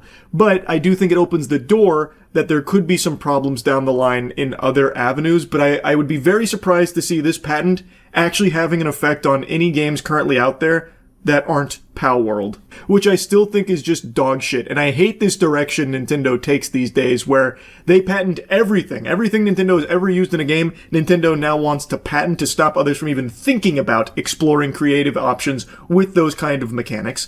I think that is so anti-creative expression, and it is stifling to creativity in this medium. I think it super sucks. So even if this is specific enough to only hurt PAL World, I still think this is fucking horrible overall, where anytime there's a game that they have issue with, they'll just patent things around it, so that way they can more effectively take them down. So let's go ahead and take a deeper dive here into exactly what they've now registered, what Nintendo owns entirely that no one else can touch anymore. This is their holy grail mechanics. Performing control of moving a player character on a field in a virtual space based on a moving operation input. Performing control of causing a sub-character to appear on the field based on a first operation input. and when an enemy character is placed at a location where the sub-character is caused to appear, controlling a battle between the sub-character and the enemy character by a first mode in which the battle proceeds based on an operation input, and when the enemy character is not placed at the location where the sub-character is caused to appear, starting automatic control of automatically moving the sub-character that has appeared, and performing control of moving the sub-character in a predetermined direction on the field, based on a second operation input, and when the enemy character is placed at a location of a designation, controlling a battle between the sub-character and the enemy character by a second mode in which the battle automatically proceeds. I know that jargon can be a little confusing and hard to understand exactly what it's saying. Unfortunately, that's just how a lot of patent filings sound, like somebody overdosing while trying to explain string theory. This article kind of breaks it down into like what exactly it means. So like, move character in virtual space, summon character, call it sub-character, by which means it's not the player character, for example, a little monster like a Pokemon that the player has at its disposal. Then there's alternating scenarios here where the sub-character is summoned in a place where there's already a character, so then it will fight, and then it is summoned in a place where there is not another character, so it doesn't fight immediately. The final step is about sending the sub-character in a direction, then letting an automatic battle ensue with another character. Then if you look at their flowchart, they have like the entire thing broken down here about the field processing. You move character, control enemy character, they come in contact. Basically it goes through what a battle looks like. So then throwing motion instruction, and then it goes through their checks. Is there selection target? And then if there is, sub-character will appear. Sub-character fights. Basically, if you read through this, it is like the Pokemon formula. This may be a look at the Krabby Patty and what goes on it here, but this isn't actually overly relevant to the patent and their claims in it. This is them laying out their flow as examples of their processing and how all of it plays out. That is not what they are specifically targeting. So that's figures 18 through 22, and they're shown as an example of how their processing is executed in these games. But the patent isn't aiming to just patent everything you read in that flowchart. Reading through this patent, it is looking at these sub-characters that get summoned, and if they are summoned on top of an enemy in a persistent environment, it will automatically fight the enemy. If it is summoned when there is no enemy present, it will follow the player around performing autonomous actions, that kind of thing. Specifically, I believe it would be manual versus automatic. So if a game has both manual and automatic battling for these summons, then these would apply. So like, if you're summoned skeletons or something as a necromancer, if there are no enemies, they will go find one and then automatically fight it, I believe, would then be an application. Again, it is pretty confusing, but what they are listing here with their Pokemon flow is just examples of what, like, they have and what they aim to protect through these patents. The claims are the important parts of what they are filing, which many are interpreting as pretty broad. And there is room that it could be viewed broadly. Yes, it seems like it looks to, put the lock and key on Nintendo's toys so no one ever gets to play with them again. But the way that you can read this filing does apply to more than just, like, the creature catching aspect of Nintendo Pokemon games and stuff like that. Like, I can understand confusion because it is confusing. It is weird. It is messy. And this is entirely uncalled for and unnecessary. And even, again, if it is specific to Power World alone, this threat of a patent that Nintendo owns around summoning and certain things with summoning might just be a deterrent from someone else out there looking to explore a creature catching game or a game that uses some kind of summoning mechanics in, like, a container. Because Nintendo now has, like, the Pokeballs and, like, creatures held in something that you throw. Like, them just having so many patents that they squat on and them being as litigious and aggressive as they are, that in and of itself can just be a weapon. Like that fear of Nintendo coming at you legally for one of your gameplay ideas that maybe doesn't have anything to do with, like, Pokemon, but it could still fall under their interpretation of a patent, that now they don't want to, like, mess around with that idea anymore because they can't afford to get sued by Nintendo. Them just having all of these patents that are applying to broad ideas, even if they are specific enough in the actual filing, is still just scary to a lot of developers, I imagine, that can't afford to be targeted and attacked by Nintendo, even if they haven't done anything wrong. So they might not even take the chance of making that game. I just think it is just so shitty across the board. I feel like I got a little lost in the sauce on my explanation. Basically what I'm saying is, even if these patents are specific enough to only target Palworld, which again I think is already shitty in and of itself, but even if it doesn't apply to other things, the confusion around these patents, and since they are targeting very basic gameplay ideas like summoning, people that are developing a game that uses summoning in some way that is even remotely adjacent to a creature catcher might be hesitant about pulling the trigger on development and going down that path because they could be afraid Nintendo would target them because of this patent. So, like, them just going down this path of patent everything, even if it doesn't target everyone now has to be aware of that and be, like, kind of worried, like, well, what's Nintendo gonna do with it, and does it apply to my game? Is my game falling under these specific criteria? Because it might be, I'm not really sure. So it just becomes a big problem across the board, in my eyes. It just attacks creativity. It just makes it harder to explore ideas from other people because Nintendo might come after them. And Nintendo is not shy about going after, like, literally anybody. They will target someone that only has, like, 5 followers on itch.io if they think they stepped on their fucking trademarks or something. Like, they will. So it becomes just a blanket threat. Nintendo with patents is a grizzly bear with a bazooka. Truly just unpredictable, but very dangerous for sure. Like, it is just a legitimately concerning thing for developers because now Nintendo will enforce those patents strictly, and you're not entirely sure if, like, well, does my summoning mechanics fall under these criteria?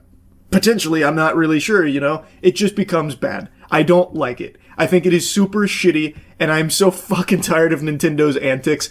I still have no plans on buying any Nintendo products. That has not changed. So, yeah, that's really about it. See ya.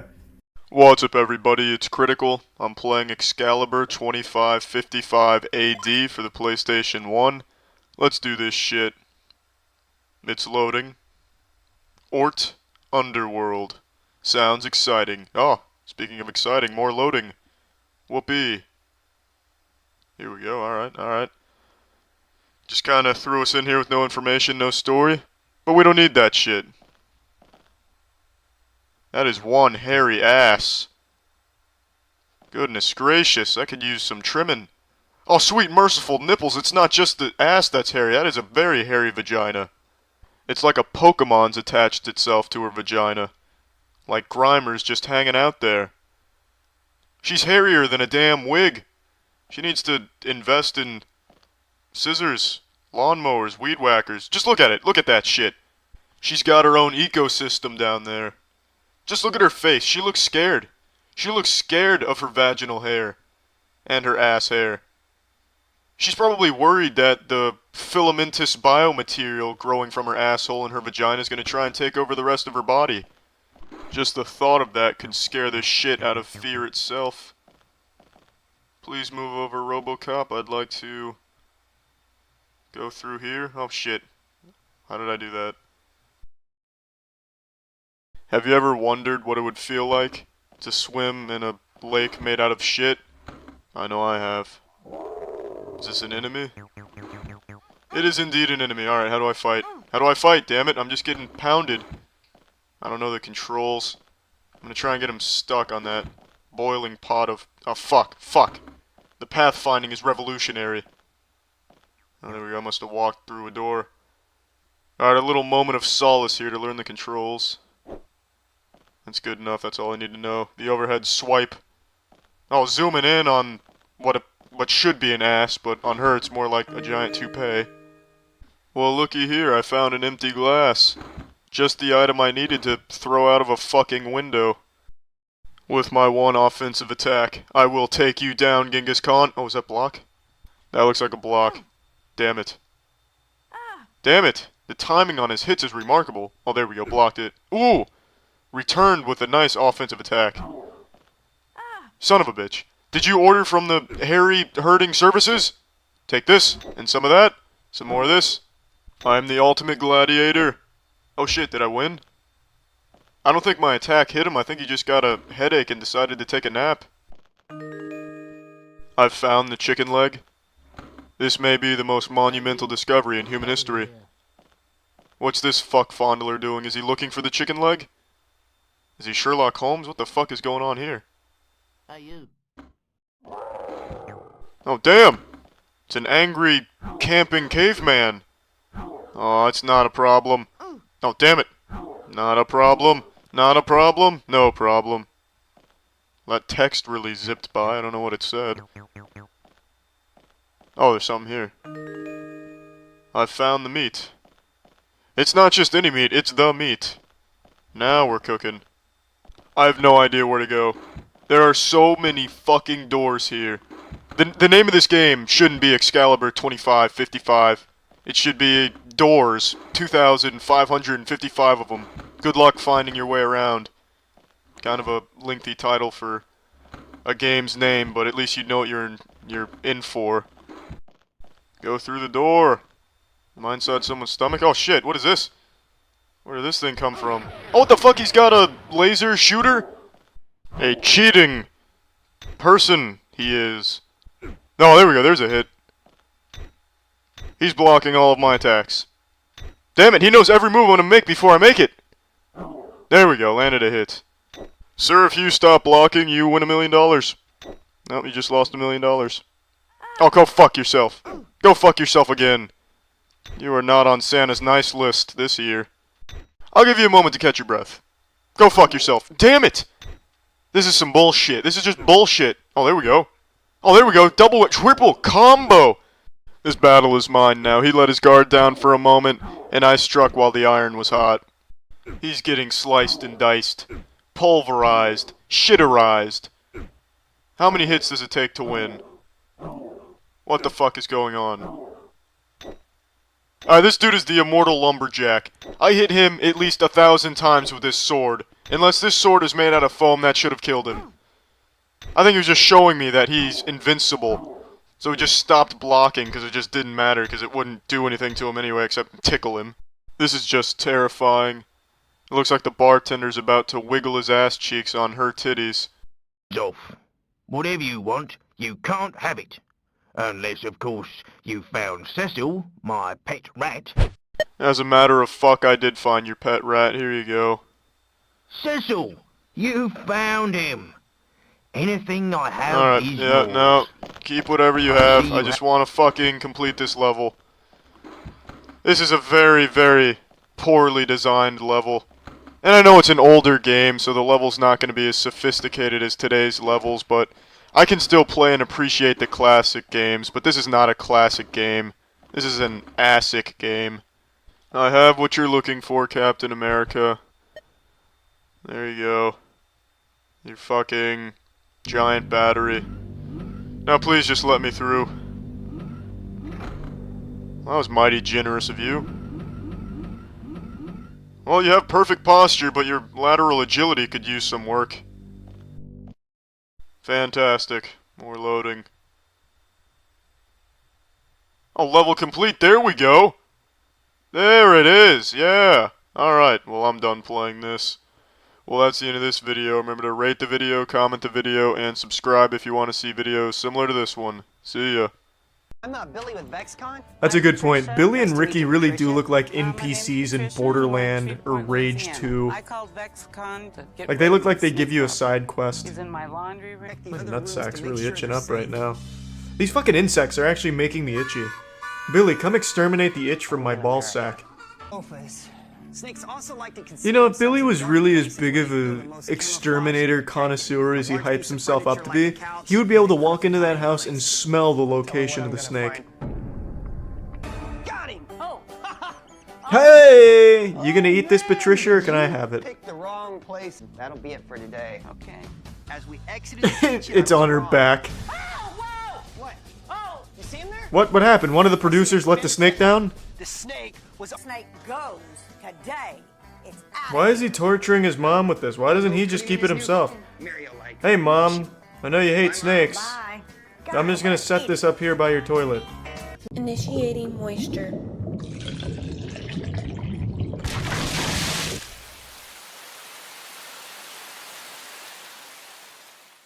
Welcome to the Moist Meter. Today we'll be analyzing the moisture within, the evil within too.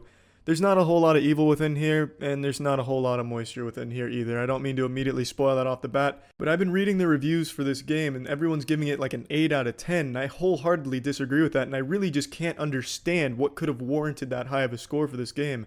I think it's an enjoyable game, but it's just barely above average with a ton of flaws. Now, it seems that every reviewing outlet is just comparing it to the first Evil Within, which I really enjoyed, and it seems all the reviewing outlets are echoing the same thing. It's better than the predecessor in this area and that area, so here's an 8 out of 10 and 9 out of 10. But it's all in regards to the previous game, not as an actual game itself. It's just better than the last one, so we're going to give it a higher score. And I think that's really misleading, because there's a lot of problems with this game. I think it's still enjoyable, but there's definitely objectively a lot wrong. The first being uninspired voice acting. The voice acting is just laughably bad at some points. A lot of times it feels like I'm playing House of the Dead and listening to Goldman talk to me. There's certain times where I felt, I could do a better job, and when I do voice acting and I hear that shit back, I'd rather be listening to a fucking urine stream hitting a toilet bowl. And it's enough to really take you out of the experience, and the game's supposed to really be an emotional journey, but the voice acting turns it into this comedy experience, and the script doesn't do it any favors. The dialogue can be so laughably bad. It feels like some 12-year-old wearing a trench coat was trying to think of some edgy lines and they threw them in here, and it just comes across so flat and bad. And the main story really isn't that bad. There's a lot of pacing issues, but the story overall is exciting, it's interesting, and it's different, which I always welcome. But it's really held back by some truly horrible dialogue and awful voice acting. They would have been better off just doing a Banjo-Kazooie route and just having grunts for all the characters than having the actors they had in here. Just have them fucking farting into the mic at different pitches, that would have been better. The voice acting really was just one of the worst things about the title. Especially towards the end, that's when the voice acting really rears its ugly head and starts throwing small dicks into the glory hole. There's a really emotional scene where the main character Sebastian does something really traumatic, and his response was just a simple no, uttered with the same intensity and emotion I would give if I accidentally spilt a little water on my kitchen floor. Now, aside from just bad writing, bad voice acting, another thing that was really not great about this game was the gameplay, and I'm seeing a lot of praise for it from the reviewing outlets because they're comparing it to the first one, which was mechanically not great, and I will say, the gameplay has improved over the first one, but that doesn't mean it's good. I mean, it's like comparing, you last 4 seconds during sex, and then the next time you last 5. Yeah, it's improvement, but that doesn't make it that great either. So the gameplay is very stiff, it's very clunky, the gunplay not great, there's a crafting system in here, some upgrades that are very bare bones. I see a lot of praise for them, but they're extremely bare bones, they're very simple stuff.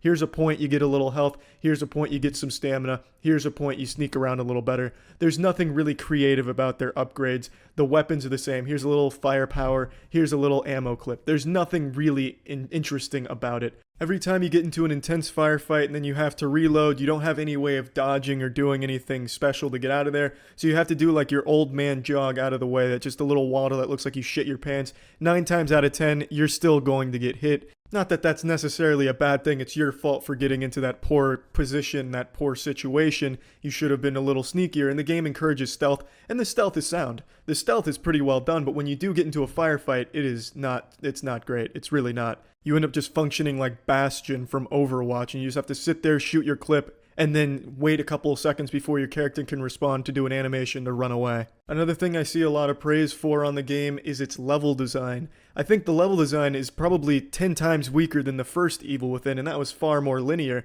The levels here are all exactly the same. Here's a few pieces of cover. Hide behind it, wait for one of the zombies to go around you, sneak kill it. There's no puzzles to really be solved. There's no puzzles at all, really. I think there was 2 throughout the whole game, and they were very, very simple. And the level design was always the same. Go right, go straight. Go right, go straight the whole time, and then you hide behind cover whenever you see enemies and just wait for them. There was nothing special about the level design. It wasn't inventive, as a lot of review outlets are claiming. Now let's get to some things I liked about the game, and a lot of things I can agree with the other reviewers out there. The atmosphere of this game is fantastic. I love the little haunting atmosphere they have going on. Union as a setting is really nice and interesting. And I think one of the main villains, the artist, is fantastic. Hunting him led to some really memorable moments, a lot of really cool set pieces, and a lot of awesome environments. The artist definitely was the best part of the story and the best part of just playing through the game. There's also a certain charm to playing this game, and the story is good enough to make you want to finish it and see how it ends, even though there's quite a few plot holes in there. I also really enjoyed the soundtrack to this game. The music was absolutely beautiful, especially at the end of the game. Truly just a fantastic fit for the tone. Everything just kind of fit with what was going on. Music was truly a massive improvement over the last one. Just fantastic score here. There's also quite a bit of content here. It took me 10.5 hours to beat the game, and that was without playing a whole ton of side missions. I also didn't even find all of the weapons either. So there's a lot to do and a lot to find within Union here. And there should be, because this is a $60 price tag, so there should be a lot of content. Now let's pop this shit into the moist meter. I'm giving this a 55%. Like I said, I feel it's a barely above average game. It's enjoyable, but it has a ton of flaws to it.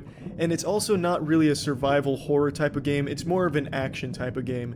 If you're someone who enjoys a more old school experience and doesn't mind clunky controls and a lot of different superficial problems, you'll probably enjoy this. And if you're a fan of Resident Evil games, you'll definitely probably enjoy this one. But from a purely objective standpoint, I really can't understand how every single reviewer out there is giving it anywhere from an 8 to 9 and everything in between. I haven't seen anything even below an 8 for this game yet, and I just don't understand it because there's such glaring issues with this game in every possible department. Yes, it's still a fun game to play, and yes, there is improvements over the first one, but that doesn't make it an 8 or 9 game. Even compared to the last one, I don't think the improvements are that significant. In fact, I almost prefer the first game for the most part. But yeah, anyway, that's it. See ya. What's up, everybody? It's Critical. I'm playing New Super Mario Bros. 3 for the PC. Let's do this shit. No point in watching the introduction. I can't understand it. I can't read this language. Must be a slideshow. I'm hitting skip and it's hitting me with slides. Even if I could read this language, I think it's upside down, thus reinforcing solipsism. Ah, there we go. Let's rock. Splendid. I don't know why I thought that would work the second time. Let me try jumping over it. Son of a bitch. Sneak attack! It was ready. I have to jump over it. It's the only option. You asshole! You asshole! You ass cavity! The leaves aren't inside! Damn it! It's a fucking twig! Yes! Damn it! It's fucking omniscient. Yes! Oh, it's all happening. Everything that's ever existed is happening at once. Bend over and let your ass cheeks see this. Oh shit! Fierce fuck, that's a bouncy surface. Ooh, hard landing. You damn tree. You think you're a tree? You think you're a tree? I got news for you. You're absolutely correct. You are a tree. This bridge is too fucking slow. It's too slow. Just got clocked by a green bullet train. This fucking tree! This fucking tree! This fucking twig! They're in cahoots with each other. A cahoots of fucking!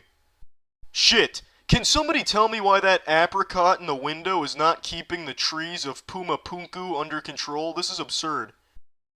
This is making me want to purchase a pair of bowling shoes and then cut my feet off so I can't use the shoes properly. There is no reason this tree should be so aggressive. There we go. Soggy bullshit.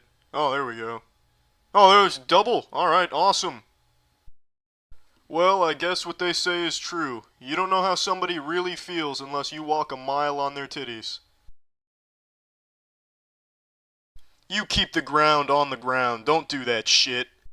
No, I'm sorry, you're mistaken. I do not have reservations at the International House of Tree. If getting attacked by trees made your nipples cold, my nipples would have achieved absolute zero. I've got you this time. Yes! Oh shit, there's another one, alright. I've made it this far. It's not time to let my wiener juice loose. I gotta play it by the book. And the book says, Geronimo! What the fuck is all that? If I don't go over the pipe, then perhaps I just go right through it. Let's put it to the test! Hypothesis was incorrect. I've got an idea. I'm going to lure the obstacles out of the pipe, so I can fight them. Why the fuck is Aku's time portal here? I bet I have to jump over it. I guess not. If I can't go over this, through this, or buy at lunch, then I must use it somehow. Yes! Yes! Oh, that better be a checkpoint. That better be a fucking checkpoint. It is. Alright. The trees are everywhere. I should have known. Oh shit! Blood fountain, more trees. These trees make government obsolete. When there's something strange in the neighborhood, who are you gonna call? Trees. We should use leaves from these trees as currency to try and appease them. I've got it this time. No flower, no bush, no tree is gonna stop me. Fuck it, I'm just gonna go for it. The tree can't touch me. Yes. The bush. Yes, I did it! Who's dropping candy corn? Fuck! The flower-tree combo. Nature's 1-2 punch tag team. I know about you, bush. Yes. And I know about this obstacle. Yes. I did it! I still don't know what's happening in the story. What the fuck happened here? Did a whale blow a spider web out its ass? World 1-3. Let's go! I should have expected that. Oh, damn! This is the one. Yes! This was really easy. Son of a bitch. Alright, this is it. Damn it! It had already hit the ground. Did I trip over it? Is that a tripping hazard? Oh my goodness. Oh, the fucking tree now. Everyone's just getting a piece of the action here, distributing the slapping. Damn it. Damn it. There we go. Alright, let's take it slow now. Let's take it slow. Wait for him to disappear. There's one here. There we go. This is a jar of anus liquid. I'm going for it. Oh my goodness gracious. How many fucking times am I gonna hit that tree? Alright, here we go. 1 drop.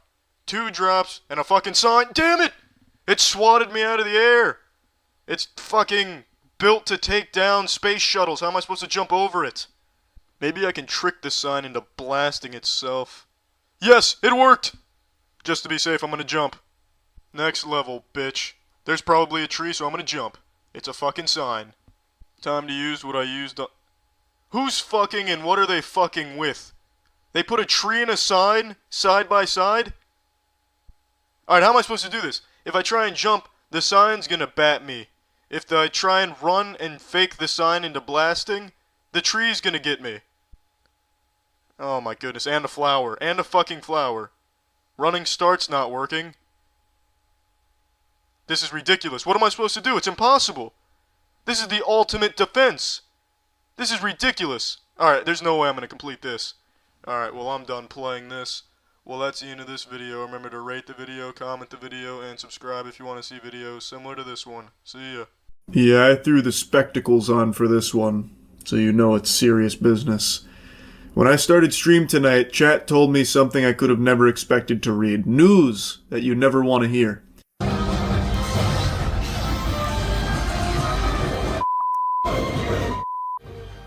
Chaos at the movies in Surprise this weekend after police say a man exposed himself and urinated inside the theater. During a screening for the new Demon Slayer film, one fan excitedly stood up and apparently unzipped his trousers and began peeing. Now, I've seen conflicting reports on if they were peeing on somebody or just peeing in general on something. Based on the charges, I'm going to guess it was the latter. It doesn't sound like they pissed on anyone R. Kelly style. It seems like he just started peeing on the seats below him, and then he just sat down as if nothing abnormal just happened. And as you can see here, patrons of the cinema were not too pleased with this display, so they got up and clobbered him. They fucking beat the piss out of him. It was a smackdown. This isn't, they only show you a snippet of it. They are walloping this man, and then when they're done, you can see him in like a Peter Griffin death pose, pretty much. I've seen people calling him the Piss Hashira, and that's given me a hearty giggle. Now, I recently mentioned that I just got a copyright strike for showing news footage, but I truly cannot do this topic justice without showing you some of this footage. So I guess I'm just gonna roll the dice here and hope that the news agency won't be upset at showing you some of these clips here about what unfolded. It is so fucking unhinged. The chutzpah to stand up proudly and piss in a crowded movie theater just fucking tinkling, golden showering the seats beneath you is unfathomable. Like, this isn't even, he didn't even try and be discreet about it. He stood up and he is in the middle of this row of seats. He is in the middle of the section. Everyone was going to see him stand up, and I imagine instantly people were like, "Sit down, goober, what are you doing, douchebag? Take a seat." And then, like, taking a closer look, like, upon further inspection, like, "Oh my god, he's urinating. Oh my god, he's fucking peeing over there." Yeah, it happened Friday night at the AMC Surprise Point. That's where officers responded to the disturbance. Witnesses told police that the man was confronted after he got up, unzipped his pants, and started peeing during a screening of Demon Slayer. Moviegoers confronted the man and started hitting him. The suspect, Limmel Hull, was later arrested and booked on charges of indecent exposure, disorderly conduct, and criminal damage. I may not be familiar with the Surprise Point AMC location, but I can tell you about surprises, and boy howdy was this probably a big one for everyone that attended this screening. Goodness gracious. When I saw this movie yesterday, my theater was filled to the brim. There wasn't a single open seat left. So if I was a betting man, I would put money that there were people in the seats next to him and people around the splash zone beneath him. Probably horrified that this guy just stood up, pulled his cock out, and then started peeing. Now, like I mentioned, I believe no one was hit with the biological warfare here. I think most people walked away dry, considering his charges didn't include, like, assault or something, which maybe would have been the charge that would arise from getting pissed on. I don't exactly know what it is. But since his charges were criminal damages, indecent exposure, stuff like that, it doesn't sound like anyone got, like, piss waterboarded. No one was, like, drenched and super soaked by him or anything. But I do think there's a possibility that maybe it just wasn't reported because maybe they didn't even know that they got hit. Like, I feel like standing up and pissing like this, probably, like, there's going to be droplets bouncing and splashing in places they don't expect, so maybe some people got it on, like, their shoes or something and just didn't notice, because from the sound of things, he did a full-blown tinkle carpet bomb. I would wager a guess that the guys who went up and gave him the knuckle sandwiches were probably the ones closest to him when he did this, and I would also say that I'm surprised that he didn't get more charges added, considering that in this movie theater auditorium, there were probably kids around when he got up and just started pissing with like his whole meat out and everything. I'm actually kind of surprised there weren't more charges on it. Hull appeared in court Saturday afternoon. He was later released. A witness tells us AMC gave everyone in the theater a refund. That's actually a pretty nice gesture from AMC with the refunds, but you can't put the piss back in the balls. What a crazy situation here. I actually cannot even imagine the state of mind someone would have to be in to do some shit like that. It seems he desperately needed to go to the potty, but I guess he just didn't want to excuse himself to the restroom. Maybe he was afraid that he'd miss something important in the movie. He didn't want to miss a second of the action.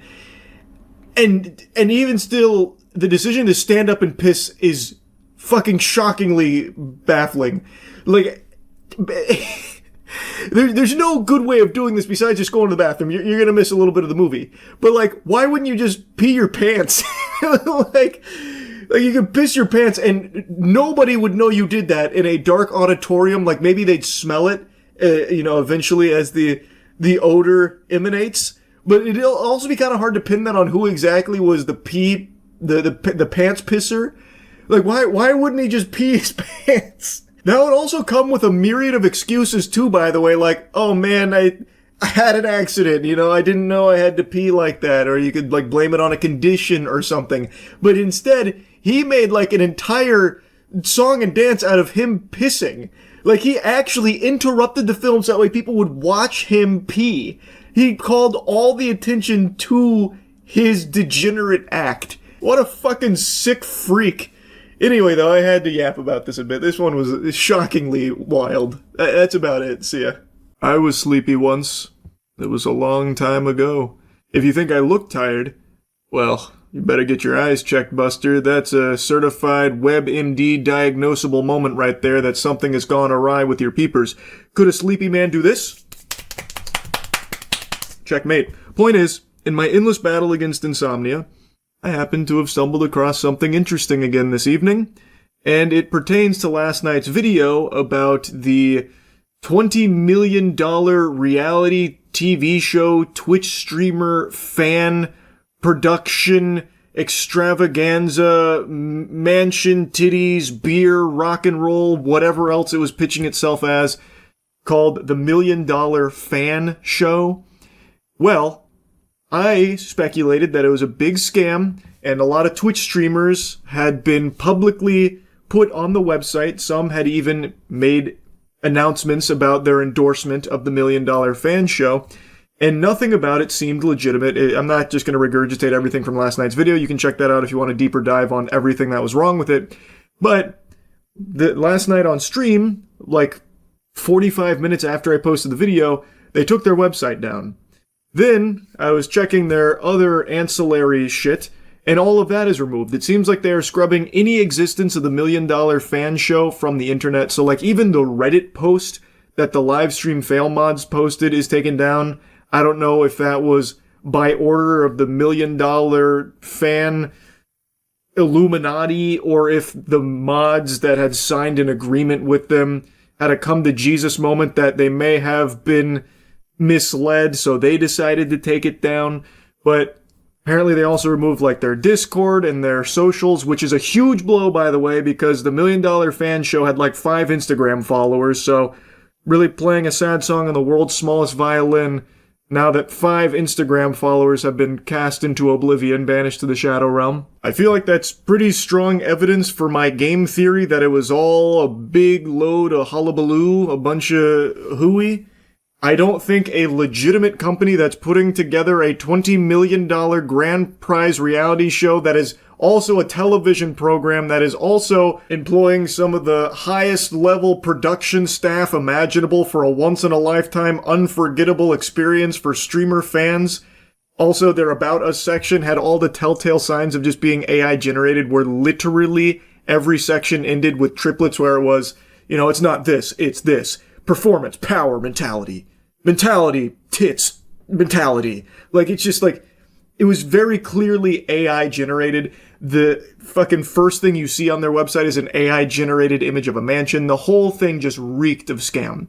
And now everything has been deleted, presumably by them. I don't think, you know, some governing body came in to, you know, wipe them out. I think this is them trying to cover their own ass, so that way there isn't some kind of legal action taken against them. Because from what I've read, there were actually some members of some streamer communities that put money into the $1 Million Fan Show. They bought emote packages. I read a report on someone that claims to have spent a couple $100 doing so. So I imagine there was a handful of people that did legitimately lose money on this. Now, of course, you have to take those claims with a grain of salt because there's no real evidence to back it up, especially now that everything is deleted. There's nothing to prove that. But I'm inclined to believe those statements from them because these streamers are, you know, to a lot of people, a trustworthy source. And if they're endorsing something and they say that there's a chance that they can win $20 million or whatever the fuck through like signing up for it, they will do so. And when you go to the website and do their free sign up, they're very heavily pushing you to do the monetized sign up for unlimited entries by giving them money.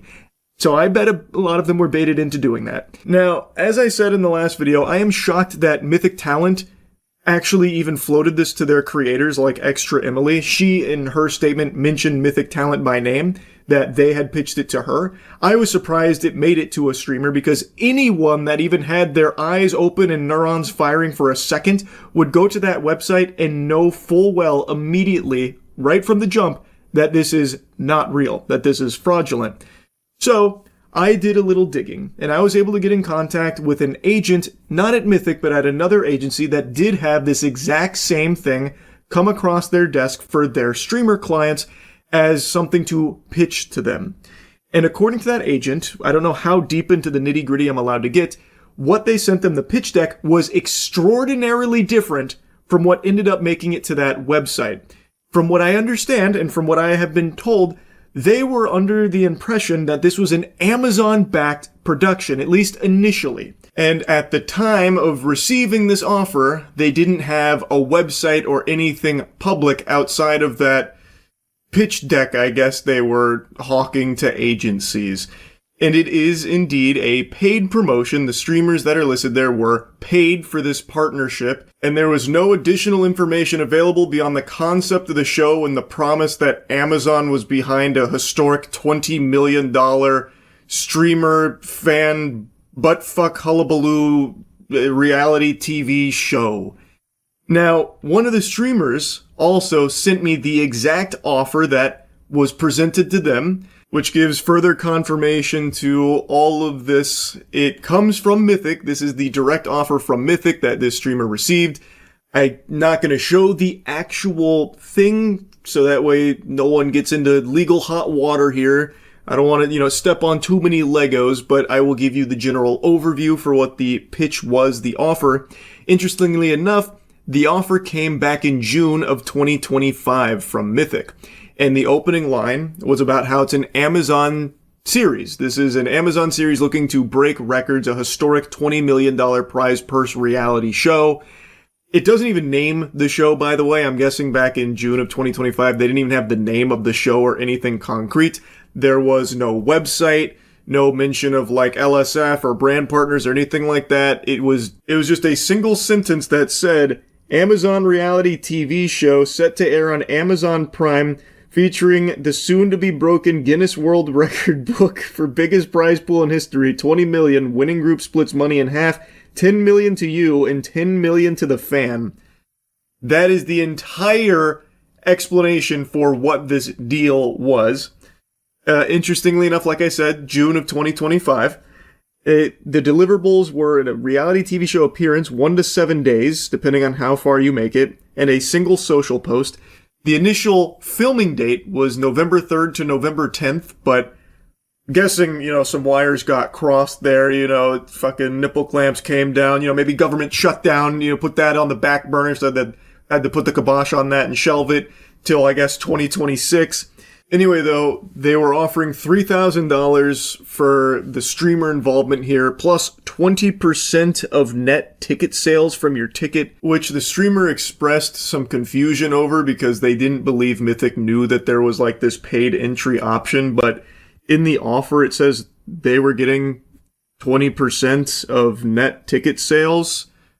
When you go, well, knowing now, hindsight's 2020, but like going to the website that existed, when you would sign up through a streamer portal, you were paying for those entries if you wanted to extend beyond just the free submission. So I'm thinking that the idea from this offer was that when someone, a fan of the streamer, did a paid entry through their portal, they would get a portion of that.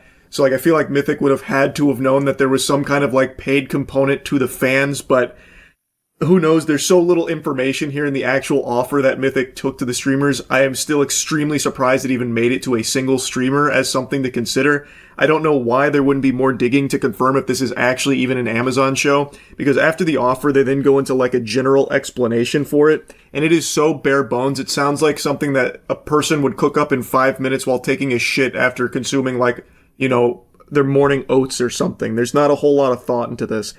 Competition details. 1 creator, 1 fan group eliminated per day. $20 million cash prize. 1 creator, 2 fans. They will be gaming, IRL, and cognitive challenges. Think Survivor, but for creators. And then it just lays out the most simple, boring shit ever for the competition. And then the Apocalypse Challenge on day 3, during which fans will compete head-to-head with each other, resulting in a mass elimination. Narrow the group down so each creator is ultimately paired with one of their original fans for the last 4 days. It's if you went to a fucking Redditor and asked them to really quickly come up with a streamer game show or something. Now, as for the initial start date of November, the streamer was just told that it got pushed back to March. I don't think there was any real explanation for what went wrong. Maybe bad weather, perhaps government shutdown, all kinds of possibilities for why it got moved. But they weren't really, kept up to date, kept abreast on everything going on here with this huge, giant Amazon show. I am even more surprised that any agency would have seen this and just shipped it as is, just said, fuck it, do it live. We'll send it out to our streamers to see if they'll accept the $3,000 offer with the 20% ticket sales split or whatever. Because, I feel when you are getting this as, pitched as an Amazon production, you would probably want to confirm if this is actually coming from Amazon. Because if you're going to work at this agency managing these kind of contracts and stuff, but you're working under the impression that no one's going to tell lies on the internet, what's stopping just any old Joe Schmo Dorito dusted fingers from sending you a cold call email saying like, hey, this is me, Amazon, pitching you a $50 quadrillion reality television show. I'll offer like $3,000 with some rev split to your streamers. Do you mind taking this to them? I'd love if they start shouting out goochsweat.org soon. It's a very legitimate reality TV show. We're Amazon, by the way. And you not press that any further, because that's what it feels like. Looking at the offer, there is no actual information about like Amazon being behind this. And since this was back in June of 2025, I can understand the absence of a website a little bit more back there, because if this is like an Amazon show, they're probably not going to make the website first and foremost because they don't want to like spoil it or anything. Like, I can kind of understand that. So streamers being left in the dark on, like a website that they can access, like this website, it didn't exist according to the streamer. It just recently popped up, which according to Whois, that does appear to be the case, even though the domain had been registered for a while. It was updated in like late December. So that's probably when it actually went live, which is when anyone could go on there and see how fraudulent it was with just a single fucking glance. So I do now understand that there were streamers that literally couldn't look up this show because the offer doesn't even have the name of the show and the website didn't exist. What I'm still confused on is like why anyone would still accept that deal. And then I start to understand a bit more that they just have trust in the agency not to be presenting them with a scam. They had trust that the mythic talent, for example, like in Extra Emily's case, was bringing them something that was legitimate. So they're seeing like, oh, it's an Amazon show that wants to work with me and they're making this offer. Okay, this seems like a big deal. I'll sign up to that and, do the social post or whatever.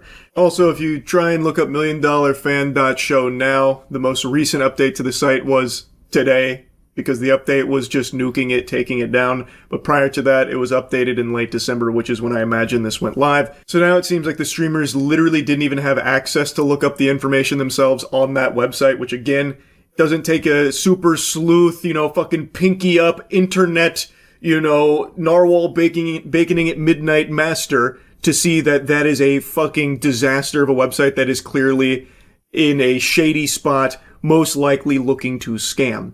The streamers didn't know that site was there because the deal was all the way back in June.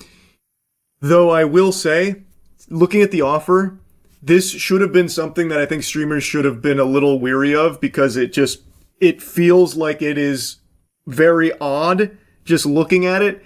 But I think that does fall a bit more on the agency than it does the streamer itself, because there is a level of trust from streamers with the person that is like managing their brand deals, that what they are getting is not just fucking toilet paper that's trying to wipe their ass with their fans.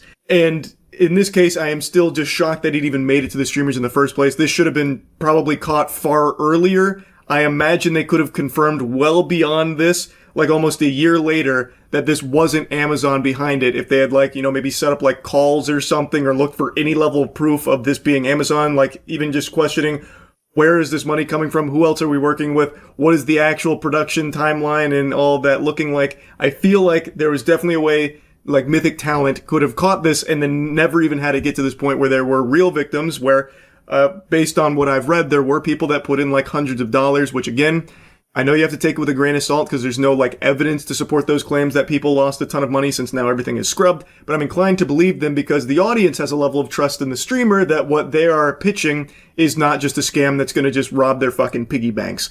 So I do think that there were real victims here, and I think it was just so easily avoidable.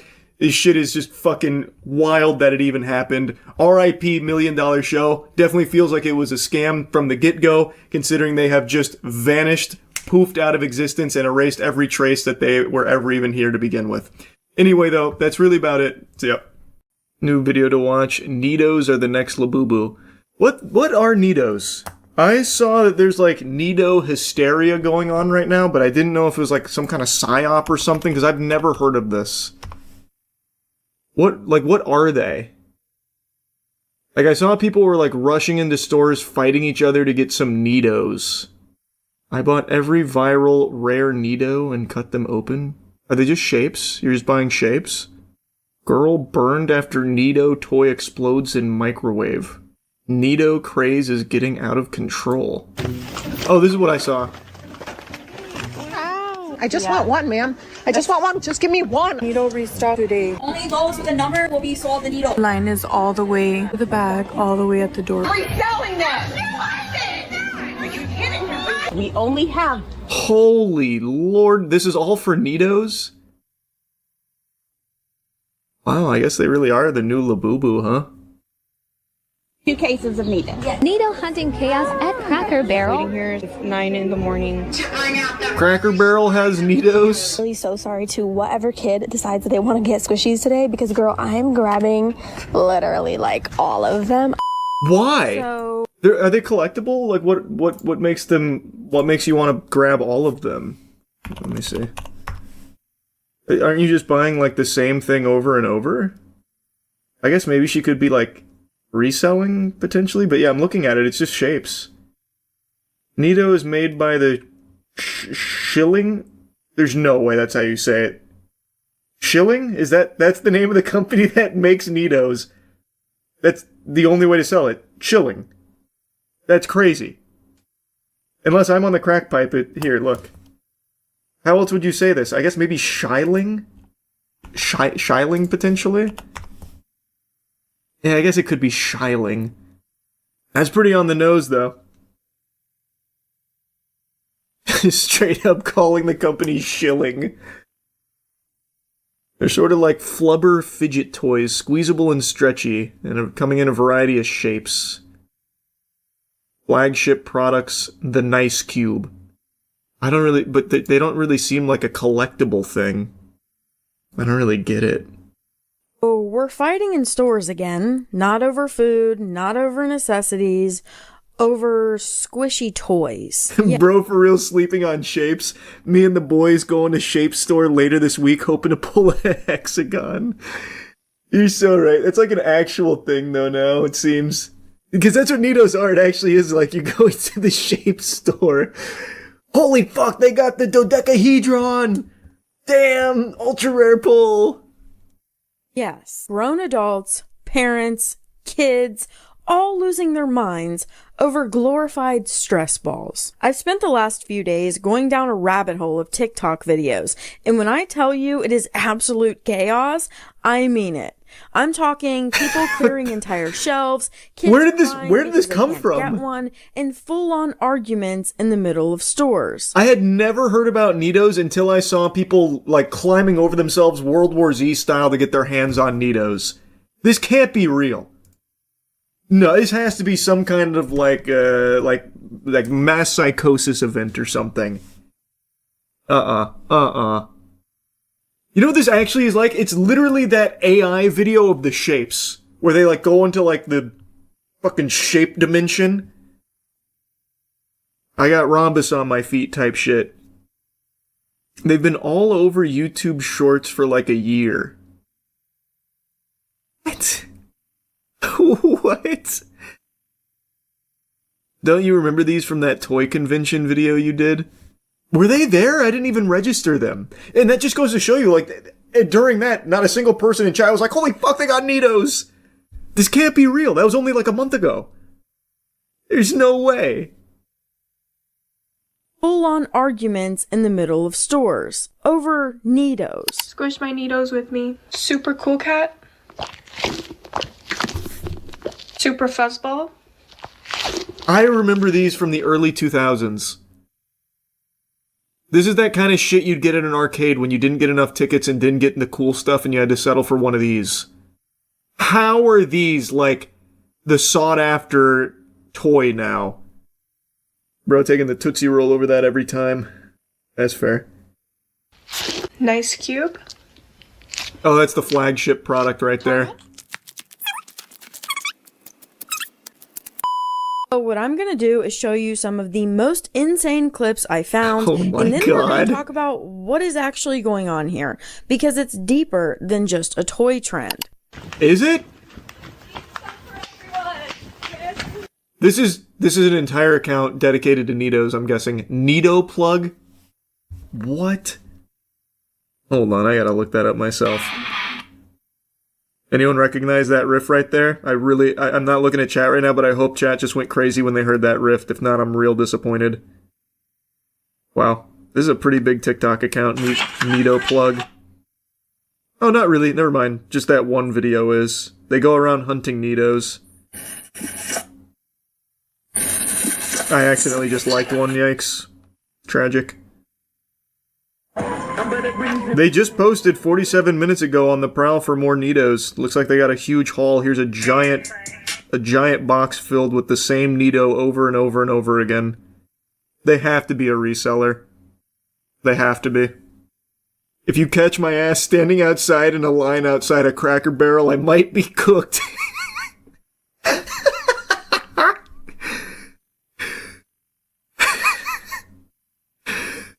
That's pretty fair. That's pretty fair.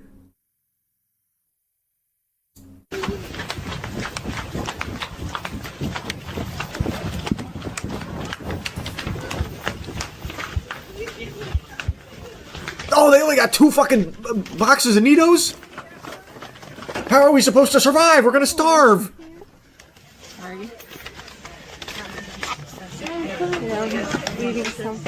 Kiva, where are you? Like, you can't be serious. And did you catch the sign on the Due to high demand, we'll be limiting the purchase quantity to 4 units.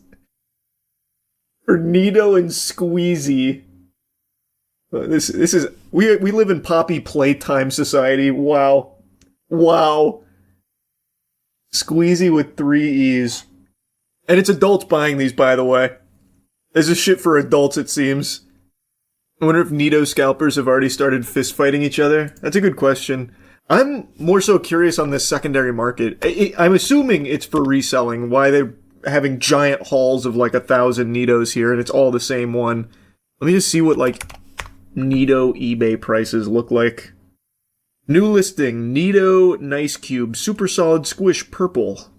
This is from a brand new account with 0 sales and 0 reviews. Might be someone we just watched in the video getting their hands on it. Just checked, they're all sold out on Amazon. Prices seem inflated on eBay. I see a new listing here from a pretty successful seller. The 12X Neato Gumdrop Assorted Colors Case of 12 with the display case viral for 280 clams. It only has 1 watcher.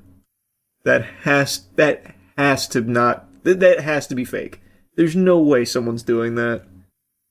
What's the MSRP on a Neato? Because on eBay it looks like it's between $14 to $25 per shape. Buying it is an investment though. Yeah, I'm a big Neato investor actually. I guess that's less embarrassing than being an NFT guy though, to be fair. It seems so manufactured. No one would be excited for dog chew toys. That's what I'm saying. Like, I could understand, like, these being a popular fidget toy or something. That I get. But to be so popular and I guess so in demand that they fight each other at these, like, releases to get them. Adults, by the way. That makes no sense. Like, filling an entire shopping cart with Neatos, like the same ones over and over? I don't think so. I don't know, man. I don't really get it. It must have like a crazy secondary market that I'm just not seeing. Not even blind box, so it can't be gambling or rares. Exactly, like it doesn't even seem like it has that element of gotcha to it or anything. So it's not computing with me. This feels really planted. Nah, bro, just check the Neato subreddit. They got their asses lined up outside of Staples.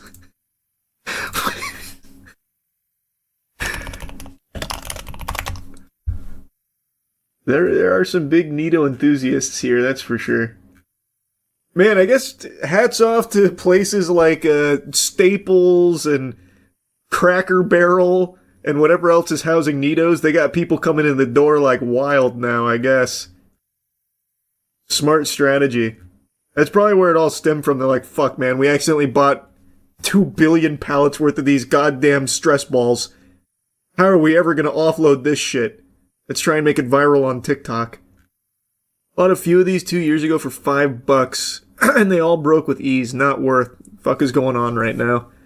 I think the people buying them probably aren't buying them to, like, use them or enjoy them. It's probably like at this point a Labubu status type thing. That'd be my guess. I feel like that video was a skit. Either way, it's still an accurate 1 or 2 Nitos. Wait, which one was a skit? Oh, this one. That was the one at the beginning.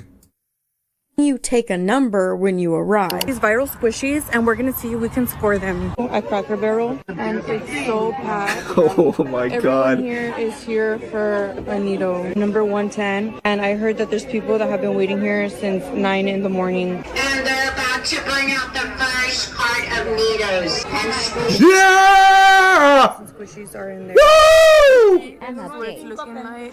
Why is no one going crazy? All the moms are here, moms and dads. Some kids even missed school for this. we should have about 100 Bullshit. I don't believe that. you know, and just so everybody's on the same page, it is 1 per number. Nito heaven. There they go. Nito heaven. Whoa! There goes another cart. It's full of Nitos. I've never been so excited. 4 p.m. update. Finally, my turn. Sorry, we're out of Nitos. What the fuck is that? Is that a squeezy? You guys don't have any more Nitos? Confirms there is nitrogen monoxide Nitos left. This is what I got. Oh, no. Came for a Nito, left with rubber banana. Not even a squeezy. Tough, man. Now everyone's gonna make fun of you. Came for the Nito drop and now you look like a fool. No Nito. Ew, is that even a shape? I know, man. It's kind of gross.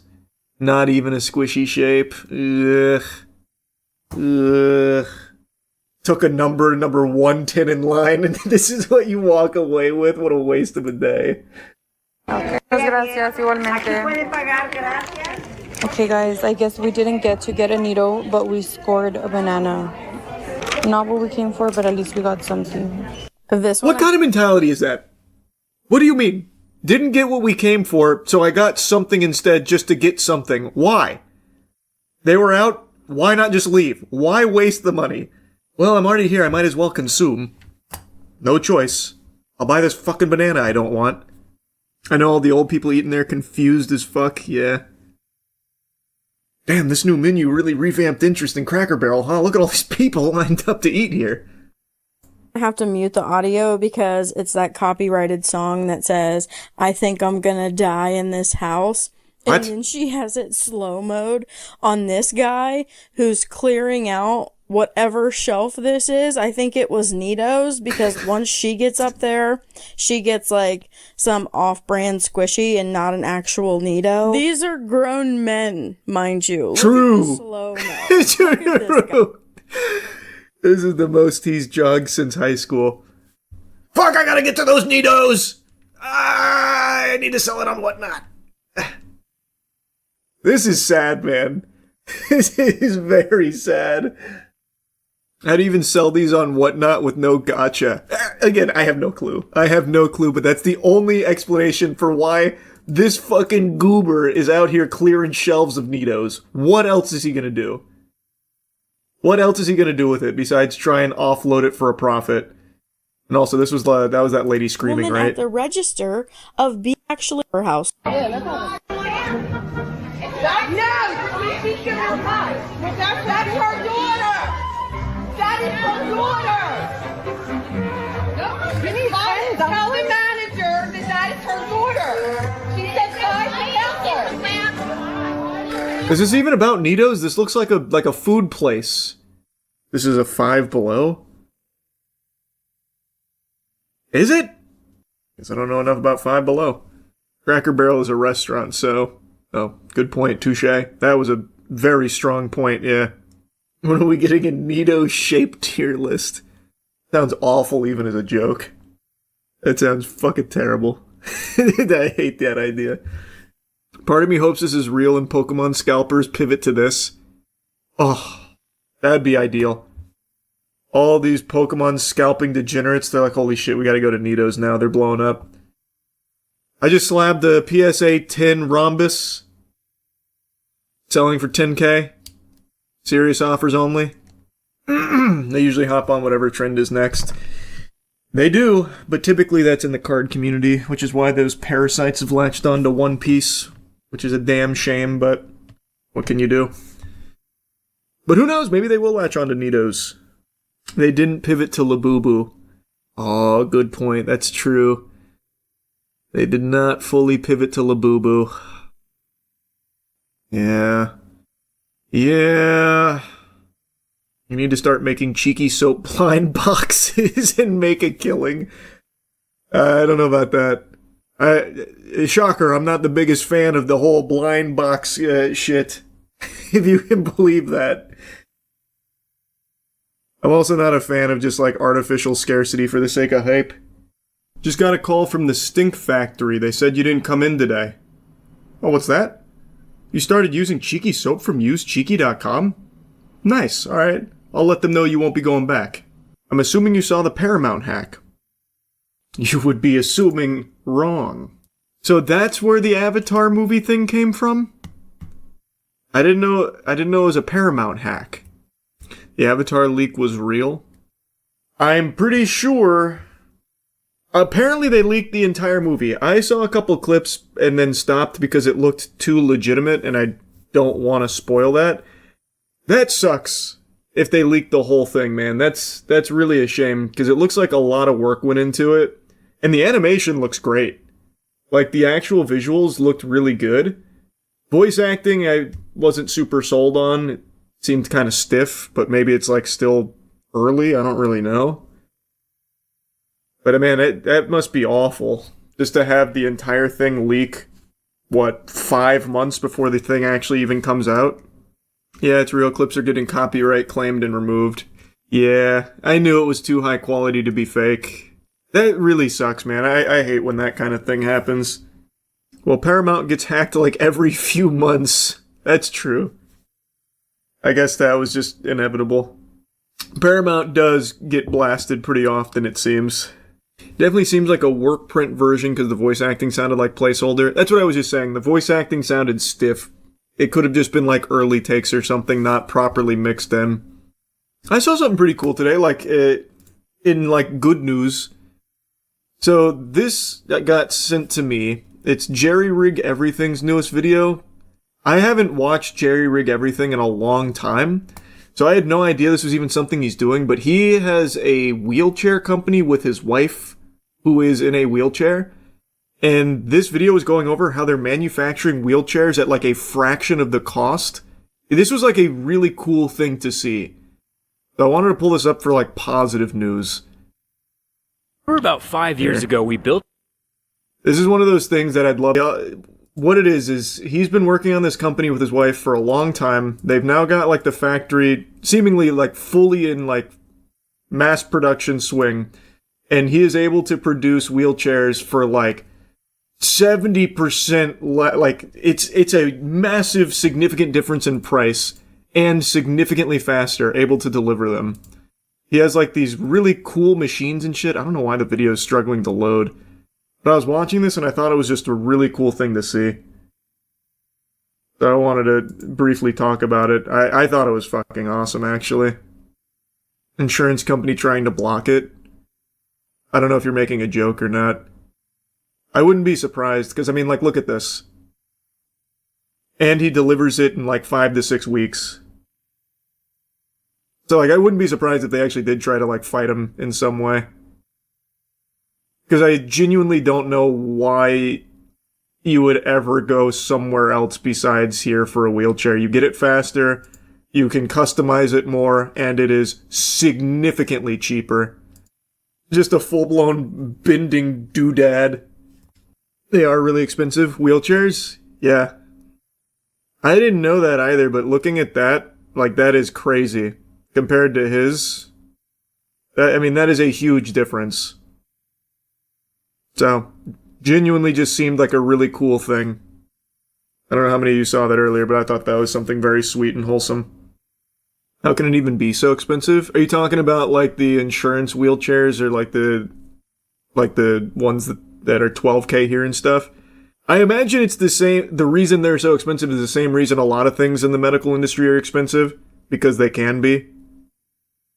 They're able to just jack prices up and fuck around. I say both. This makes a lot of sense though, like his price, because you can see everything that goes into it. Like it seems very fairly priced. Like it doesn't seem like it's trying to hose anyone or anything. Granted, I don't know a whole lot about the industry there, but everything that was in this video, his price seemed to really make a lot of sense. It wasn't egregious, it wasn't crazy, and compared to all of the alternatives, it's a much, much, much better deal. Kinda reminds me of Cost Plus Drugs. Love that service, yeah. We saw the Korean Jesus video. They were doing an Easter show and the actor was supposed to fly in the air slightly, but the crane pulled him straight to heaven. Yeah, that was a banger. That was pretty cool, I saw that.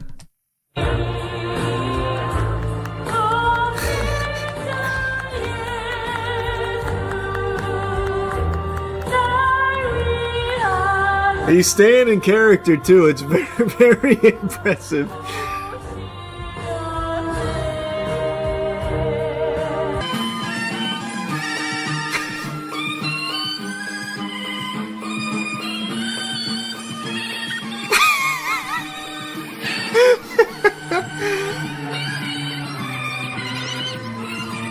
The Almighty.